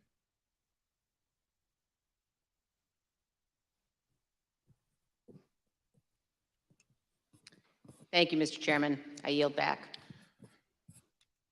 At the conclusion of last week's hearing, we showed you a video of rioters explaining why they had come to Washington on January 6th. It was because Donald Trump told them to be here. Today, we heard about some of the lies Donald Trump embraced and amplified when it became clear he didn't have the numbers of votes to win the election. We heard about how officials at different levels of government explored claims of fraud and found no evidence. Yet the former president continued to repeat those false claims over and over again. Today, we'll end things where we did on Thursday, back on January 6th, hearing words of individuals who wanted to stop the transfer of power. We know they were there because of Donald Trump. Now we hear some of the things they believed. Without objection, I enter into the record a video presentation. I know exactly what's going on right now. Fake election. They think they're gonna fucking cheat us out of our vote and put communist fucking Biden in office. It ain't fucking happening today, buddy. You voted? Yes, sir. How'd it go? Voted early. It went well, except for the can't really trust the software. Dominion software all over. We voted, and right in the top right-hand corner of the Dominion voting machine that we used, there was a Wi-Fi symbol with 5 bars. So that most definitely connected to the internet, without a doubt. So they stole that from us twice. We're not doing it anymore. We're not taking it anymore. So we're standing up, we're here, and whatever happens, we're not laying down again. I'm from Pennsylvania. It didn't work. It absolutely worked. It didn't work. No. Trust the system. 200,000 people that weren't even registered voted. 430,000 votes disappeared from President Trump's tally. And you can't stand there and tell me that it worked. I don't want to say that what we're doing is right. But if the election's being stolen, what is it going to take?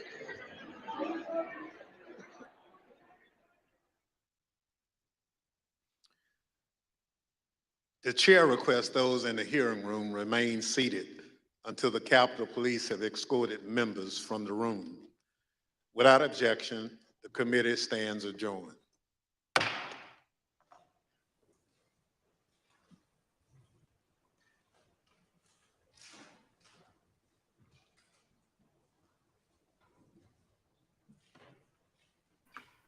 There you have the adjournment of the committee for day 2 of the January 6th Select Committee hearings on June 13th, Monday. We were 45 minutes late, but we finally got into the mix here.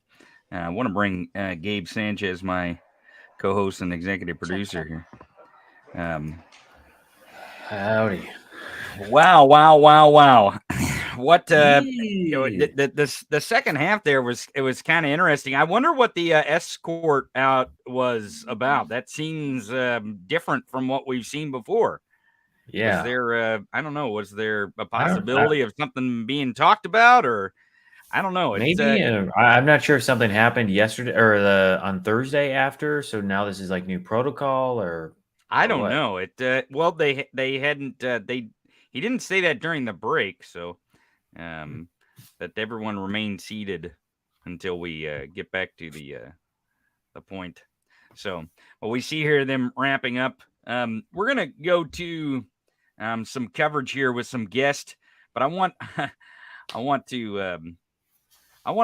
tell you that we would appreciate if you guys go ahead and subscribe to the Midas Touch YouTube channel here. You guys will find all kinds of different podcasts here on the YouTube channel of Midas Touch. The Midas Touch podcast, the Legal AF podcast, Kremlin File. We have Politics Girl with Lee McGowan, and then Mile Culpa with Michael Cohen, also here on the Midas Touch YouTube channel.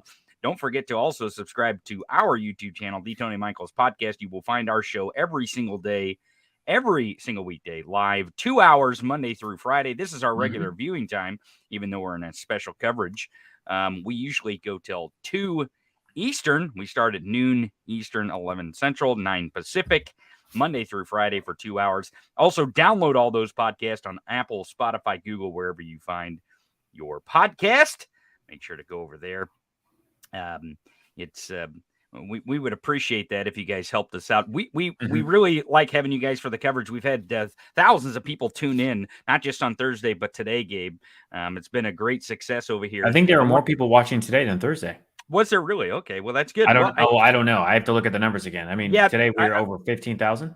Right. Yeah. Well, I think at one point across channels, we were up over 16,000 people watching live. I know we Nice. had 250,000 people that were total view of the of last week's from this Midas Touch Media channel here.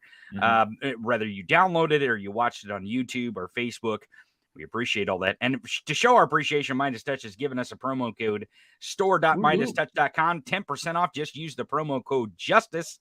Again, use the promo code JUSTICE to get your famous Midas Touch merchandise over there. We have a couple political strategists that are joining us.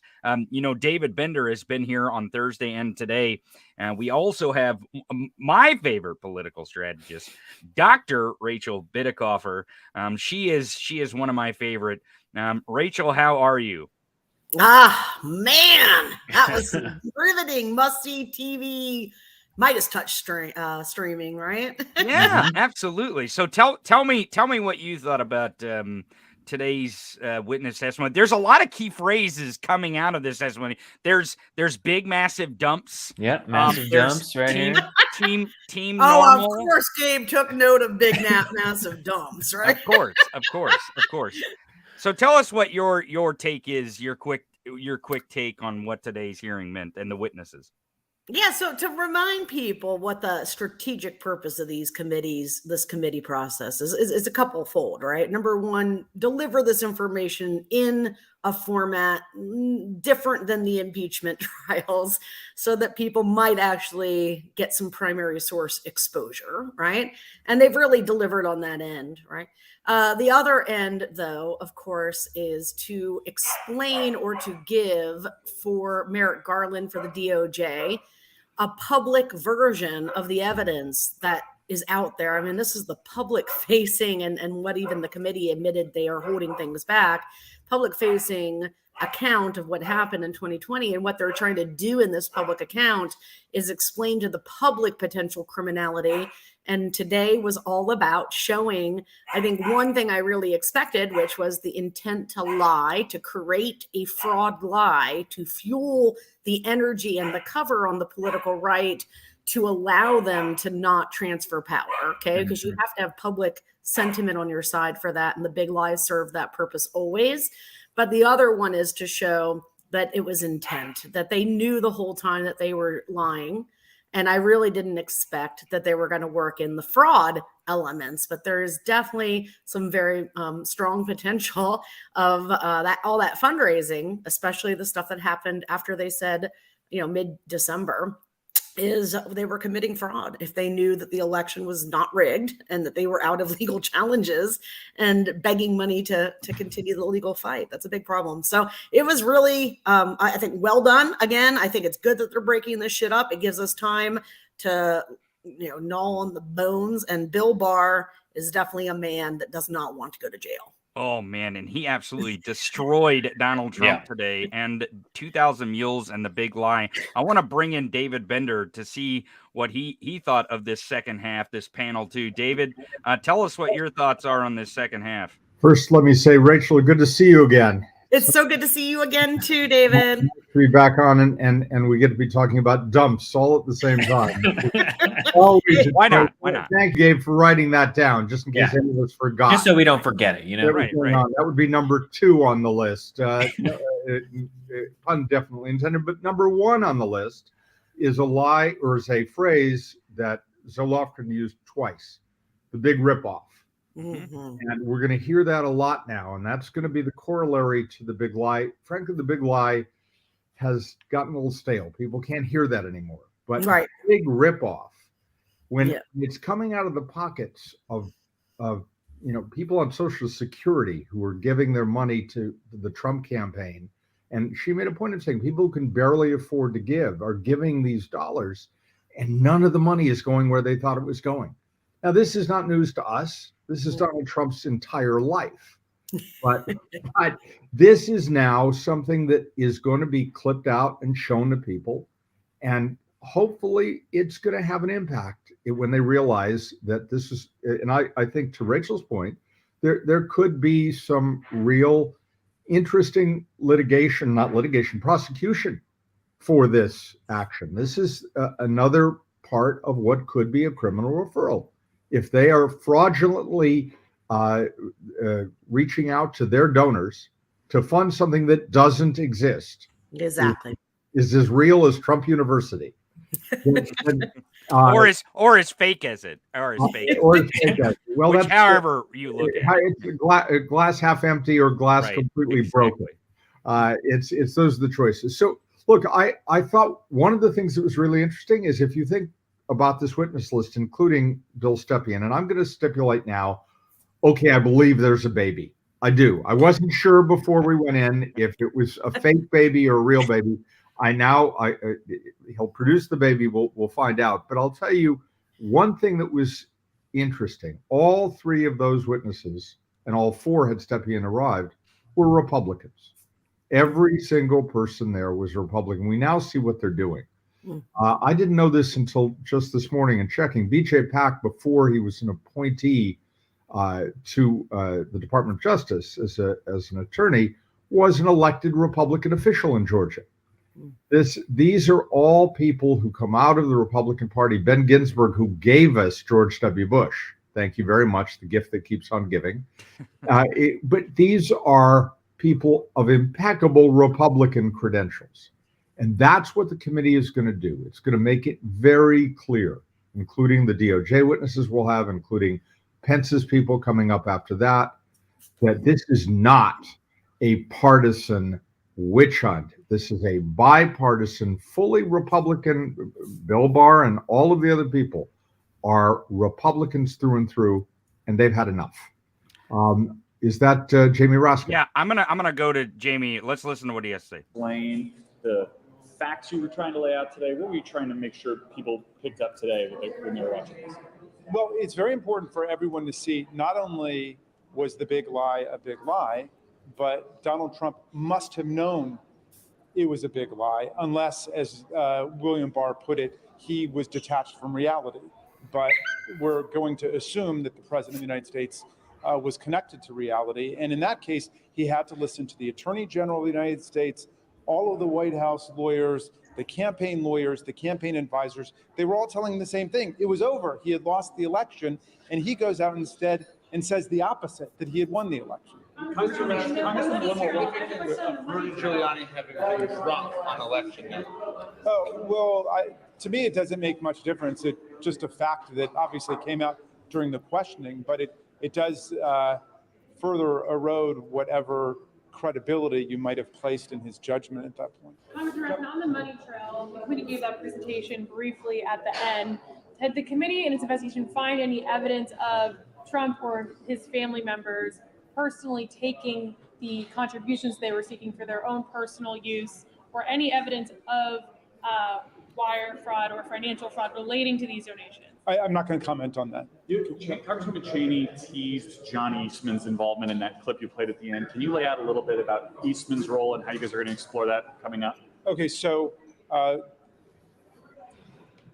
after it was clear to Donald Trump that he had lost the election, he began to engage in increasingly desperate and increasingly illegitimate efforts to overthrow Joe Biden's majority in the Electoral College. Now, as we said today, it was perfectly legit to go into court, and they lost more than 60 cases, including from 8 judges Donald Trump had nominated himself to the bench. So what we have is an overwhelming, meticulous record in court that he lost the election and there was no electoral fraud, there was no electoral corruption. Well, then Mr. Eastman makes his appearance, and Eastman's point was that the election wasn't really over because they could conduct the so-called Green Bay sweep if they could just get Vice President Pence to step outside of his constitutional role and nullify electoral college votes coming in from the states. Then they could keep it going, either have Trump declared the victor in the joint session of Congress or kick the whole thing into the House of Representatives for a so-called contingent election. We're going to spell out what exactly Eastman's Green Bay sweep was all about, and we will show that that was utterly fraudulent too. Thank you. We saw the Congresswoman earlier kind of lead today's discussion. Obviously, you've been very invested in this. Is there a specific aspect we can kind of expect to see you dig into personally? Yeah, well, we're all focusing on different elements of the plan to overthrow the 2020 presidential election. And the part that I have been focused on is the mobilization of the mob and the domestic violent extremist groups, the Proud Boys and the Oath Keepers and so on. So that will be several hearings away, but that's what I've been spending most of my time on. Will there be more money that's sent? Will there be more information on the money that Trump's PAC received, which they received after the election and they received from, spouting these election noise? Well, here's the way I would encourage people to think about it. Think about any election you've ever followed, participated in, or watched. Once someone loses the election, it becomes almost impossible for them to raise money. Winners can usually keep raising money because they're going to be in office and there will be another election coming. But losers find the money dry up immediately. Well, Donald Trump was told by all of these people, including the Attorney General of the United States, that he had lost the election and it was essentially hopeless for him. But he found a way to keep the money flowing in, and that was to claim that he'd actually won the election and that it was being stolen from him. And as Ms. Lofgren pointed out at the end, there was more than $200 million that came in after the election was over. That's an extraordinary sum of money because people were invested in the idea that he was still somehow fighting this in court. Will the committee be sort of releasing more information about those fundraising and what that achieved? I believe there will be more information released. Again, we're trying to compress a lot of information into each of these individual hearings, but I believe there will be more information available. So your theory of the case is that President Trump was scripting his voters? Well, the theory of our case is spelled out in all of our hearings. The motives of the president are going to be up to people to decide. But from our perspective, whatever the motive was, some people have suggested it's financial. Some people have suggested it was political. Some have suggested it was narcissistic. Some have suggested that he was detached from reality. Whatever the motive, the point is that he clearly had the intention that he acted upon to try to overthrow the result of the 2020 presidential election. And as anybody will teach you in a criminal law class, what matters is your intent, not your motive. The motive can become relevant to demonstrating that you have an intent, and it's clearly of interest to people in a democracy about someone's character, but ultimately it was his intent to overthrow the results of the 2020 election that is so critical. Is there any frustration that you didn't receive the RNC's emails through Salesforce? I can't even remember specifically what that, look, we wanted to get all the information we've asked for, but we have been able to develop a pretty clear portrait of what happened from the information we got. To bring back the criminal laws and being detached from reality and affirmative defense. I'm sorry? Being detached from reality. An affirmative defense to what? To attempt to overthrow the government. There's an insanity defense at the federal level, but as far as I know, President Trump has never asserted an insanity defense to any of this. I mean, he continues to say that he won the election. I think that we have ended that lie with our first two hearings. I think America understands Donald Trump lost the election. Joe Biden won it by more than 7 million votes, and everything else is just disinformation, propaganda, and conspiracy theory. Have you or anyone else on the committee seen any evidence of witness intimidation thus far? Not that I'm aware of, but I don't know. I have not Have been any looking into threats that. been sent to committee members, and if so, what is the nature of those threats? But I'd rather not comment on that at this point. And I think I'm scheduled for another, I've got to go someplace, but thank you all very much. Yeah. Question, which one is that? I've been focused on the relationship. So here we have. I've been focused on the mobilization of the mob and the domestic violent extremist groups, the Proud Boys, the Oath Keepers. Jamie, you're First asking. Amendment He appears to be kind of repeating some other questions that he had. Mm-hmm. It seems as if that that we may see some more interviews here and there. But Jamie's trying to break away. They're again asking him some other questions that he's been asked already. What do you make of some of the questions that he was asked, and more importantly, what his answers were there? David, you can go first. Well, the only thing I want to say is that he cut to the chase. I've never heard Donald Trump assert that he was insane, but that may be coming. Who knows? Rachel, you must have loved that as much as I did. I did. I want to. There it is. So, I seen you laughing in the background, Rachel, when he talked about the insanity plea. That, yes, in fact, there is a way for someone to plead insanity at the federal level. So that was... there is, and he'll do it, and he'll say, and 74 million people stand with me in insanity, and we're a majority, and we're not being heard, and crazy is the virtue. Rachel, I've got to ask you a question. Have you seen any numbers since the first hearing? And we know that the numbers had dropped yet again, and were below 50% of people who thought overall that he was culpable. Have you seen anything yet that shows movement of the dial since Thursday? That's a good question. No, I haven't really seen anything that any polling on the first thing, I mean, that's kind of interesting actually, now that I think about it, because of the delay. Oh, you would think some would be dropping right now. Somebody's got to be in the field right now. Somebody's got to be there. Yeah.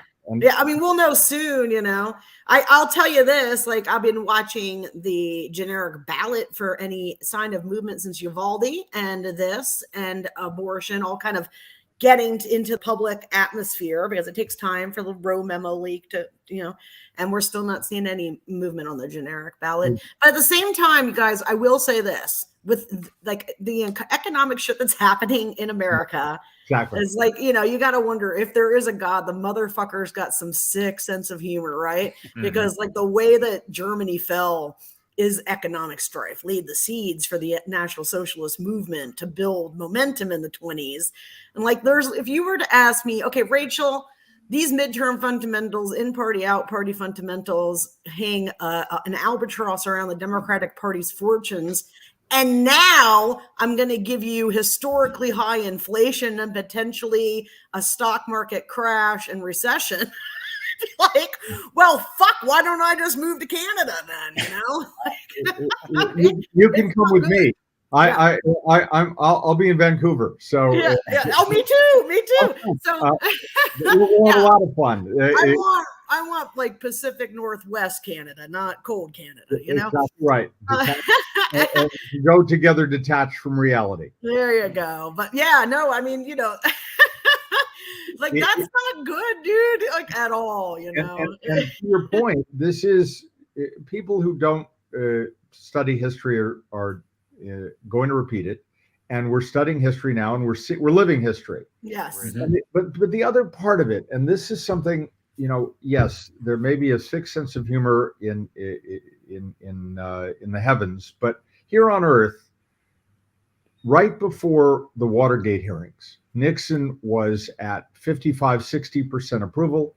He had won 49 states the year before in re-election, an epic re-election defeating George McGovern. And nobody believed that the hearings were going to have any traction at all. They didn't. Now, I know this is a different media environment. All of these things stipulated. But you can't watch even a little clip, and everything there that we saw today, just like we saw Thursday, was done in digestible bites. They can be excerpted and you guys are doing it already. And as you see, I think in the break, I sent you some clips that have already been pulled. There are more coming. And all of those clips are going to make their way through TikTok and Instagram into the zeitgeist. Yep. And we're going to see some ability for people to start changing their sort of premise of what happened. If it was a lie, and if it was a ripoff, and if a lot of these, I think it was fascinating at the very end again, were these people who came there, and that man saying, looking at the camera saying, well, and he's breathing tear gas.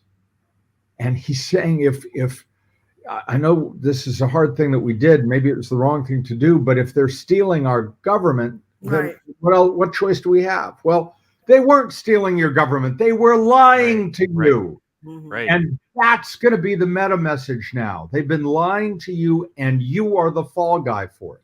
Yep. Well, you know, that's a good point, because talking about big, massive dumps of clips on social media, I'm going to use that as often as I can in the next few weeks. Big, massive dumps. Just make a Big- T-shirt. Big That's massive right. dumps. Yeah. Speaking of big, massive dumps of the clips of these hearings on social media, I think what is important for people to understand when they watch these clips, and you discover either you have plucked your head out of your ass and realized that you were lied to, or you knew this lie all along, but here's the evidence now. I want you to ask everyone around you as you watch these clips, and if you watch them or talk about them, ask, are these the people that you want in charge of your economy? Are these the people you want in charge of your gas prices? Are these the people who lied to you, who grifted you, who continued to try to thwart your democracy and your vote in your country? Are these the people that you want in charge of anything anymore? I think that is the main question that people really have to be focused on is, yes, we do have inflation. There are gas prices are high. There are a lot of different causes for those things.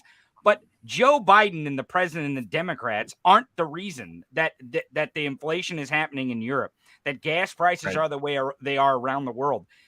There are many outside forces that are happening here with our economy and the situation on the world stage.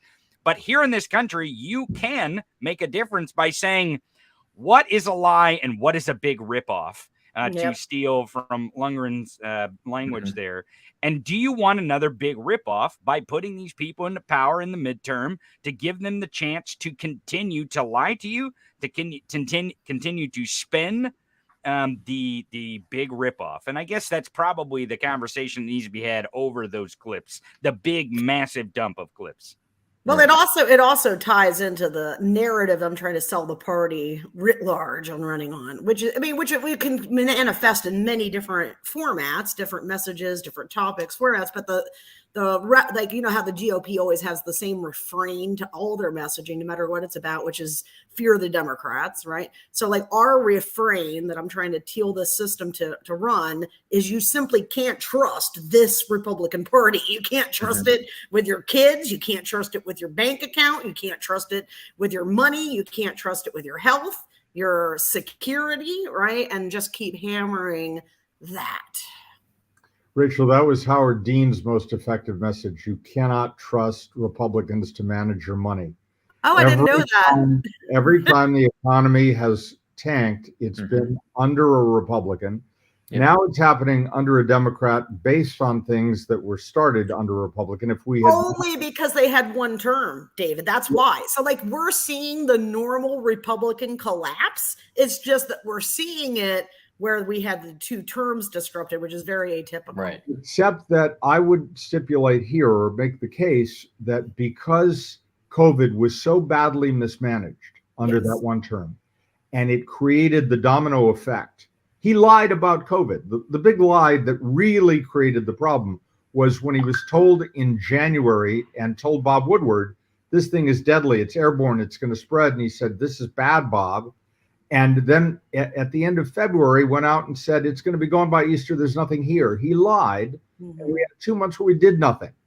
And that 2 months was as deadly to the country economically, and in fact, in 1 million lives lost, as anything that has ever happened. Dereliction of duty. And now we're going back to that same issue, dereliction of duty during the 3 hours when he let this play out.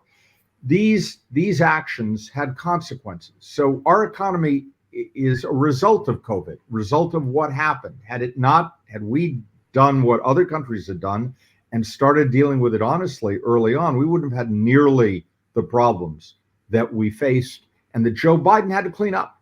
And Joe Biden did clean up, but you can't dig yourself out of a hole that deep in with a Congress that is only nominally.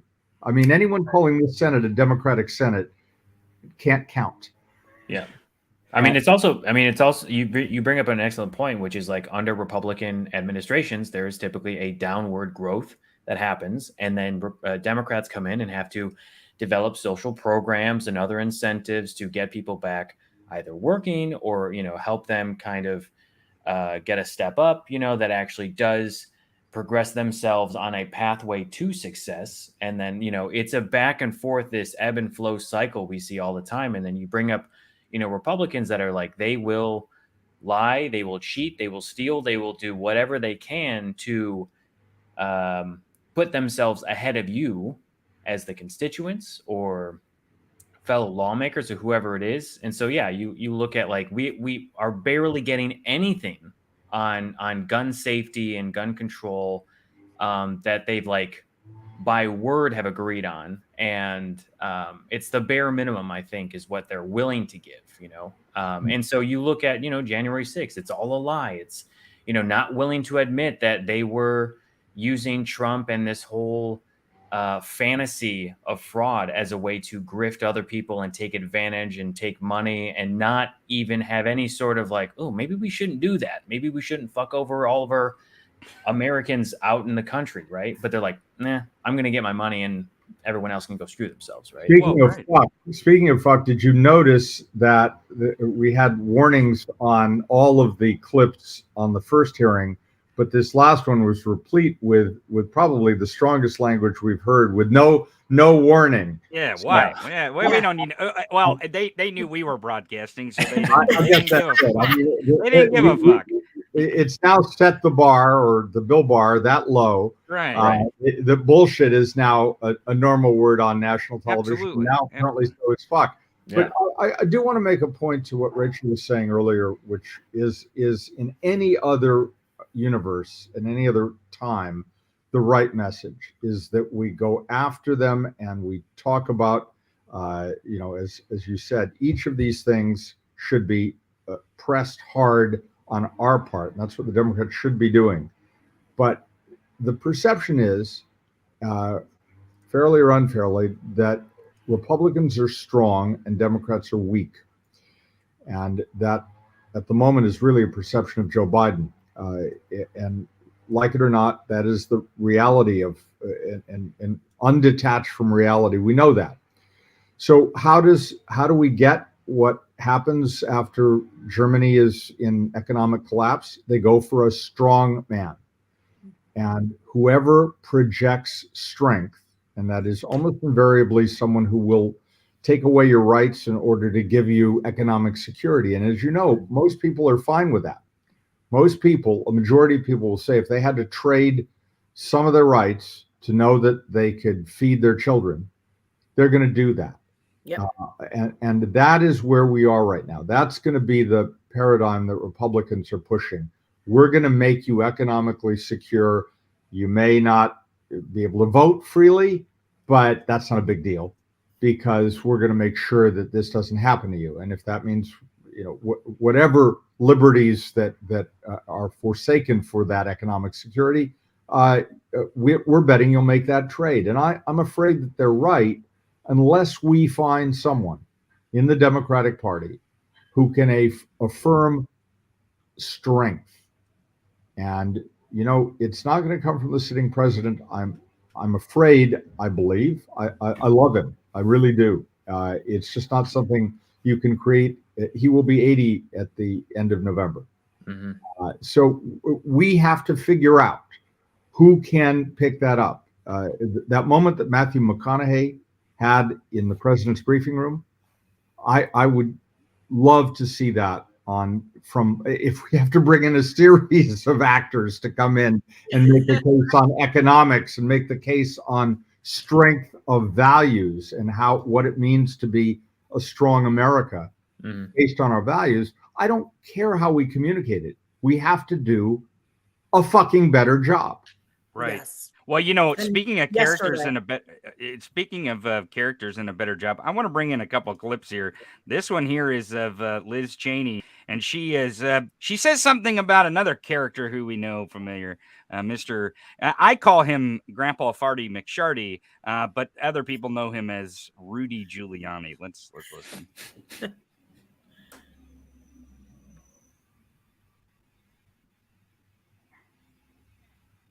She's usually louder. Yeah. Tony, where's the sound? What's up? Counting stop. I We'll got a also replay. hear Here we go. testimony that Yeah, President Trump rejected the advice of his campaign experts on election night and instead followed the course recommended by an apparently inebriated Rudy Giuliani to just claim he won and insist that the vote counting stop, falsely claim everything was fraudulent. He falsely told the American people that the election was not legitimate. In his words, quote, a major fraud. Millions of Americans believed him. We will also hear testimony that apparently inebriated. Couldn't you use that? You couldn't use that description with Rudy just about like any time from the time he gets up till the time he passes out. Every time he's at the podium, just like Rudy clearly had, a glass of whiskey or 5, and then people bring it up, and he's like, I don't drink alcohol. I will say this: I don't know if it was the committee itself or it was the producer doing the actual hearings.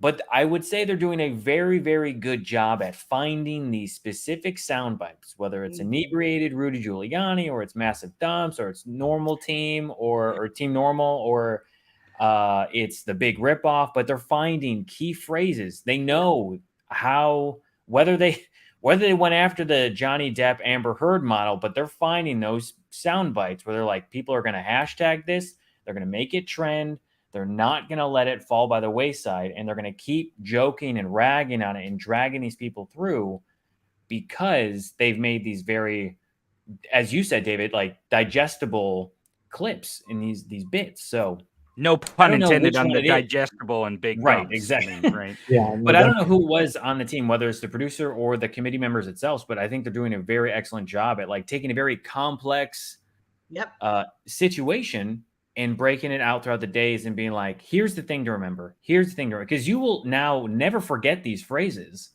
probably for the foreseeable future. And as soon as you say it, you'll be like, oh yeah, right, the massive dumps. They're taking a team approach. And we heard that from Jamie Raskin in the hall. Everybody's got their role. Right. I want to, again, say a genuine, heartfelt thank you to Kevin McCarthy. Because he's the one who made this all possible. No shit, dude. This is the most bipartisan investigation probably in the nation's history, to be honest with you, because 9/11 was pretty nonpartisan and bipartisan, but there's still pride and point to like cover it up, right? And here you've got the 2 Republicans who were willing to put country over party and really go all in on country over party.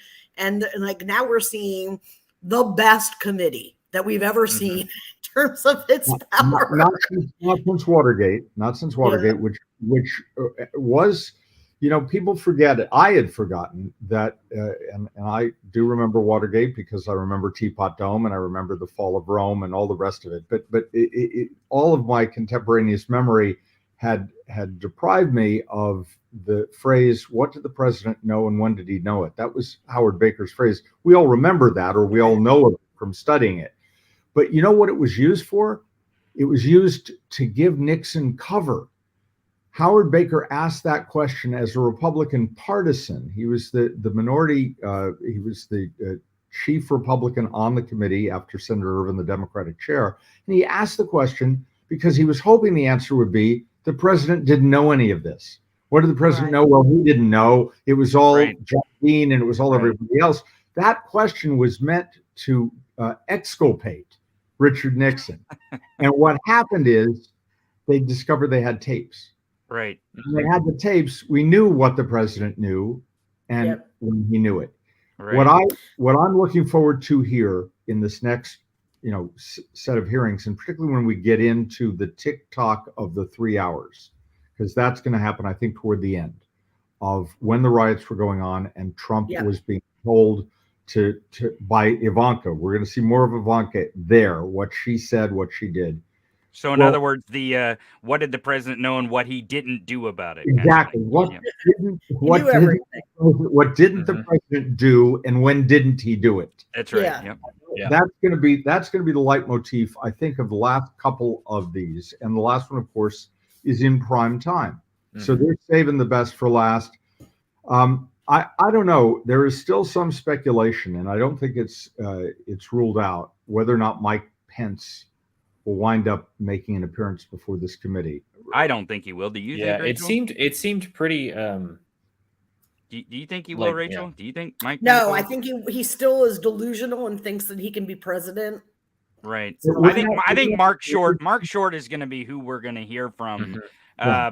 You know, that's the Pence word that we're going to hear on this Right. is from No, Mark Short. I agree that that's the plan right now, but I think the way they've set this up is to Rachel's point, he thinks he can be president. He's made 3 public speeches where he said Trump was wrong. He didn't have the right to overthrow the election. He's broken with Trump publicly. Liz Cheney basically teed him up on Thursday as the man who saved democracy. Now, this is in the alternate universe we're now in which Liz Cheney is a Jedi. Then Mike Pence is, I don't know, the man on the white horse. But if that is his lane to run for president in, which is also Liz Cheney's lane, the anti-Trump, then he's got to take his moment in front of the public to do that, right? And isn't this the purpose? That's not how he's thinking. And honestly, that's just not like what's happening within the Republican Party. So I know people are really optimistic that this is going to have some kind of break the matrix effect on Republican identifiers. And I understand what your argument is about Watergate, but the problem is that electorate does not exist now. It's a wholly different electorate ideologically, regionally, in many ways. So it just doesn't have the elasticity to do what you're asking to do. What we're looking for is a movement, though. There should still be some movement because there's about half of right-leaning independents are somewhat reachable. The other half are strident, right? But right-leaning independents, there's a part that's reachable, and then you've got pure independents. And I think we're going to see movement within those 2 buckets from this information, especially since it has been packaged in a way that people who don't really want to kind of look might accidentally get exposed to some of these revelations, which is critical. But I think there's 2 things that are going to make the difference, right? Does the message, the whole thing was a big con, right? It was all rigged to steal your money and there was no big lie. Is that going to or there was no fraud, right? Is that going to get hammered into the public psyche through additional paid media? Okay. And second off, and this is probably more important, honestly, but I think both things are necessary and not sufficient alone. The other thing is the media going to continue to allow Republicans to appear on TV, all kinds of venues, the newspaper, the radio, and articulate, continue to push the narrative that the election was stolen? Because as of today, this evidence, right? 95% of Republicans are running around saying that. And so the question comes, is CNN, MSNBC, New York Times, Washington Post, the Beltway, the White House Press Poll, are they going to stop letting these motherfuckers pretend that? Are they going to cut them off right away and say, we now know unequivocally that what you're saying is a fucking lie? Because if they're not, if they're going to let them continue to go and do the stomp and act like it's normal to be perpetuating a lie that has been exposed unequivocally as a lie, then I think we're in big fucking trouble, and I wouldn't expect a lot of movement. I think you're spot on right, and I don't think that's going to happen. I mean, I'm hearing Chuck Todd say they finally made the case after 3 attempts. If you get Chuck Todd to say something reasonable, then you know that it has finally moved to that place where false equivalency is no longer going to be the norm for the way they're booking guests and the way they're treating them. I also think that one of the things that we're going to see when they name the other members, because this is coming, we know this, who solicited pardons. Yes. When those members of Congress are named, that's going to be a big fucking deal. I love that I can say. Yeah. I'm. That's all credit to Joe Biden for so that let's line. speculate on who it is, guys. Who do you guys think it is? Come on. We know this. Well, we already know Matt Gaetz wanted one. Yeah. Right. Right. Well, and we see all ghosts are. Well, and we see Do you think they included MTG and Bobart though? Because keep in mind, those motherfuckers were just getting sworn in, right? Maybe not. Maybe not. Maybe not. I could see where they didn't get clued in. No. It's the Gosars and the I think it's all guys. I think it's Jim Jordan. I would. Yep. I would Mark think Meadows. it's Biggs. It's Mo Brooks, right? It's It's got to be the that chief of staff, right? Mark oh, Meadows sure, has to, sure. right? Well, I mean, look at his text messages alone. The evidence that No was on his text message. He's going, look, oh my God, I'm incriminated just because of shit that people are texting me, saying facts shit. about what's going on. Like it's not like Mark was responding. I mean, he was, but people were just texting him facts about what was going on because he's standing next to Trump. He's standing next to him. Like they're like, I can't get my message through. Maybe I'll text the person who I know is standing right next to him in the room. And I mean, you could also say it's a fist pump, not all the way straight hand out Nazi Josh Hawley, right? Oh yeah, I feel like it could be. I wonder if Hawley and Cruz would have sought pardons, but we know that these House members, and many of them went to the White House apparently the day before. There was a meeting at the White House that we've been reading about and hasn't really been detailed as much. And I hope that's what we're going to see here. I've seen the figure of 19 members of Congress went to the White House. And that is a very large number. That is. That's almost the line that would wait for a roller coaster, not a pardon. Well, that is and also, MTG was one of them because I remember she came out of the White House and gave an interview right there. Yeah, she's like, we had a great meeting for Stop the Steal. It's like, whoa. It could indeed include her, although I think her court case in Georgia about qualifying for the ballot seemed to indicate she's saying she didn't know anything, and we know she doesn't know anything. Therefore, she probably wasn't smart enough to ask for a pardon.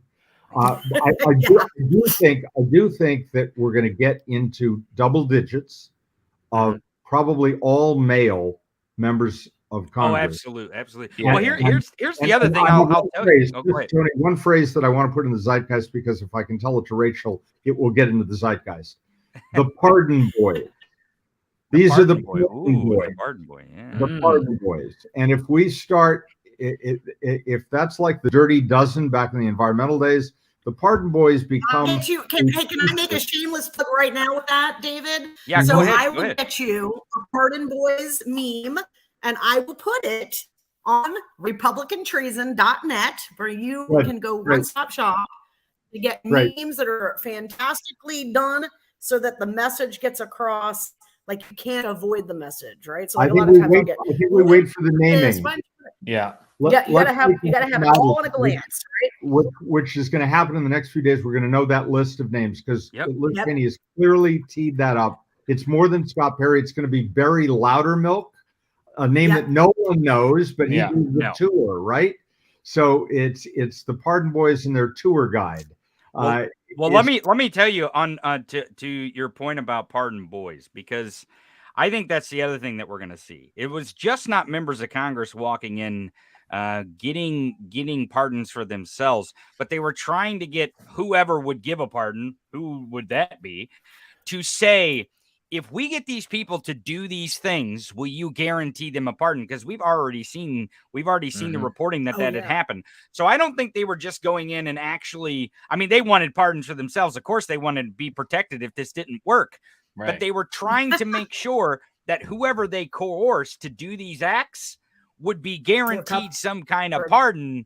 That way they could coerce them to do these things, just like the gentleman. And maybe that's why they played that tape of the gentleman who was suffering from sucking in the gas. He was saying, we didn't really want to do this, but we had to do this. And maybe that's why they played that tape, is to tee up that, hey, these people not only were lied to by the president, but they might have been lied to by members of Congress and coerced with pardons. Even I don't know.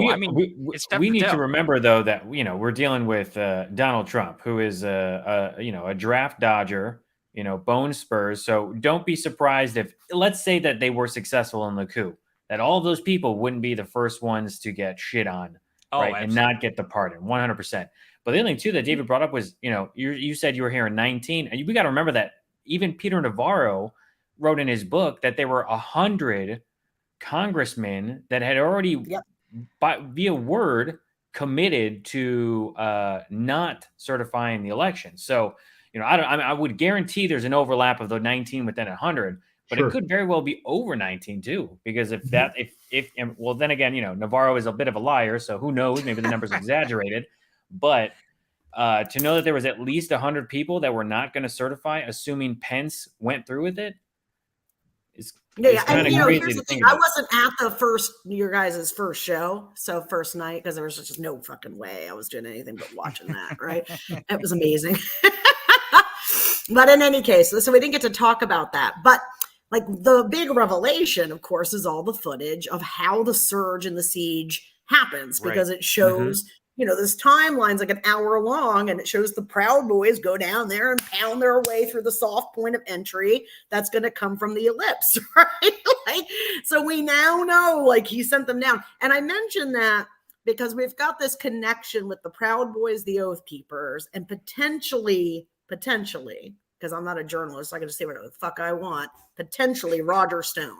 And that's where I'm really interested in hearing. Yes. Like, we refer to him on my show as Stodger Roan, I'll be honest with you. Like for even months after it happened, I thought, no, it's most likely that the shit that happened at the Capitol was completely spontaneous, in that the crowd was whipped into a frenzy and then fed, you know what I mean? But now we fucking know. No. It was planned in advance. Yep. Like Pence's final decision to certify comes in that morning too, right? And like it seems to me like they had a plan. If Pence refuses, siege the Capitol. Right. Right? And get him into the car. Yeah. Get him in the car. Can I give you a little basis of facts here that we know for sure out in the public that draw in a guy that might be named Stodger Roan? Because I think you're right, Rachel, because Roger Stone had private detail, security detail by the Proud Boys prior to January 5th. And they played the tape on Thursday of Stuart Rhodes, the guy with the eye patch, the founder of the Oath Keepers, who I've interviewed his son, and I'm going to try to get Dakota on this week to talk about some of the stuff in the hearing. But I've interviewed his estranged son and his estranged wife about Stuart. But we see him and Enrique Tarrio, who we know through last week, Enrique Tarrio was re-indicted in a superseding indictment of seditious conspiracy, where Stuart Rhodes is charged with seditious conspiracy. But I think the most telling facts are that there was a QRF across the Potomac that Stuart Rhodes had control over. They were waiting with weapons across the river for whatever might happen. But here's the thing. Is Brian Ulrich and Joshua James, who have pled guilty in this case and are it seems to be cooperating with federal authorities on this seditious conspiracy case, Brian Ulrich actually said in open court to a judge, the judge asked, were you in a plot to plan to make sure that there was no peaceful transfer of power? And Brian Ulrich said to the judge during that plea hearing, yes. So there was a plan. Now, the most significant part about that is that Joshua James and Brian Ulrich were reassigned to Stodger Roan, or Roger Stone, as he's otherwise known, to the day of January 6th. So again, when I said earlier that they were texting Mark Meadows because he was standing next to the president, what do you think Joshua James and Brian Ulrich's job was standing next to Roger Stone that day when he wasn't at the Capitol? That's right. They never left the hotel room. I mean, I never knew that, right? So like, here's the thing. Why would you go for this big event at the White House, right? If you're Roger Stone, and who was with him, Tony? Do you remember? It's somebody else that's pretty major. Like it was Stone and someone else in this hotel room. And they never go to the White House ever. It's right across the street. Was Bannon there? Where was Bannon? Not Bannon. It was definitely Stone and someone else, though, like high level. And they go and they sit in this hotel that's across the street from the White House, like literally right across the street.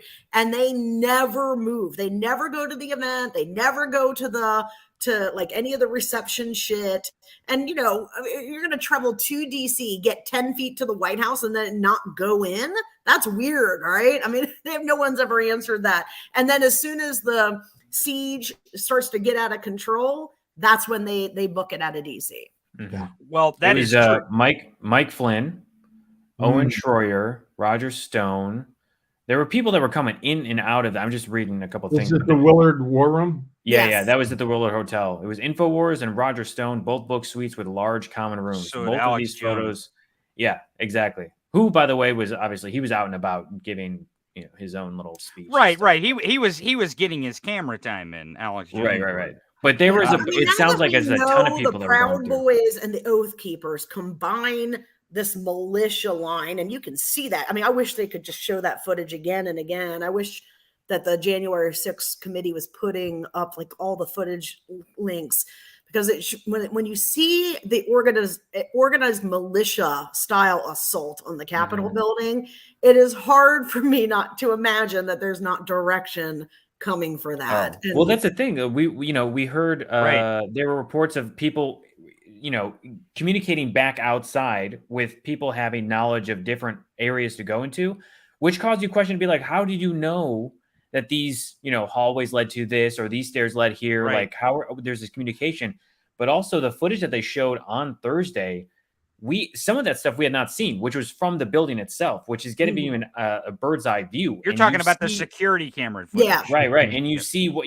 looks like a group of ants storming a hill, and you have it's these people, because the only times that we've ever seen it was from close up, right? Fighting, right, but like a cell phone or a body cam or but something like seeing that. it actually in a high level bird's eye view, I think was very effective It to was see how this brilliantly cut together. Right. It really very, was. very effective. And to your point, Rachel, one of the plans, as I understand it, is that the report that will be issued at the end not at the end of the hearings, but probably due out in September, is going to not only be a written report, it will be a video report. Oh, good. So we're going to see this summed up in ways that people can send it around and digest.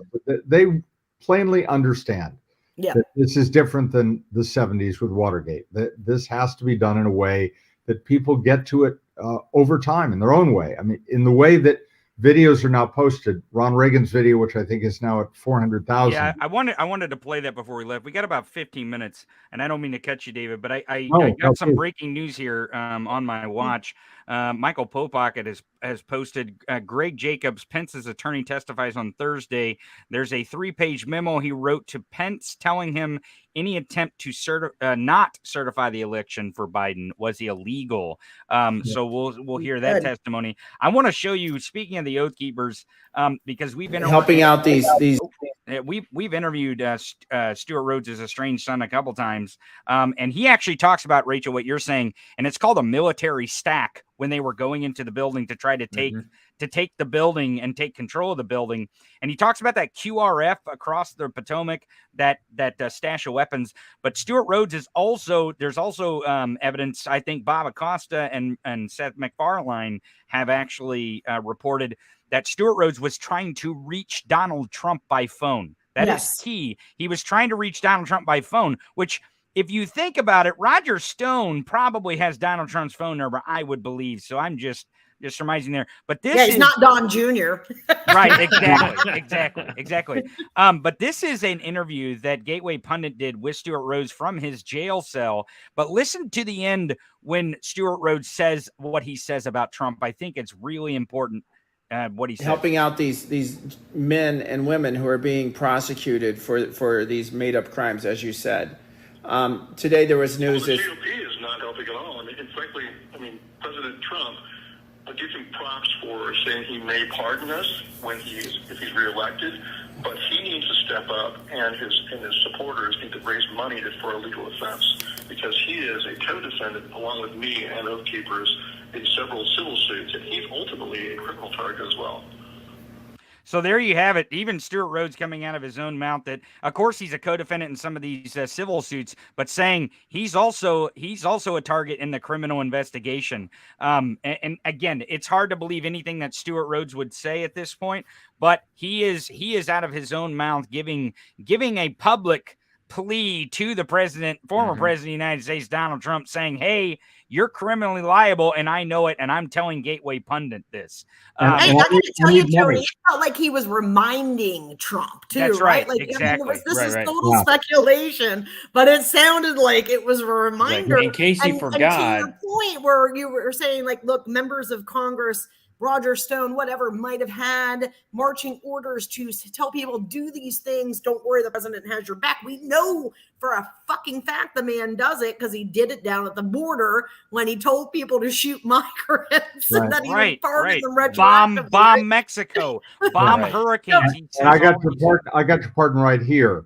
But the other thing that is key about what Rhodes said is we need money for our legal defense, and we just saw $250 million raised. Did any of it go to legal fees? Not a penny. I doubt. So this Not is for them. pissing people.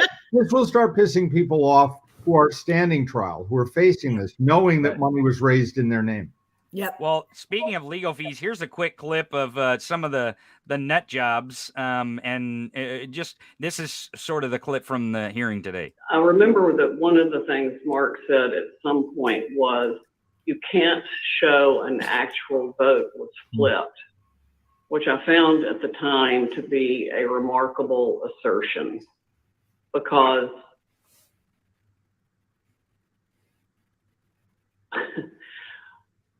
because you don't have to have the gun to see the body lying on the floor bleeding out with 5 bullet holes in it was killed by a gun. What they were proposing, I thought was nuts. The theory was also completely nuts. Look at that bat back there. What the Italian, fuck is Germans, I mean, there's different things floating around as to who was involved. By the way, Justice is our promo code for 10% off on the store.midasdutch.com. So go check out store.midasdutch.com. Fun fact, guys, I posted this image up. I mean, there's a lot of fucking reasons. Like I 3 of them, but the bear was my main motivation initially, and I was like, this is interesting. Rim Raider, what would you give this, you know? And it turns out it comes from, get this, it comes from that kinky fan romance book, the gray stuff. Oh my god. 50 Shades of Grey. 50 Shades of whatever, right? Yeah, S&M. Is that a cat or a bear? It's a bear. It's a panda.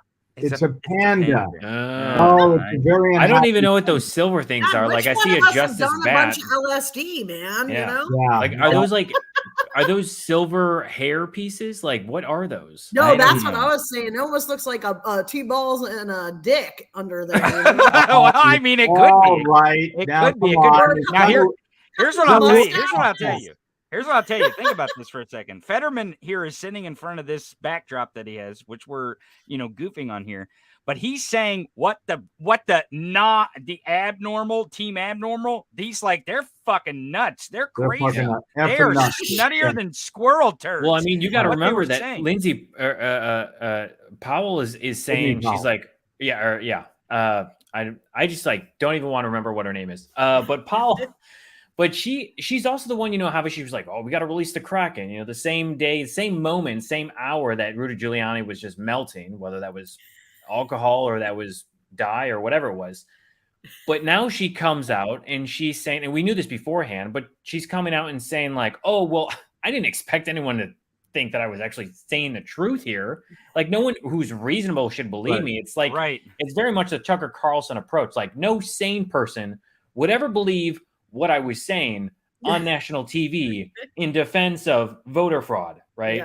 My defense is the stupidity of the audience. Right. Exactly. It's just like you have to be so dumb, like to think that people would actually think that. Right. I got a question for Rachel because you said something, and I really want to not miss this opportunity to ask it quickly, which is if there are persuadables in the middle, are there no Republican persuadables? I'm seeing about 10 to 15. No, you're maybe totally 20. wrong. Yeah, there is, but not chasing these de-aligning white working class culture war fucking So who can we get from where we want to be? Where we want to be tapping. What my strategy is geared to do, not the messaging, but the targeting, is to go into the voter file and identify potential de-aligning college-educated, especially Republicans, and start brand assaulting them, right? Because they're already feeling icky, okay? Mhm. And what the way you can think about this is Democrats. Like, it's not just that Republicans started telling white working class men about these culture shit and race and sexism and all that. There was a natural, like, de-alignment happening. And then they enhanced it with intentional material that broke. I mean, all of the different themes tie back to one purpose, which is to break brand loyalty to these longtime Democrats. So that's what, within that one pool, where we want to be hunting, and this is not the pure independent conversion pool, but it really doesn't matter. We want to be making it really embarrassing to still be a Republican. Mm-hmm. And, you know, that's really easy to do because this party is a total fucking comic show, you know? Let's talk offline. I want to hear those numbers from Great. you. Good. Sounds great. Well, here's what I'll tell you, because we got a few minutes left. Speaking of crazy Republicans, we got a video that Midas Touch did from Ron Reagan Jr. And not a crazy Republican. Not a crazy Republican. And actually, his dad, President Ronald Reagan, would probably be just rolling in his grave over some of the nonsense that we've been seeing coming out of this committee. But I want to play what Ron's response was to why people should be watching this week's hearings, rather watching them live or watching clips or watching them in a recorded form. So let's listen to Ron Reagan Jr. Hi, I'm Ron Reagan. Midas Touch has asked me to share a few thoughts with you about democracy, the ongoing threat to our democratic republic, and what we need to do about that. So, democracy. As Winston Churchill put it, it's the worst form of government, except for all the others. Our democracy, well, it remains a work in progress and very fragile. As he left the Continental Congress, having helped draft our Constitution, Benjamin Franklin was asked, well, do we have a monarchy or a republic? A republic, he replied, if you can keep it. And that's where things get a little tricky. Franklin and the other founders recognized that the gravest threat to our republic was internal. Demagogues and grifters could game the system. They could delude a gullible, misinformed public, seize power, and once they had power, cling to it indefinitely. Sound familiar?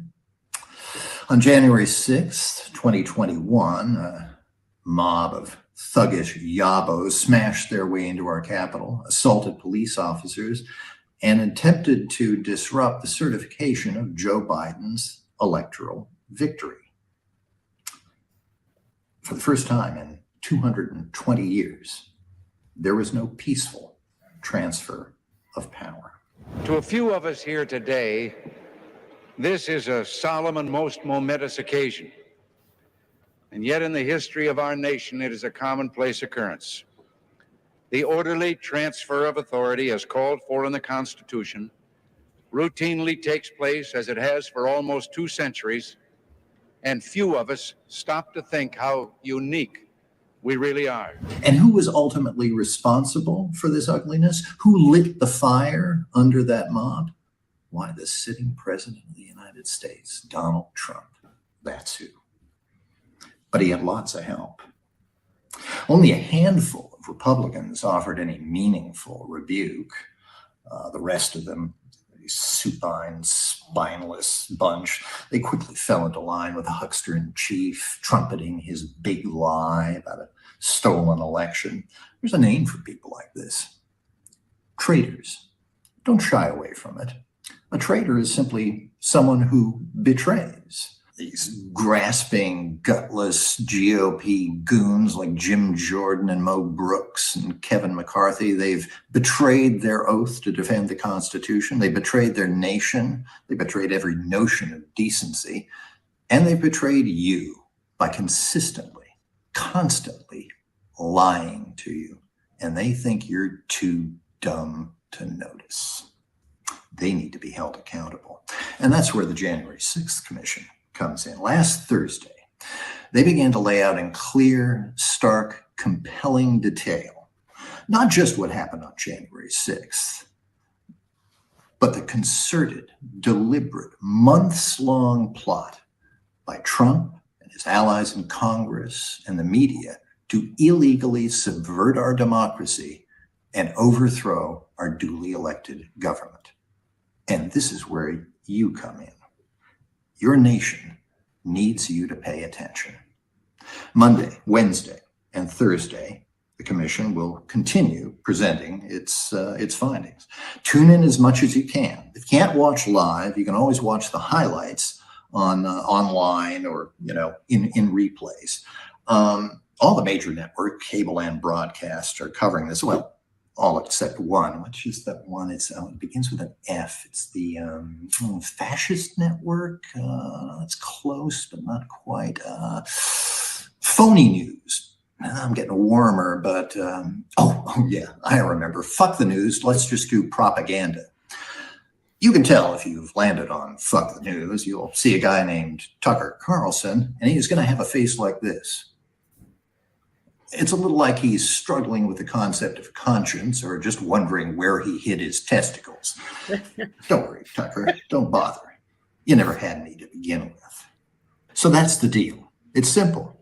Pay attention. Take this seriously. Re-elect these Trumpist big lie Republicans and kiss goodbye honest, fair elections and the rule of law, and take it from somebody who's visited countries without a rule of law. You don't want to live there, okay? Thanks for your time. I'm Ron Reagan, still not afraid of burning in hell, but very worried that our democracy might go up in flames. Oh. Well, I appreciate Ron doing that video, and I've got about 30 seconds for you, Rachel, and you, David. Give us your take. What do you think Ron Reagan would ask his dad, President Ronald Reagan, in this moment? What do you think he'd be asking him? And what do you think Ronald Reagan would say? Ronald Reagan would fucking burn these motherfuckers down, dude. He was no traitor. Okay. and Junior there is dead on fucking right. We got to call it what it is. It's treason. It's being a traitor. Do that at republicantreason.net. Thank you, Rachel. Just a fact check. He's not Junior. They have a different middle name. So he's Ronald Reagan. But what he would say to his father is, I wish you were here. Yes. If he were, he would take them on just as John McCain did. Right. He would not tolerate this. I appreciate both of you coming. Thank you very much. You guys should join us in the rest of the week. Again, we're going to have coverage here on the Midas Media Network. Everyone knows Wednesday and Thursday we have more hearings at the same exact time. Hopefully we won't have a delay with witnesses, but we will start at the exact same time, 9 a.m. Eastern for those hearings. So please, you two are welcome to join us, and everyone else join us for that coverage on the Midas Media Network. Don't forget to download these podcasts, the Midas Touch podcast. I believe they're going to put all these up on the directories as well, Apple, Spotify, and Google. And go also subscribe to our YouTube channel, The Tony Michaels Podcast, if you enjoyed our production of the broadcast here. Don't forget, just like the bat says, justice is your promo code for 10% off all the merch at store.midastouch.com. So visit us there. And then when you think of massive dumps, think of Gabe Sanchez. That's right. Thanks for joining us. Thanks for joining us, everyone. We will be broadcasting on Wednesdays, and please subscribe to Midas Touch YouTube channel, our YouTube channel. Do not miss the Wednesday broadcast or the Thursday. They will always be on repeat and replay there. Thank you for joining us for our coverage of the January 6th select hearings. This is day 2 of the live hearing coverage. Thanks for joining us.